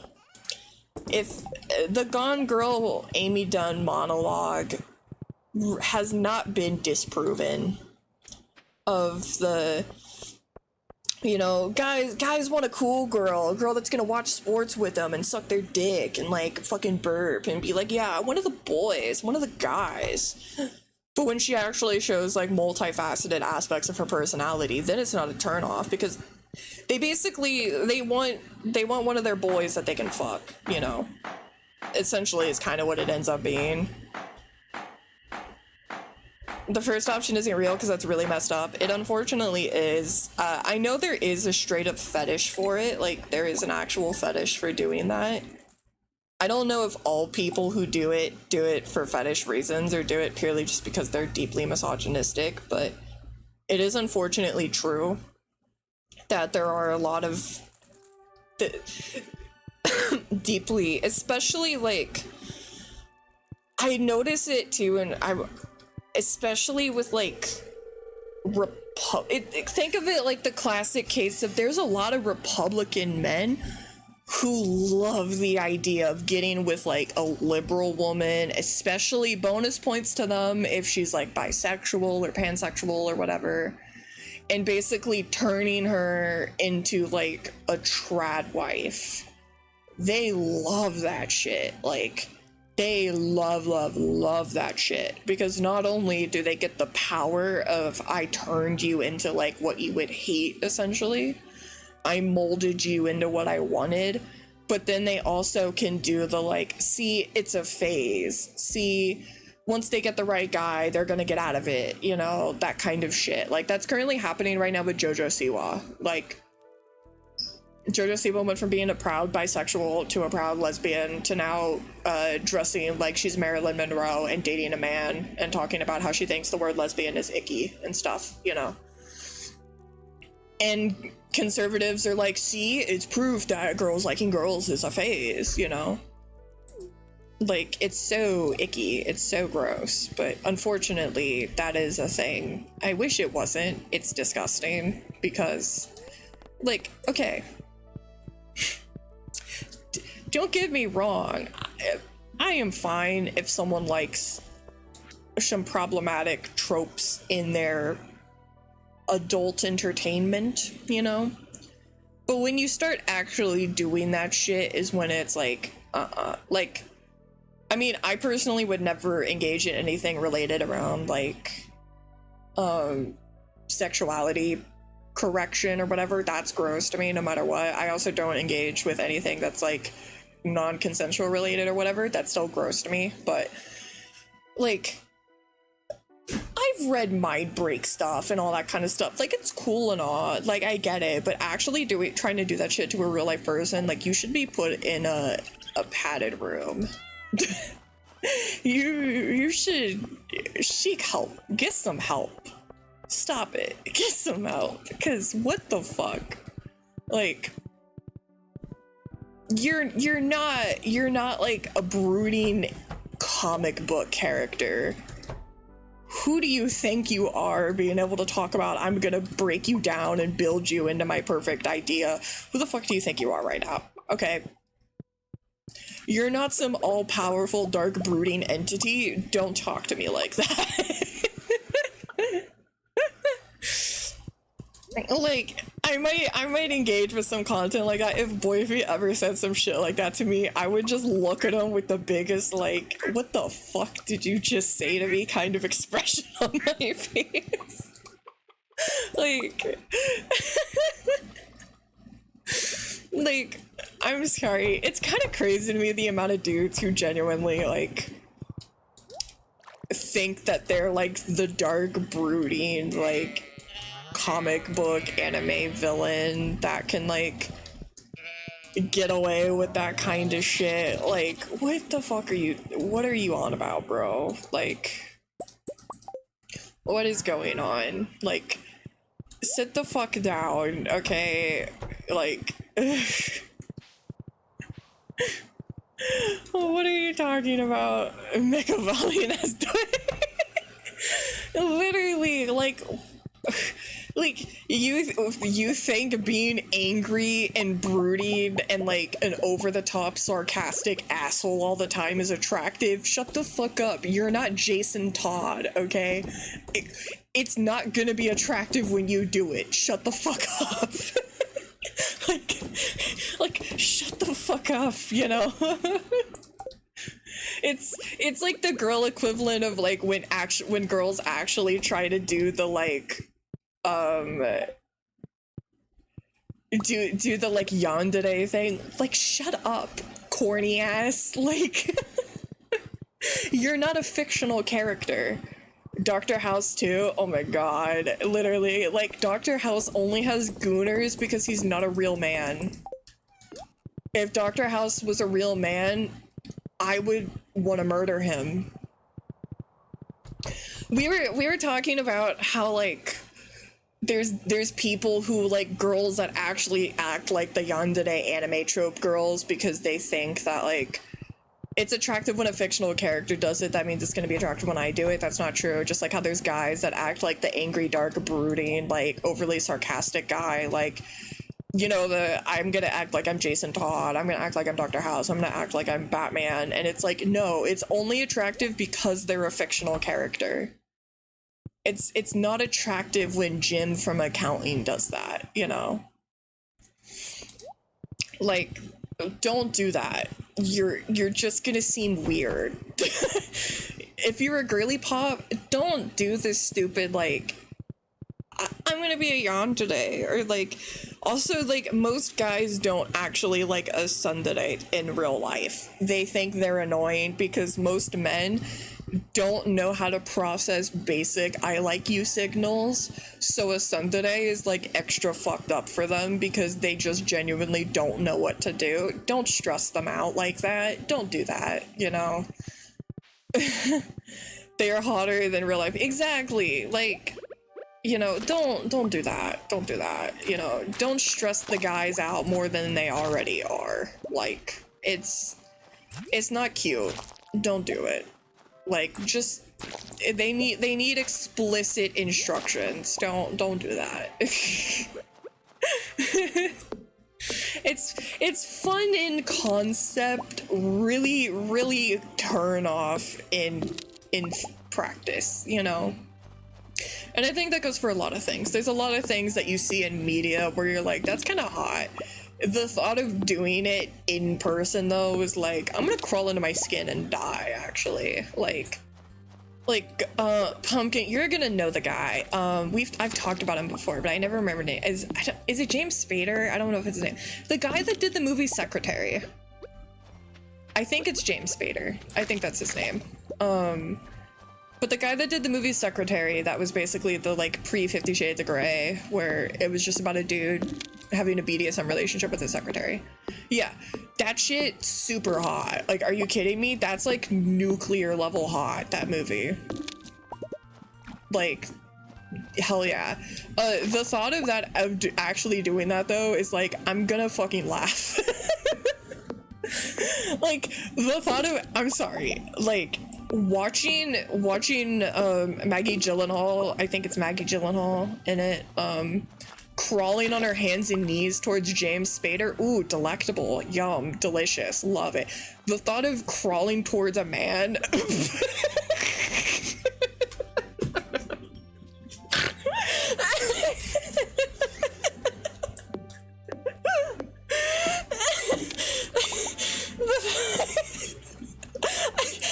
I'm sorry, just the thought of crawling towards a man on my hands and knees, I could not take that seriously.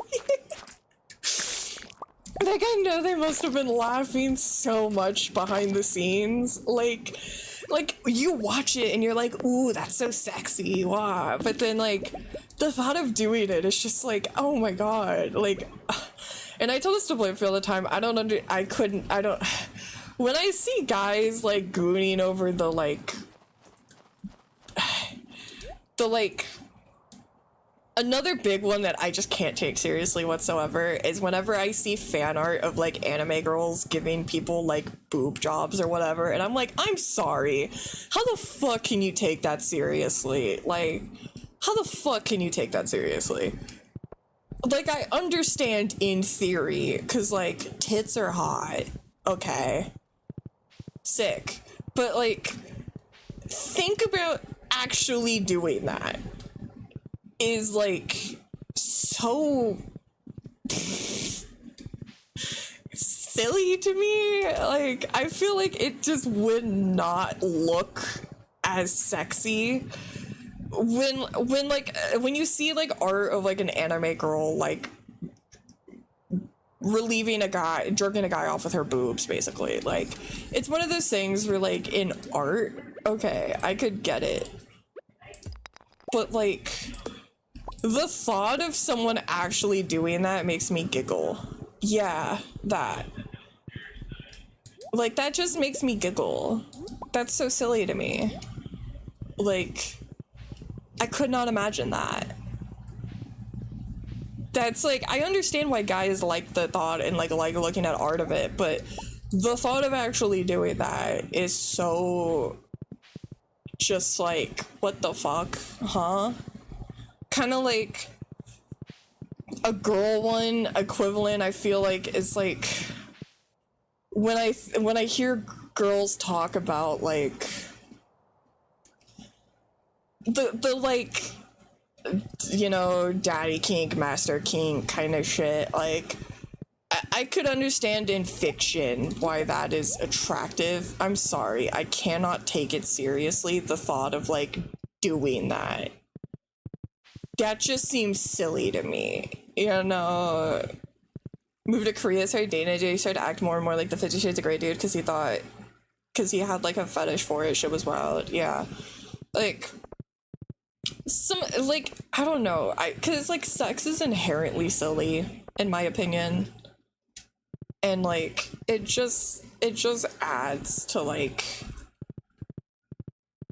that kind of shit, you know? It just makes it just stands out more, because, I'm sorry, how do you take that seriously?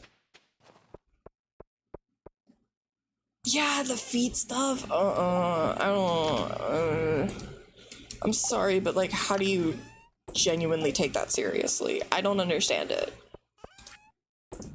I would, like, for one, just ew, but also, like, how do you genuinely take that seriously and are like, yeah, this is what gets it going? Like, huh? Really? That's the thing that you're I don't know about that. I don't know about that. That's a little odd. That's a little stupid, in my opinion, quite frankly. Like, I don't know, man. I will read about like these fucking like stereotypical like big strong dominant man kind of like fictional characters. I'm sorry, I would laugh at if any guy tried that kind of shit in person. Like, I'm sorry. Like, oh, thank you. Thanks, husband.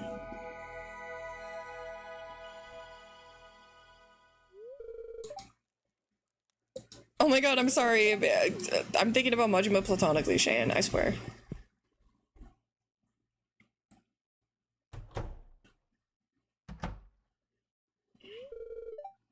Mina, wait up. I hope it's not gonna be the same cutscene.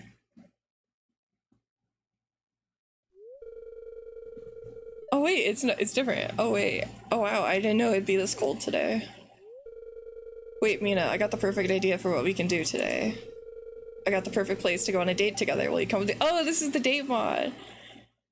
Like, you think about it, it looks hot in art form, but in reality, it just has strange problems. Yeah. Yeah, I'll go on a date with you. Great, come to the library anytime today. I got the perfect thing for this chilly day.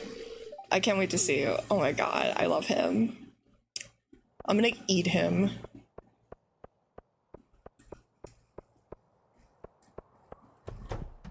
Yeah, I don't know, man. It's just so funny when I see that kind of stuff, because, yeah, like, don't get me wrong, man.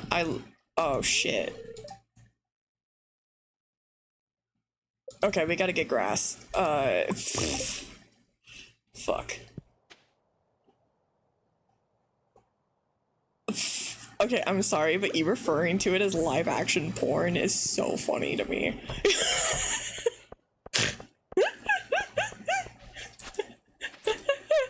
Like, that is a valid way to refer to it, but that is so funny to me. Like, you're not wrong for calling it that, but that is so fucking funny. Live action porn. Yeah, do you sub or dub, bros? That's so fucking funny. Yeah, you cooked with that one, Slime. That was very funny. I'll give you your flowers on that. That was very funny.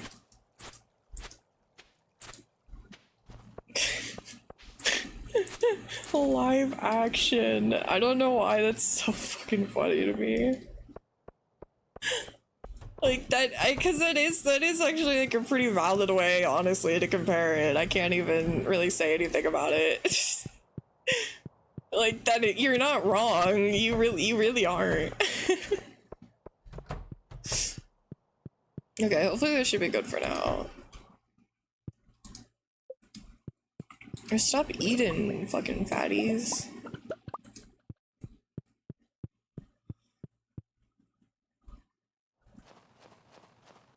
I like season 1 of porn, but I couldn't get through it. Yeah, the characters kind of fell off, honestly. Like, the writing wasn't as good anymore. It was just all action scenes, you know. I miss when the plot was relevant, personally. Personally, season 2 of Port Electric Boogaloo fell off. Oh, I see. I didn't even make it to season 2. I dropped off at like episode 8. You know, it just started getting a little cheap.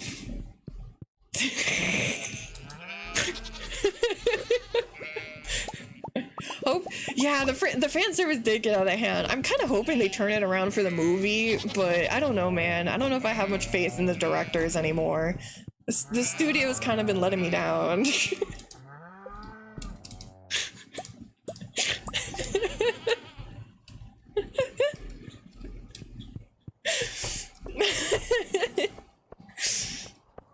It's so funny. I gave up on the movie. Okay. Understandable. You know, I'm just hoping they bring it back. They had all the potential.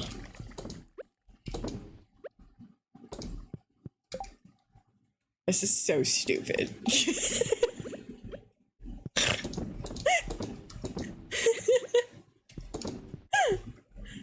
I heard they're making a graphic novel. I did too. I heard it's called The Boys.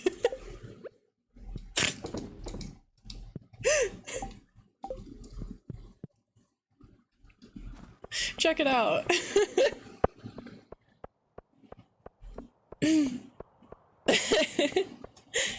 Hold on, I gotta drink something in my throat.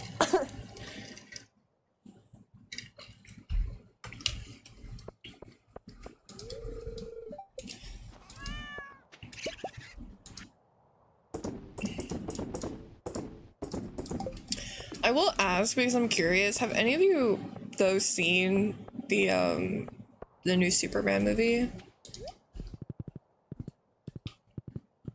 I'm curious about that. He loves me. Okay, merchant's here. Oh my god, my throat. I have not seen it. The new Superman. I have not seen it. I was too busy binge watching season 1 of Porn.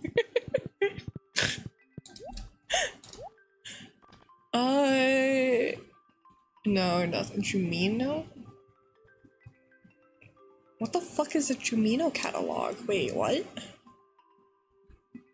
I heard Kojima is helping making Porn the video game. Jokes aside, I haven't seen the Superman movie yet, but too many memes.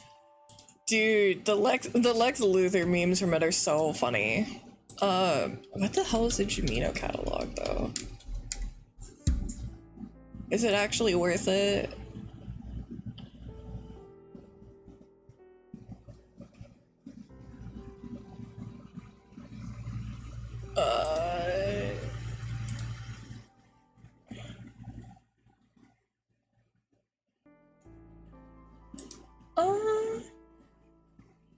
Okay, it does allow you to put little Jaminos around the farm, and that is pretty sick. So I will get it for that purely. Lex Luthor memes and the conservatives hating it make me want to see it. Yeah, dude. That is a Lex Luthor that would baby trap Superman. They did nail that. The thing too is like I'm not even really like into DC at all. I've never been a DC person. I've never cared about Superman, but like I kind of want to watch it. Like it looks fun. Also, like they nailed it because like despite what I think a lot of guys think, women did not give a single fuck about Henry Cavill's Superman. A lot of guys I think have this perception that women were like gooning over Henry Cavill's Superman. They were not. Women did not give a single shit about Henry Cavill's Superman. Women started gooning over Henry Cavill for The Witcher. That's what got women on board with him. They did not care about him being Superman. Yeah, men gooned for the Henry Cavill Superman, exactly. However, dude, the new guy for the new Superman movie, David, I think is his name. Dude, he's gone platinum on all the girl spaces I frequent online. Like, James Gunn understood the assignment because they're like, they were like, women want a guy that women want to see a himbo with golden retriever energy, and that's what he delivered. And I have seen that picture of him fucking like smiling with like the glasses and the curly hair, like at this point more than I have seen my parents in the last few months. Like it has gone platinum. So I have seen so many girlies who just go to the movie because they're like, wait, I get Superman now. Like he's a silly guy. Okay, I'm on board, you know? They were like, oh, he's a silly, kind-hearted farmer boy. Sign me up. Okay, he's not a dark, brooding fucking, like, he's not Batman 2.0. Oh my god. Which, to be fair, Batman isn't even always dark and brooding, but you know what, in the movies he is, but Henry Cavill Superman was bad, not because of Henry Cavill, he just ran. Yeah, that's the thing. I do feel bad for Henry because apparently, too, similar to The Witcher, he tried really hard to correct Zack Snyder, and Zack Snyder told him to basically kill himself. Like, he was like, shut the fuck up. I do feel really bad for him because, like, he had the potential and his writing just really cucked him. Like Crypto the Superdog, because it's literally the same shit my dog would do. Deadass just Superman 2, the most accurate, yeah. Also, like, the fact that they're bringing in Supergirl and they got Millie playing her. I don't even know anything about Supergirl, but I'm excited to see it because she was fucking awesome as young Rhaenyra from House of the Dragon. So I'm literally excited to see it just because I really liked her, you know? It's just Comics got more time to flesh it out a bit more. Well, I mean, like, Batman is, like, definitely more dark and brooding than a lot, but, like, depending on the run, like, he can be more, you know, not just relentless back to back. Like, you know, he does have, like, he does joke, he does, you know, actually give a shit about children and, like, have a soft spot for them, and he actually does, you know, he's not, like, non-fucking stop, just, like, edgelord supreme. I mean, depends on the comic run, but I know a lot of the ones people really like, he's not totally like that, you know, like the older ones.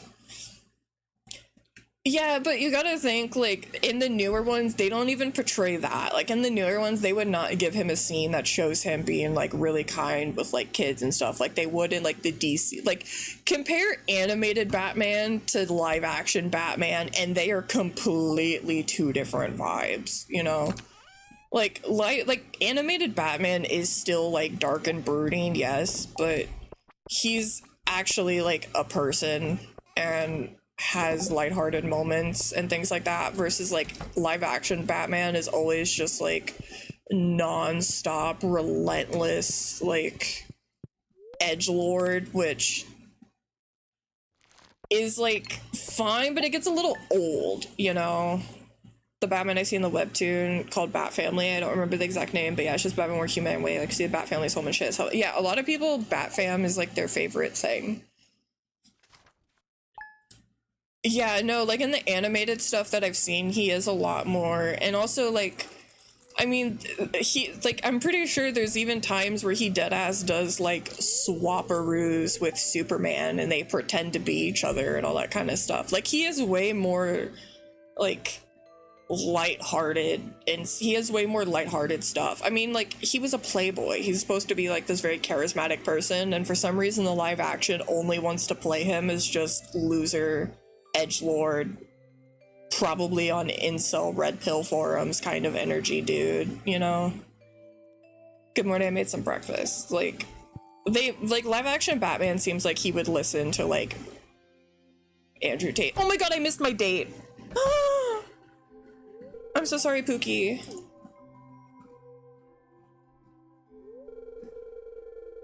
Maybe he wanted to go on a date tonight. Okay, thank god. I really want to have some time for ourselves. Yes, okay, I'm so sorry. I was talking about superheroes, so I forgot. Awesome, let's meet at the saloon after 6. I can't wait to see you. Okay, saloon after 6. I'm literally gonna go camp outside of it once I do my daily run. Sure, I guess. Damn it, I was so distracted. Again, this is why I got the absent-minded trait for my sim, because I'm sad that we missed out on the library date, because that sounds really cute, but, you know, is what it is. Can't win them all. I'm stupid. He understands. Maybe it'll proc again.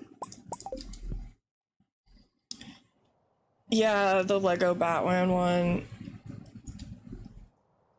Yeah, huge. That's because, like I said, I'm not a DC person, but, like, Aki knows a lot of DC stuff because Aki is a Superman glazer, and because of that, Aki has watched like he's watched a lot of the animated stuff and all that. So a lot of what I know is stuff that he's shown me and told about me, because he gets very angry about the mischaracterization of them. Like, so it's just interesting, because I think that's why like a lot of people consider like Christian Bale the like last good live action Batman. And even then, like, he still, I don't think, like, 100% nailed it, but, like, you know, he at least had more energy to him. I also do think that Ben Affleck could have done pretty good, but I think similarly to Cavill, I do think Ben Affleck did get shafted, too. I think Ben Affleck had potential to be a pretty good Bruce, because Ben Affleck is able to play like charming, but he also is able to do charming in kind of an off-putting way, which I think would have been really interesting to see from him as like Bruce, of like he's trying to be charming, but also like he's still kind of like not fully nailing it, you know? Like, I think that could have been an interesting like perspective of a man who at that point has like locked himself away basically to like only do crime shit, who probably now has not as great of social skills, you know? But alas, no, they just, you know, they didn't really give him much to work with. Yeah, also, like, I'm gonna be honest, I haven't seen the new Robert Pattinson Batman. I respect that they're good, that they're treating it more like Detective Batman. I think that's more interesting than just rehashing the same shit over and over and over and over and over and over again, you know? I think the best thing from what I've seen of the new Batman movie is that they made the villain the fucking Riddler and not Joker, because dear fucking God, I don't want to see Joker in another fucking movie ever again. I'm sick of his ass. I don't want to see him. I don't want to see the fucking Joker anymore. Like, I don't care. And I'm saying this as a certified clown lover. I don't care anymore.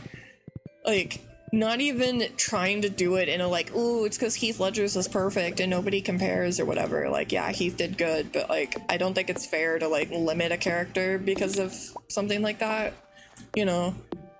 But just because it's been done so many times, and like Heath's was interesting, Joaquin's was interesting, kind of, but the movie ultimately was just really fucking boring, and the sequel, from what I heard, was abysmal. Like, just like, oof. Gal Gadot, well, besides being a demonic person, Gal Gadot cannot act. If you look at some of the fucking scenes of her from it, she cannot act. She's pretty, but she cannot act worth a darn. She literally just got the role because she's pretty. Thank God James Gunn is not casting that demonic woman again, because she is a hardcore Israel supporter. That's why people don't like her nowadays. She's a hardcore Israel. She's a hardcore Zionist. But yeah, Joker, I'm just like bored of him. Like, was it Scarecrow Cillian Murphy? Am I remembering that correctly? In the live action movies? Didn't Cillian Murphy literally play Scarecrow, or was he someone else? He was Scarecrow, right? Because he was the professor who did like fear experiments. That's Scarecrow, correct? I don't know enough about his villains to like know all of the like lore of what makes them what, but I think in the live action, the Scarecrow that they did was Cillian Murphy from Peaky Blinders and Oppenheimer. So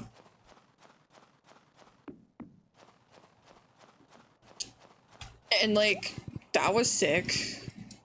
that was dope. Why can't we do that, you know?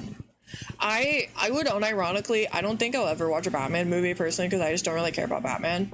But like, if they ever made a Batman movie related to Scarecrow that was actually produced more like a horror movie than an action movie, I would be seated. Personally. I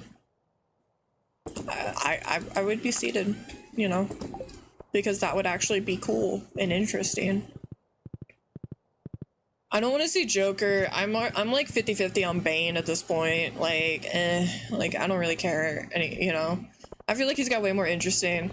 I wish they would like, that's why I was happy that they did Riddler. I wish they would like lean into the fact that Batman actually encounters some like pretty oh my god, voice crack.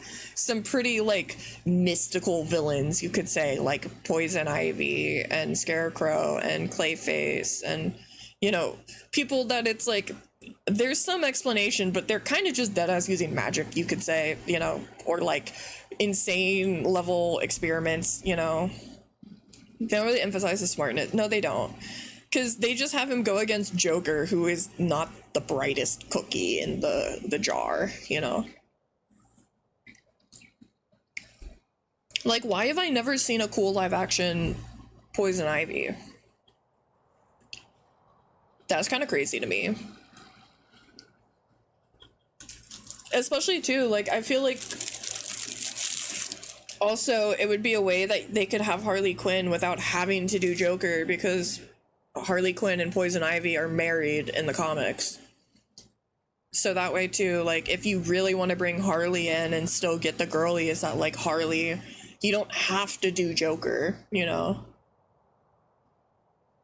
Yeah, Bruce is a whore. Bruce bangs like pretty much most women he encounters.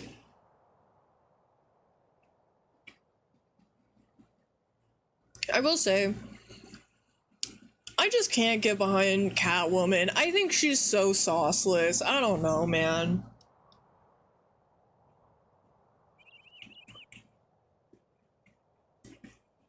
Like, I don't get the hype around Catwoman. Yeah, there was a live action long time ago, and it was back in like the Goofy era where like it all looked kind of dog. Like, I think it was back in the Arnold Schwarzenegger Mr. Freeze era.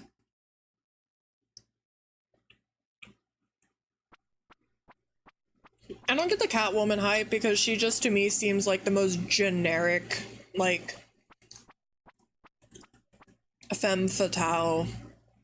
I exist to be sexy and not much else. I know some of the comics go more into her character, but even then, I don't know. All of her designs, it's just a attractive woman in a black spandex suit. That's it. I saw a lot of people talking about the new Absolute Batman line and how they got cool designs. Guess what? Catwoman's is literally just her with a fucking motorcycle helmet that has cat ears. That's it. There's nothing else about her design. I don't know why people are nutting over it. She looks just as boring as she always does. Like...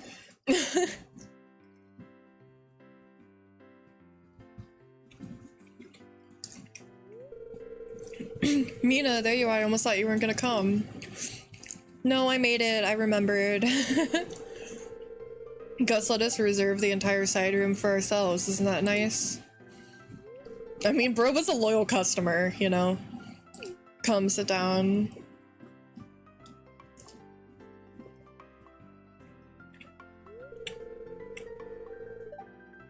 I'm so glad you found the time to spend with me, Mina. Of course, Pookie. I already ordered with Gus. Don't worry. I got your favorite. Oh, he's so sweet. I never would have believed that I would fall in love with the new farmer moving into Pelican Town, but look where we are now. You're the best thing to happen to me, Mina. I wouldn't want anything to be different. He's so cute. Oh my god, Gus is hustling. Thanks for agreeing to the date, by the way. I know you're very busy. I have your order ready, Shane. Thank you, Gus. I'll take it from here.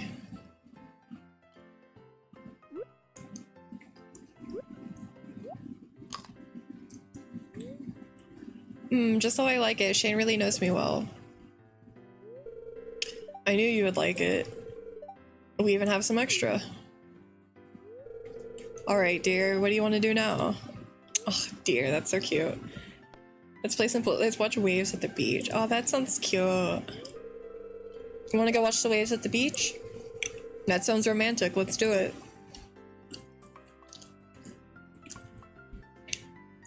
I'm gonna eat that man. Wait, we actually do get to go? Oh my god, and he's in his little beach outfit. Oh, that's so cute. I mean, I never told you this, but God, he's so... The night before you arrived in Pelican Town, I came here to clear my mind. The truth is, I wasn't happy, and I wish that night for something to help me feel happy again, for something to change my life. I'm gonna throw up. Oh my god. Mina, my wish came true. My wish was for you. I love you, Mina.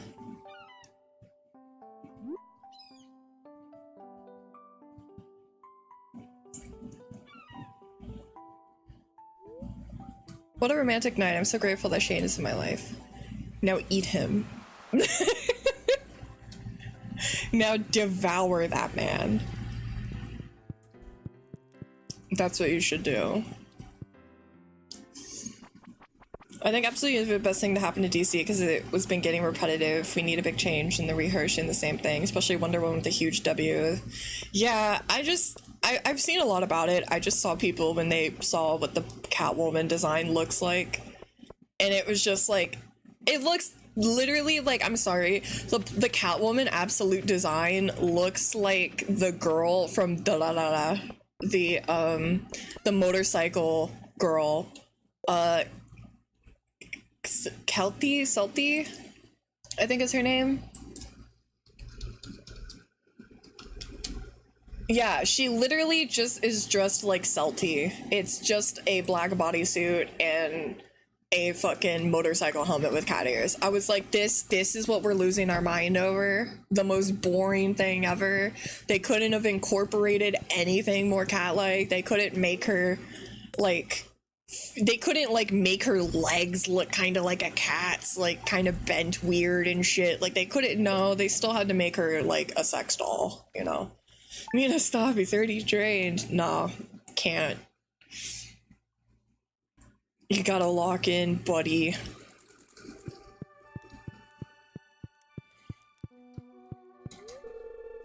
Here's the start of another pointless day. Hey, not that horrible. Not that has to be a horrible thing. What the heck? There we go. I was like, let me make out with him. You know what? Here you go. Oh, you made him? Mina, these are legendary. These are even better than the frozen kind. Oh, he's so cute. Yeah, I totally made it.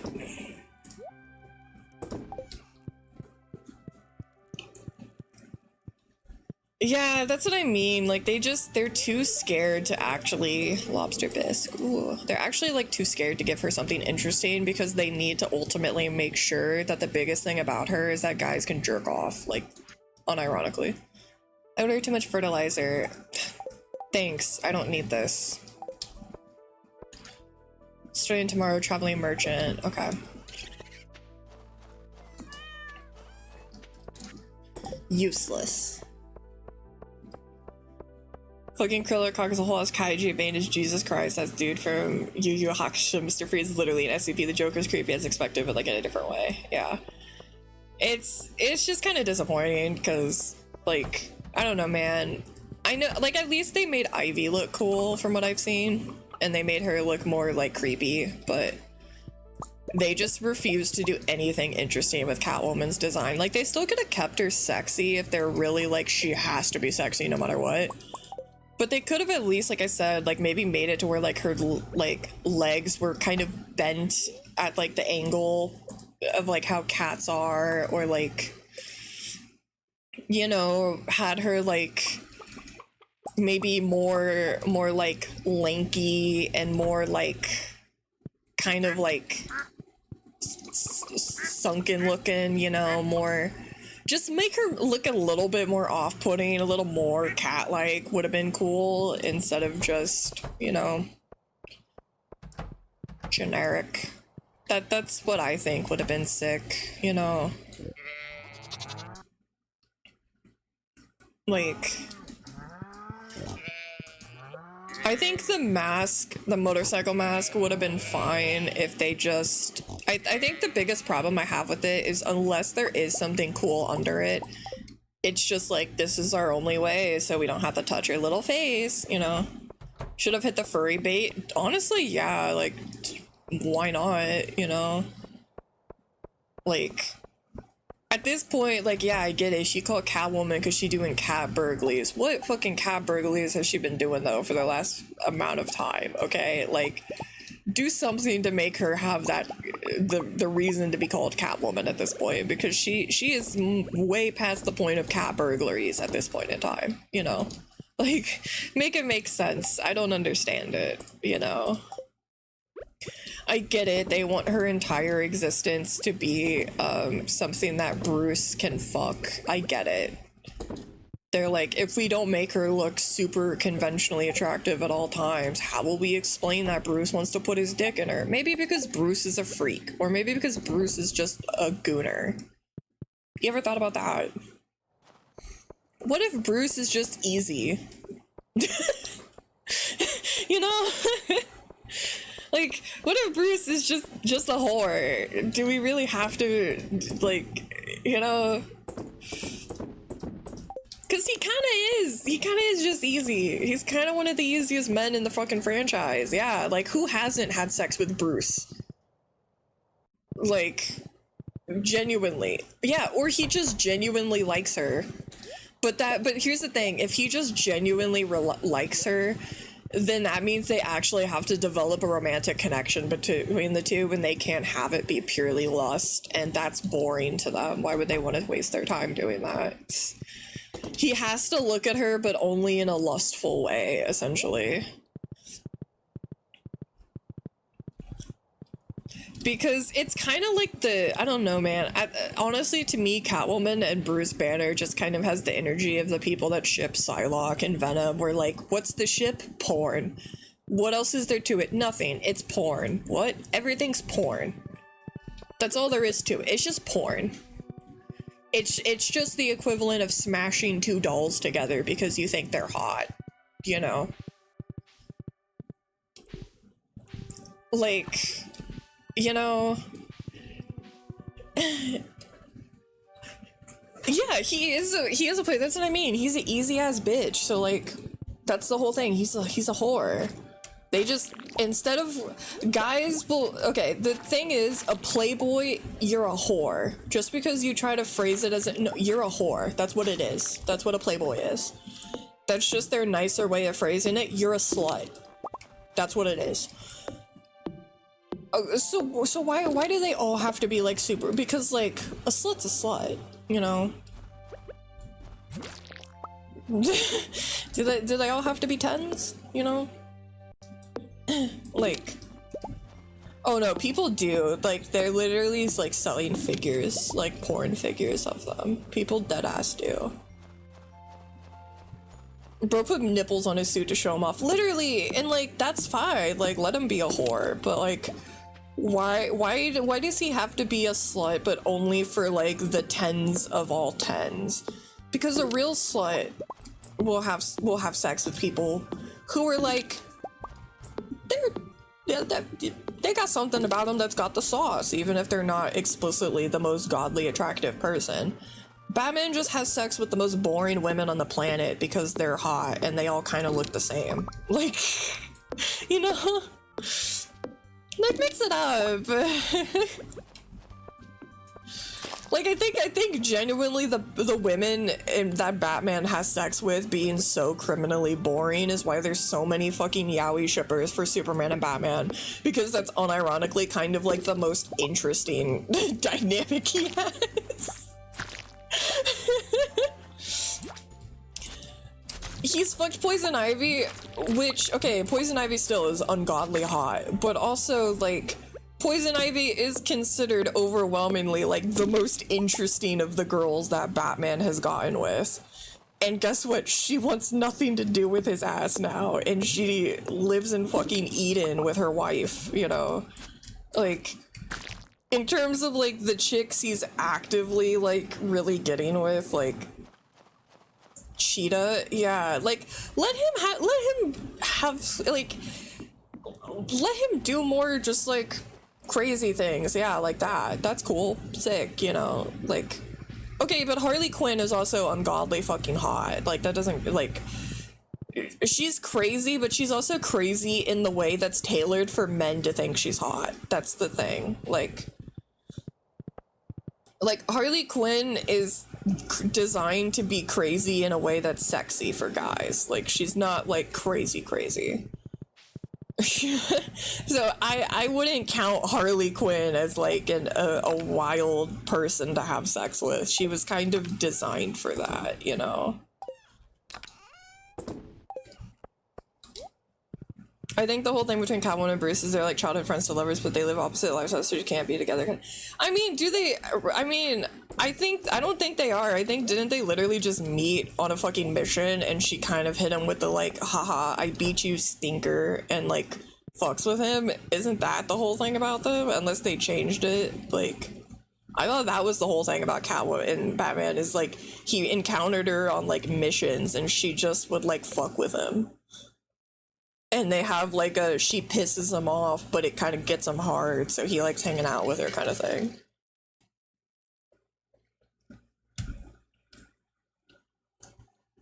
Loyal to her man, has a good sense of humor. What's the downside? Yeah, Harley Quinn is, yeah, she's kind of just, I mean, Harley Quinn is, like, yandere territory, you know, where it's, like, obviously the guys don't want to actually date a Harley Quinn because like that would be exhausting, you know?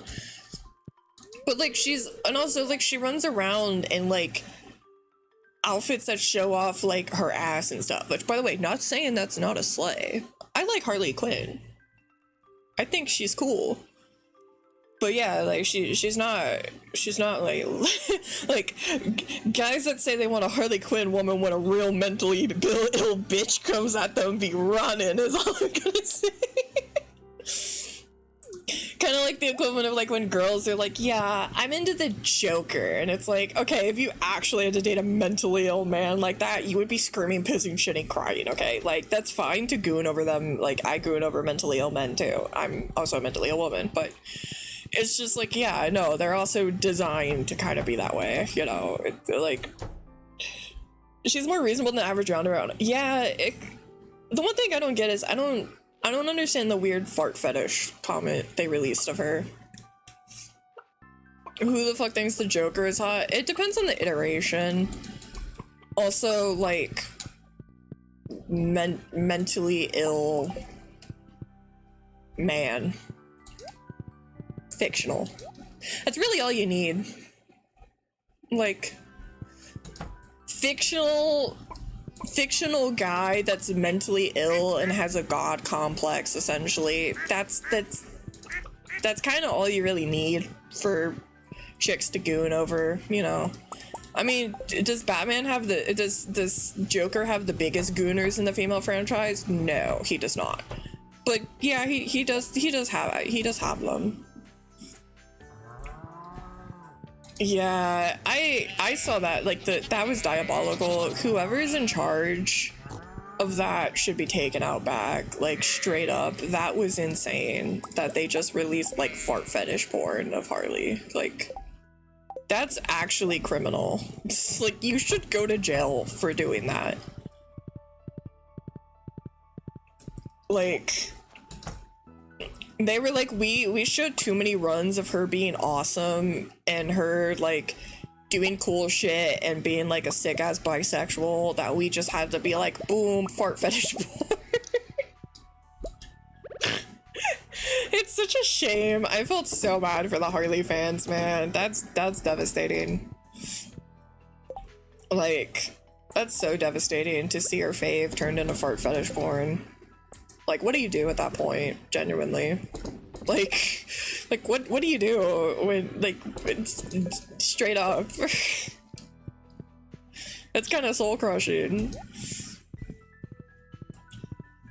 The equivalent that you have is like with your, if your favorite comic book character is a guy, like if your favorite comic book character is a girl, your biggest thing you got to worry about is them only existing for the men or them being turned into like some kind of fetish porn. If your favorite is a guy, your biggest fear is that they're in some run gonna turn him into a sex offender and or pedophile. That's your big fear. Because they have done that on numerous occasions to numerous characters where they just randomly will be like, yeah, guess what? In this one, he's gonna bang a teenage girl. Why? Why? Why'd we have to go here? You know, why'd we have to do this?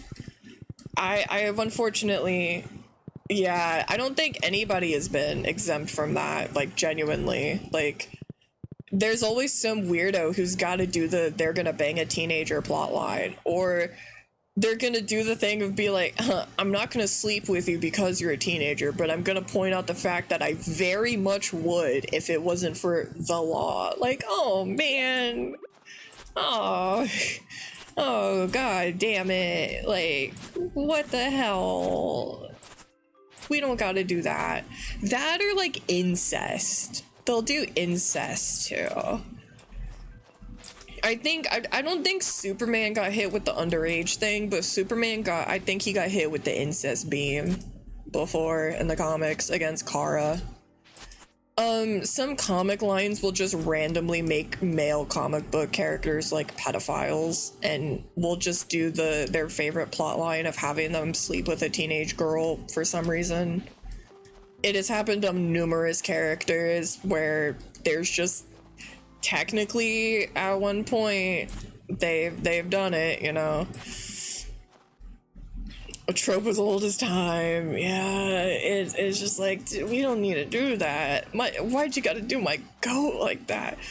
Like, you don't understand when the X-Men movie came out and you had Kitty, you know, because Kitty has a crush on Logan. Dude, the way I held my fucking breath watching that movie, because I was like, I swear to God, if they have my goat prey on this poor girl, when like it's very clearly like she likes him, but he sees her in like a daughterly way. Thank God they did not, but because he has been a victim to that, I'm pretty positive in times. They don't do that at Marvel much, right? No, they definitely do. They definitely do. Both of the yeah, Deathstroke's was bad from what I heard. They just made him like a straight up teen predator, didn't they? Yeah, Magneto. It's all. He wouldn't do that. He wouldn't do that. He wouldn't, I swear. God.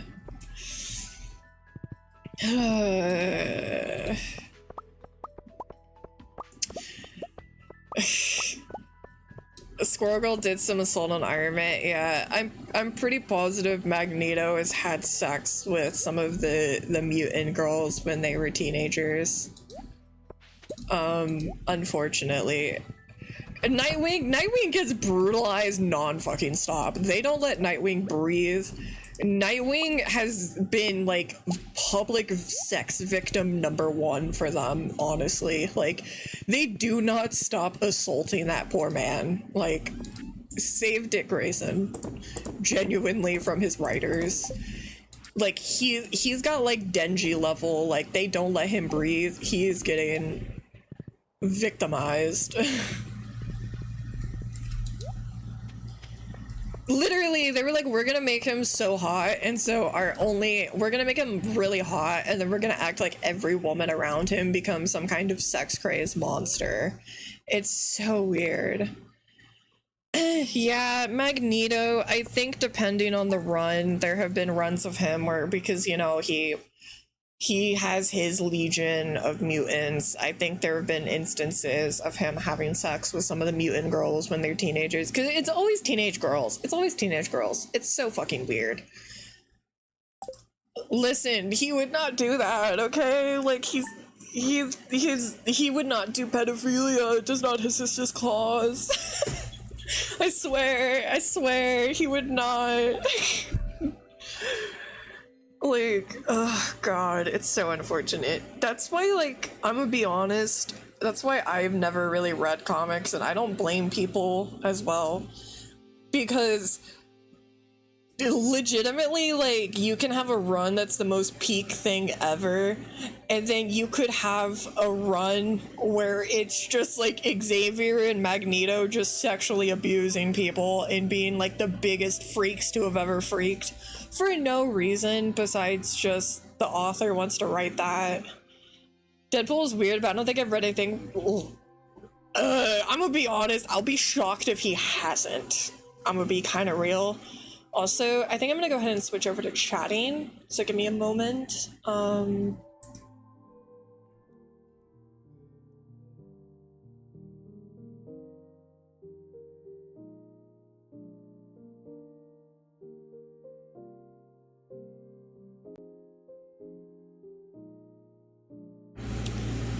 Yeah, I wouldn't be shocked if he had, just because it's getting, like, kind of late. I wouldn't, that's the thing, comic book characters have so many runs that there's so much potential for, like, for there to be some run where he's done it, you know?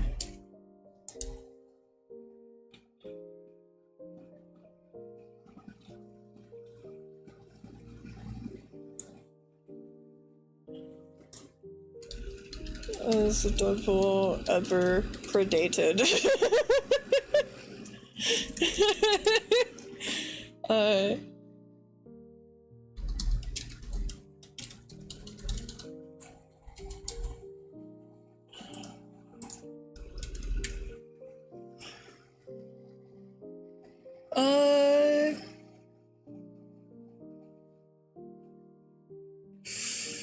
Oh, okay. Apparently, Vanessa, his main girlfriend, it seems like when he first met her, she was a teenager and he was an adult when he first met her as a prostitute. Apparently, that's what I'm seeing.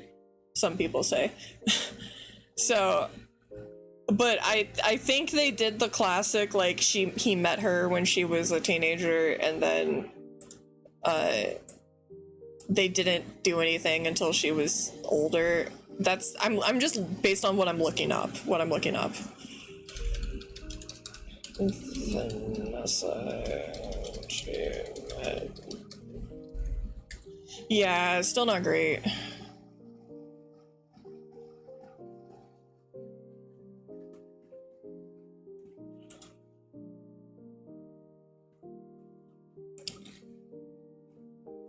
That's just what I'm seeing, though. It's also because it's comics, there's like so much inconsistencies. It seems like she got retconned into being an adult, but some say that she was young.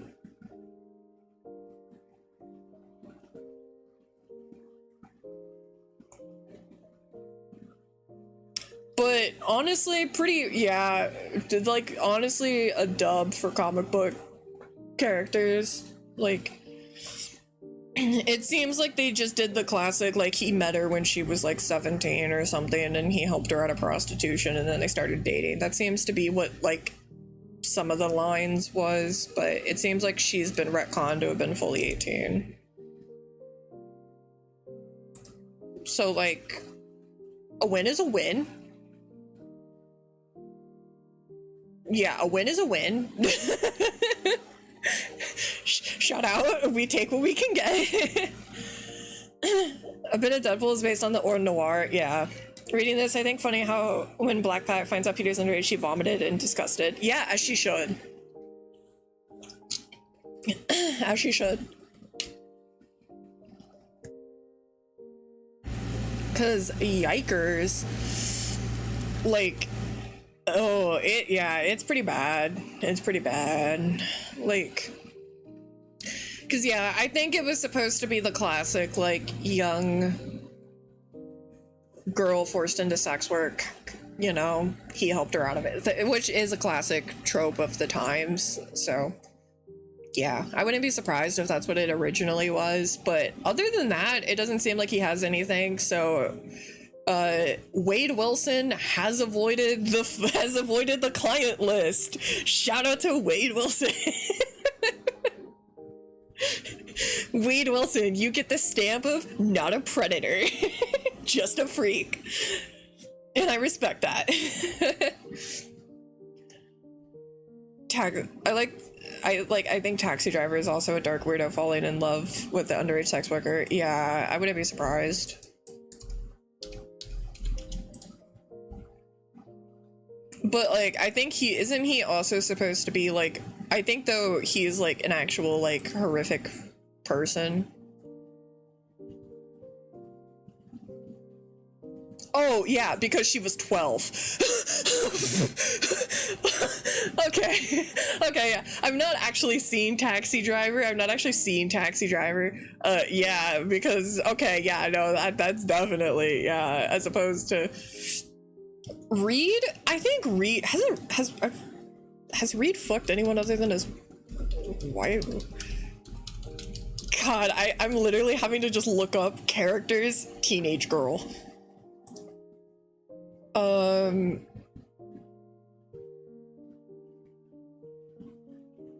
Okay, apparently in the original Fantastic Four comics, Sue Storm is significantly younger than Reed Richards. While no specific age difference is stated, she is depicted as being in her early 20s, while Reed and Ben were both in their 40s. Okay, so Reed Richards is just a sugar daddy. That's what it is.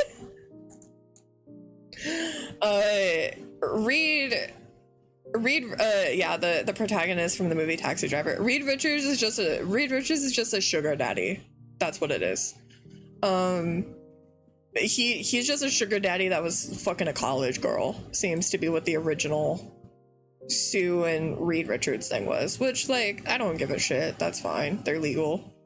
Kind of weird that he's dressed like Yoshikage Kira in some of these really old comics, but you know, is what it is. Honestly felt, so like I can't blame her for that. Like she was in her 20s, fair game, brother, you know. Yeah, like some of them are pretty rough, man. Like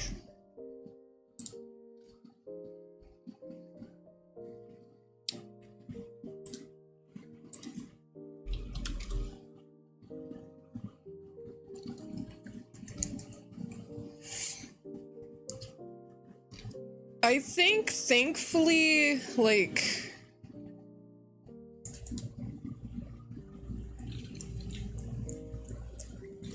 for the most part, like, the one that makes me uncomfortable is, like, with, like, regards to Wolverine, the one that really makes me uncomfy is him and Rogue. I don't like that. I don't like that at all. That makes me very uncomfortable. That was very not cool of them. I did not like that. I did not like that at all. That was very uncomfy. They did not need to do that. Like, that was not, When they make it to where, like, it's, you know, him an adult, that's sick. That's cool. I will say, how old is Rogue? She's a lot younger than him. She's like sometimes, yeah, in some runs she's a teenager, in some runs she's in her early to late 20s. I mean, he's like 200 years old. She is often like, she was depicted as like the daughter, you know, because like Wolverine is daddy issues final boss. Either if you're a girl with daddy issues, either you wanted him to be your father growing up like me, or you watched him when you were a teenager and therefore you developed a sexual attraction towards him. There's two in betweens. I watched him as a kid, so I wanted him to be my dad. So because of that, there's a lot of dynamic of him with teen girls, because Wolverine attracts that energy and a lot of teen girls liked him, and he had the classic like disgruntled father young girl dynamic. He had that with Rogue, he had that with Kitty Pryde, like he had that. And yeah, in one of the run they just decided like him and Rogue were never a thing, but like they like kissed a few times and it was really weird to go the alt chick when it's sex assault time. Yeah, Rogue, thankfully, yeah, Meg, they just also like, they do the classic, how do we show someone's a bad guy? We're gonna have them fuck a teenager. And to be fair, sometimes they don't even make it seem like they're a bad guy for it, unfortunately. But yeah, that one was really fucking weird, because I don't like when they try to take Iron Man. I wouldn't put it past, but I hope not.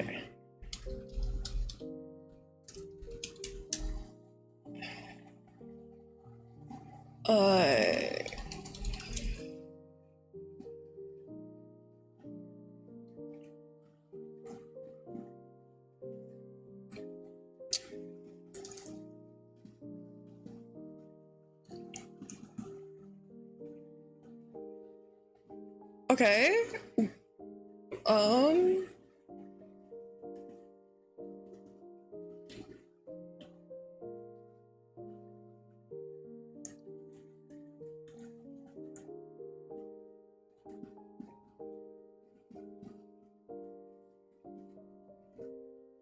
It seems like he has not.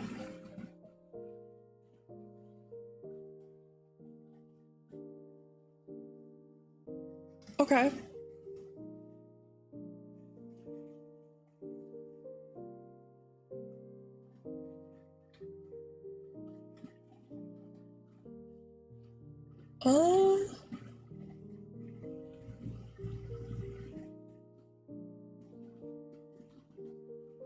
Jesus, this dude is dated around though. Holy shit.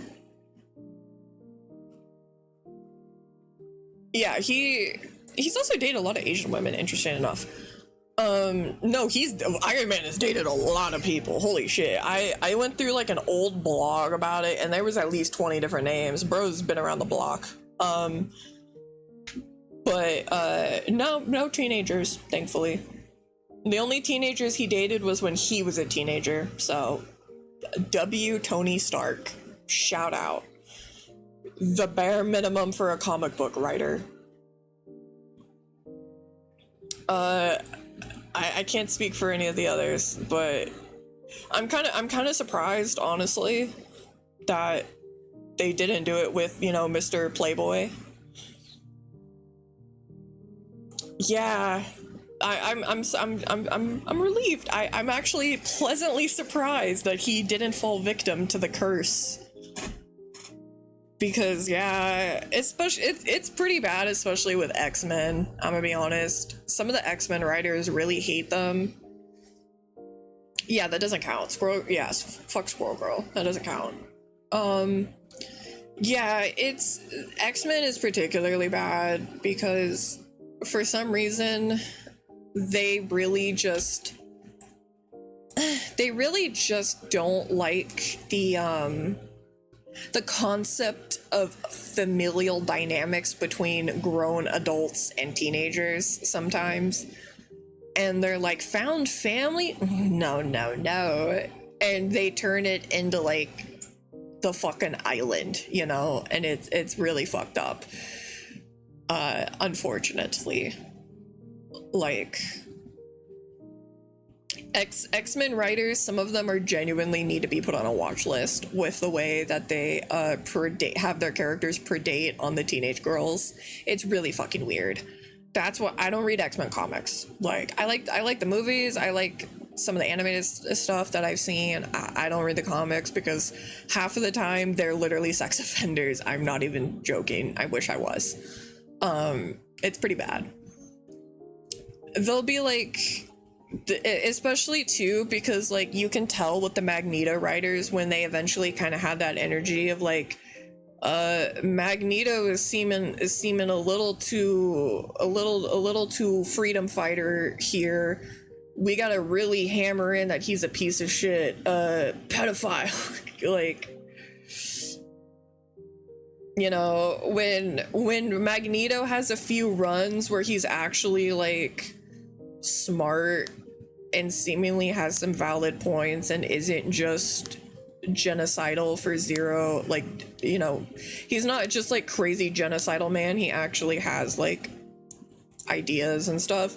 They have to immediately be like, okay, that was too sauceful of him, hit him with the predation charge, you know.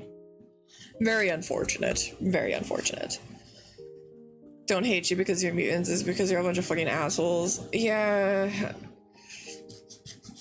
Because ultimately, X-Men has it harder because X-Men is just inherently a very political series, and depending on who gets in charge for that, they could really lead it into some sketchy territory of like diminishing the political energy and power of that series, which is really unfortunate.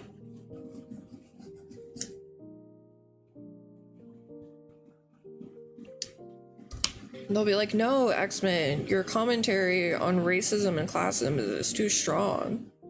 We have to do some fucking weird shit to make everyone uncomfortable and not like you.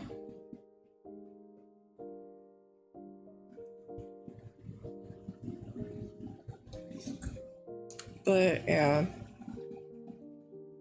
it's pretty rough. It's pretty rough.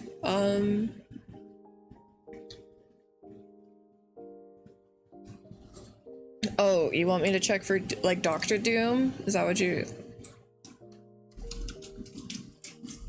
I'll check Dr. Doom and then I'll probably hop out after we confirm if Dr. Doom is a predator.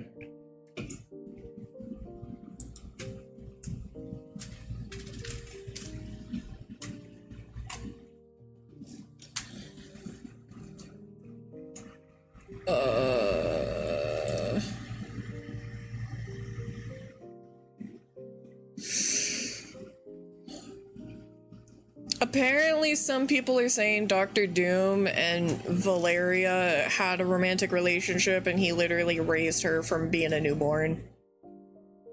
So if that's true, that's a yikers.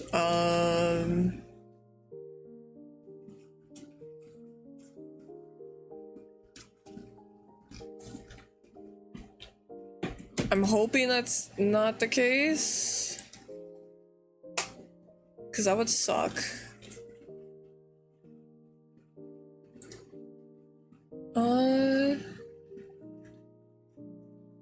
Hold on, let me double check.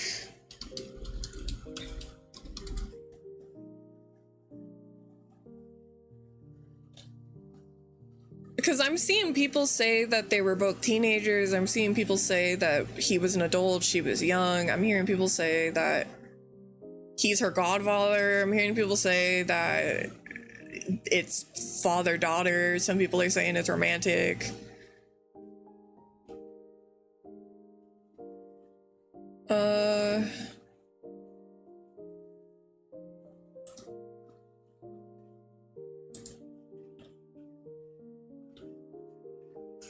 It seems like it might be one of those things that it could have been kind of weird and then maybe they like retconned it, or I'm hoping not, because like that would suck.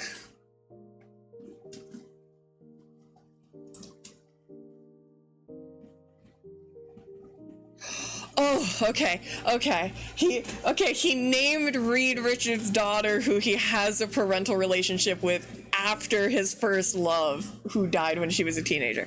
Okay. Oh, thank God. Because it's really fucking hard to search for these goddamn names because they're only listing Valeria as just Valeria or Valeria Richards, so I'm not seeing her original last name. Okay, thank fucking God, because, okay, we're good. Dr. Doom passed the predation check. He's good. He's good. He passed through. They scared me for that one because they were not mentioning her name, so I was just seeing the name Valeria and that was it. Okay, they scared me on that one because I also was like, I was like, wait, is Dr. Doom like a super predator? But no, okay. Unfortunate, they should really mention that they are two very different people and mention the girl's original name because a lot of people aren't doing that. They're just referring to Valeria for both of them and not, they're expecting me to know the distinction, and I don't know Fantastic Four like that. Okay. Thank God. Okay. Phew, he's good. He got hit with the Papa Hammer. He's fine. Dr. Doom, you passed the predation check. Oh my God, I got scared, and I'm not even into Doom like that, and I got scared for you, Slime. Okay, that's the only, the thing with Valeria is the only thing I have seen related to Dr. Doom involving an underage individual, so it seems like he's good. He's just, all I've seen is just he kind of wants to fuck Sue. I think that's most guys in the universe, so it's fine. Dr. Doom, congratulations.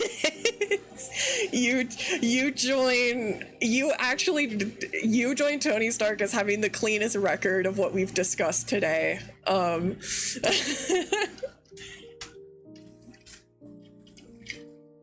Wade, kinda, depending on potential retconning, Wade is like almost, I'll give it to him still, but you know, my hater Supreme Emperor is not a Diddy party attender, thank God. No, I understand. Listen, man, I can't have that joy as an X-Men enjoyer, but I'm happy for you because, yeah, some of the Magneto runs when I found those out was just soul crushing.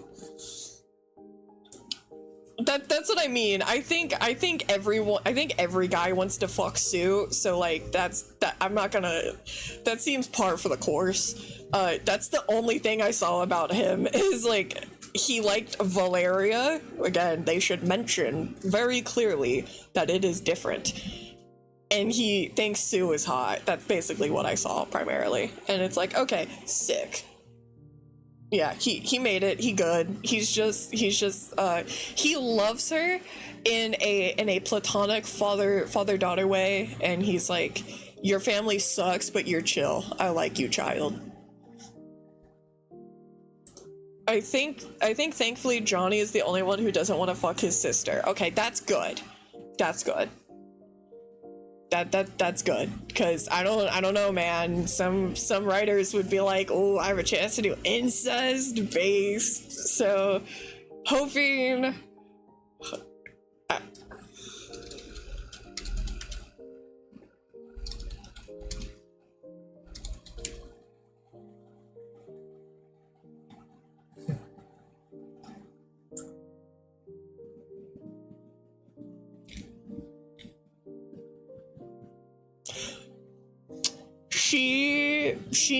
she never him. Yeah, okay, Johnny and Sue never had a weird incest line in the comics. Fantastic Four is doing fantastic. The only slightly questionable thing you could maybe say is just Reed Richards as a sugar daddy. I think that's fine and valid. Good for him. They good. all of Fantastic Four past the weird freak aura. They're good. Listen, I had to check. I had to be like, Jarvis, look up. Was there a weird 80s plotline about Sue and Johnny Storm? Thankfully there is not.